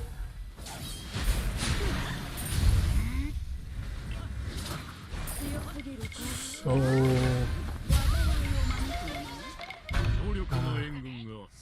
there's another wave for the red team to actually try to take down middle lane tier 3 tower. If this doesn't work, after the last wave, they will probably just move towards to Kraken.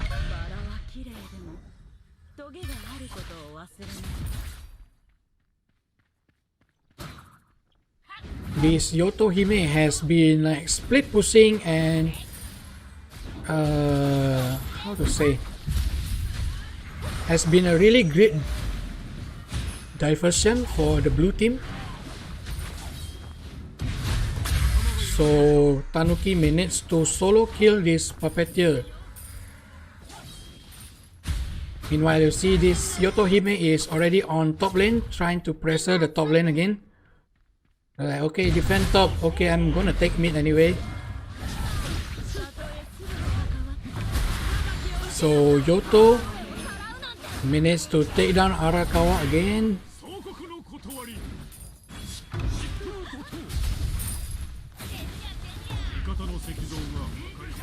This Yotohime is already out of control.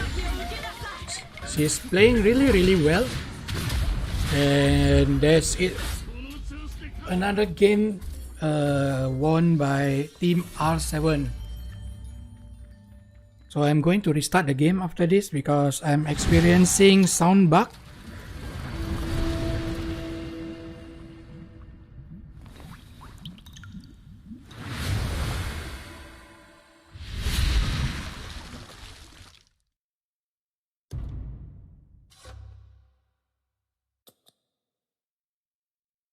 Yeah, this Arakawa done his best, but then the amount of burst damage coming out from the red team is insane. It's like few bursts and then few of the teammates are getting killed.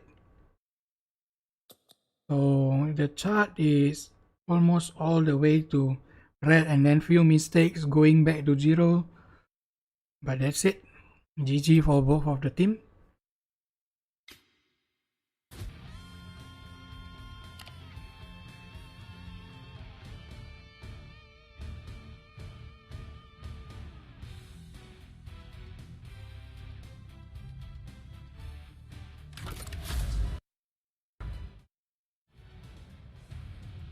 Okay, so finally after kind of delay from the teams, we are finally on the last match on day number 1, which is a team ranked game versus Eden.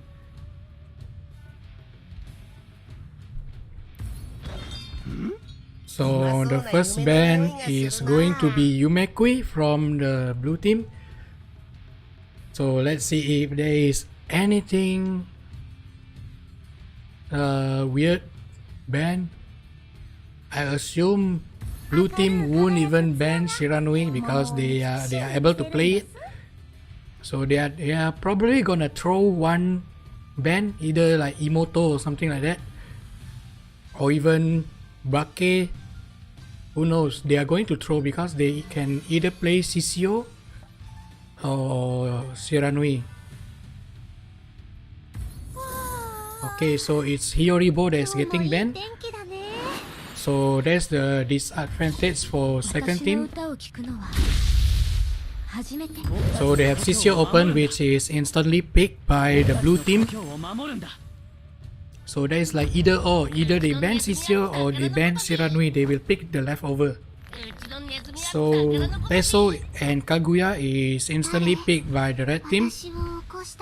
So I'm expecting to see like Hana or Hakosoju on the blue team right now. Yeah, so it's Hana.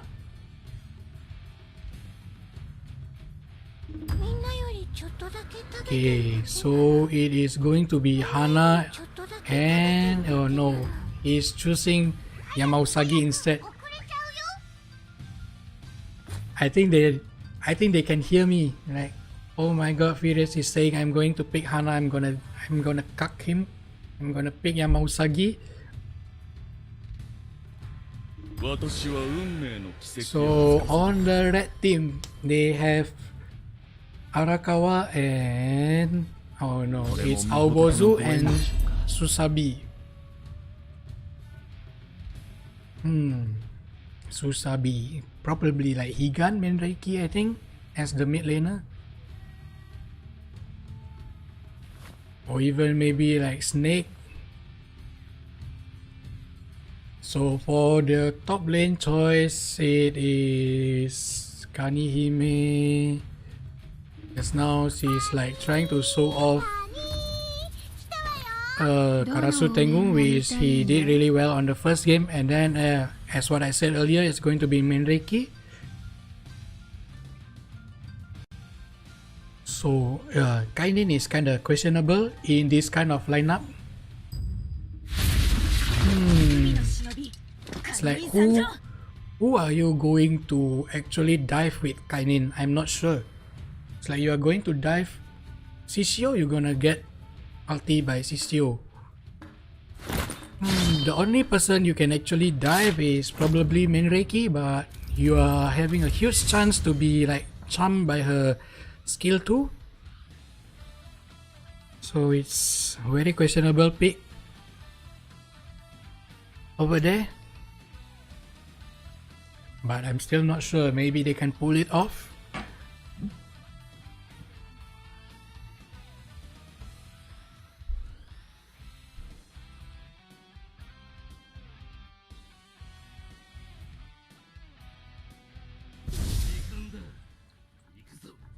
So I want to mention that this day 1 has been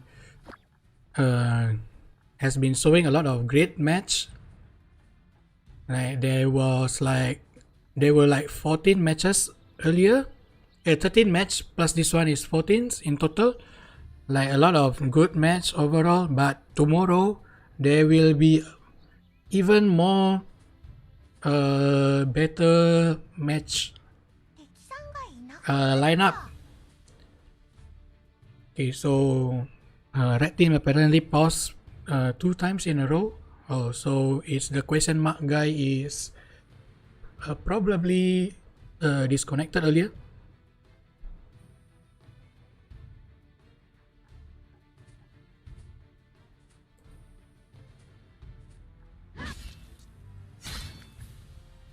So it is going to be Teso mid lane, which is played by the question mark. And then interesting over here we have Susabi filling the ADC role on bottom lane. I actually never see like Susabi as the bottom laner. Normally it's like Mereki, Shiromujo, Higanbana.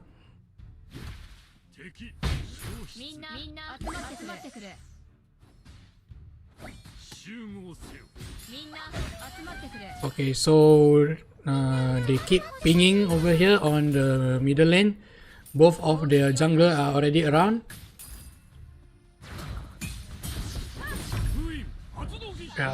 Okay. You can see that CCO is able to do that. Meanwhile, Kainen has to think twice to actually use flash to dive in and secure a kill, because she is very squishy compared to CCO, which has a haste, damage and shield skill. This one only has like harassing skill and skill 2 DPS. A skill 3 can't really be used to escape unless you precast it to a minion. But then you are already revealing your position when you do that. So we can see that Susabi is trying to hover around mid lane, but he can't get anything. There's a misplacement by Menreki, which doesn't land to the minion. Now CCO actually saw Kainin trying to set up a gang on Menreki. It's quickly prevented by CCO. You can see that even trading just like that, CCO just probably lost like 15% of HP and Kainin already down by half. Now Futakuchi. Okay, this Kanihime is already pinging something. Yeah, they are going to contest this. If Kainen actually dives in just to take this buff, she's going to be feeling really miserable because there are 2% over here. Okay, it's another flash used by CCO. Nah, they won't die anyway, they will just walk away. Yeah, this is the advantage of having tankier type of jungler. Meanwhile, Kainen successfully killed Kanihime over there after baiting them walking towards here, and she just teleport right towards the Kanihime.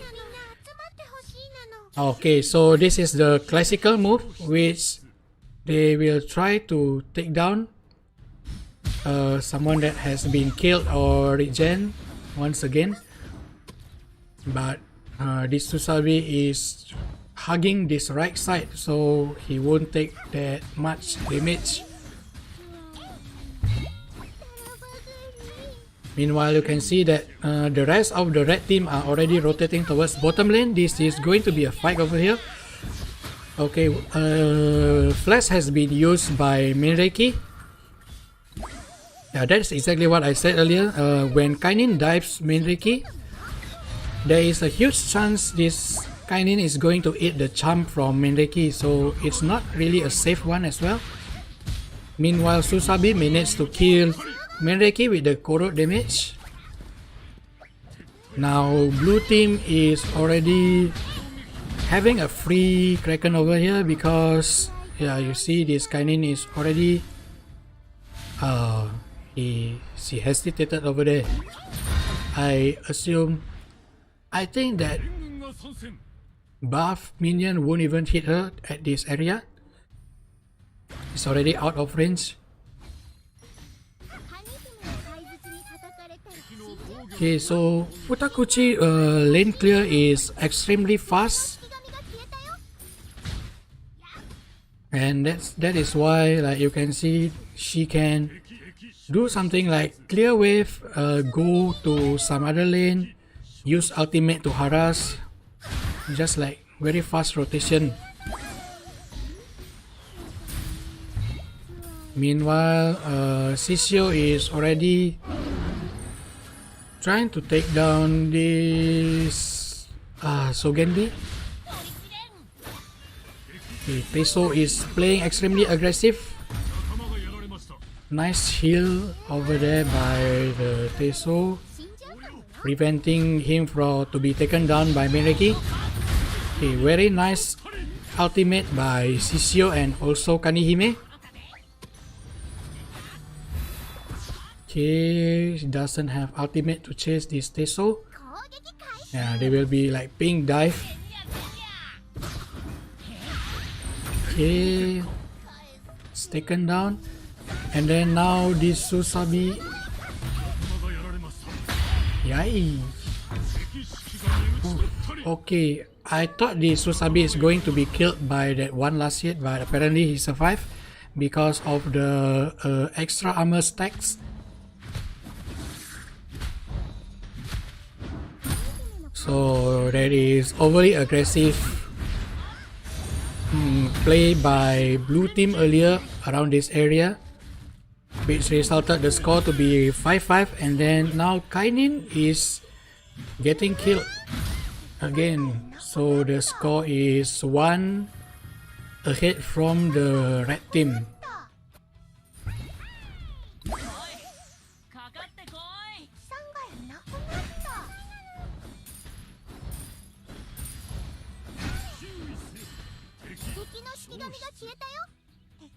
Okay, then let's see.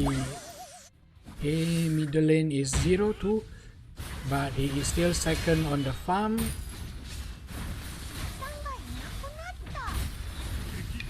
The ultimate is supposed to be targeted towards Kainin, but then Kainin has been already tower hugging so deep inside.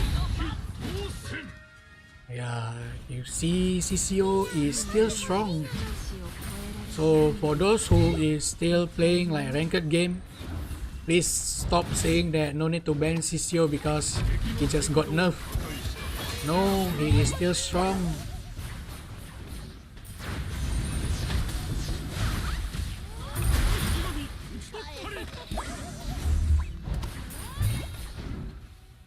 So this is just basically they are rolling, I think. Despite the score is 9-6, you can see that red team is kind of difficult to take a proper fight against blue team because of how tanky and like how aggressive they are able to play with this kind of lineup. They just like harass, and then when it's really needed, Sisio can ulti, Kanihime can ulti also to just to dive and finish the rest of the backline or whoever that is low. Meanwhile, Susabi is actually playing kind of decent against the blue team, but then now he got caught by at the bad spot, and then now he managed to escape actually with the help of flash and the dash, but two of his teammates are not that happy with that. they got killed instead. So it's the ADC and the support that were taken down.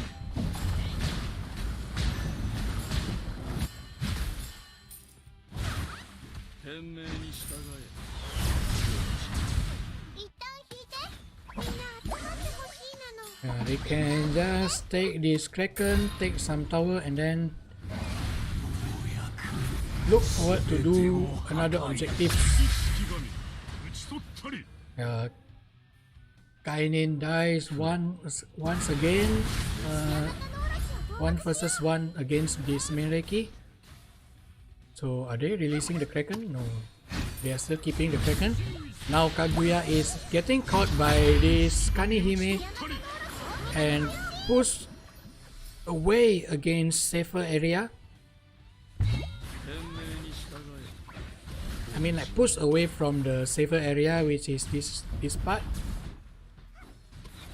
And then now Kanihime is actively zoning and trying to find wherever the rest of the blue team, where the rest of the red team, so blue teams can have uncontested Orochi.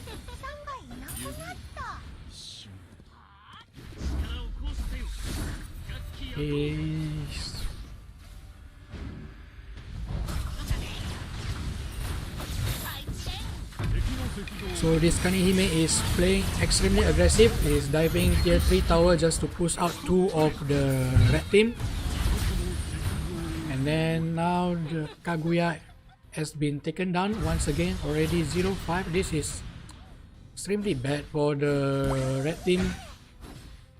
They keep getting out of position, and Kanihime is just pushing them even further away from their base. Oh, that's nice jump by Futakuchi. This is why Futakuchi is extremely strong right now after the rework, especially on the jump skill, which she can actually jump, attack, and skill 1. And then if she manages to land a kill or assist, she can actually jump out again. This is why you see that there is a huge spike in Futakuchi pick recently because of that, and also the passive rework is good for some, and I personally don't really like it. I know it's getting burstier now, but I kinda just miss the old passive, but the jump is extremely good right now. So it's all tower taken down by the blue team already, and then they are finally trying to close down the game, the final game for day 1. You can see that the blue team doesn't really have answer for this kind of tanky Sisio and Kanihime. The only one red team able to kill either the marksman or the mid lane. They don't really have answer for Kanihime and Sisio, so that's it. We finally reaching the end of day 1, so that's it. We will have more match tomorrow, and obviously better match. So 21-6, I assume this is not even going to the way of red. Yeah, that is true. It's blue all the way. Okay, so that's it. GG for everyone, every teams that is participating. So we will move on to day 2 round robin tomorrow. That's it for today. Thank you for watching. It has been a long stream as well. I think it's like almost 7 hours plus for me.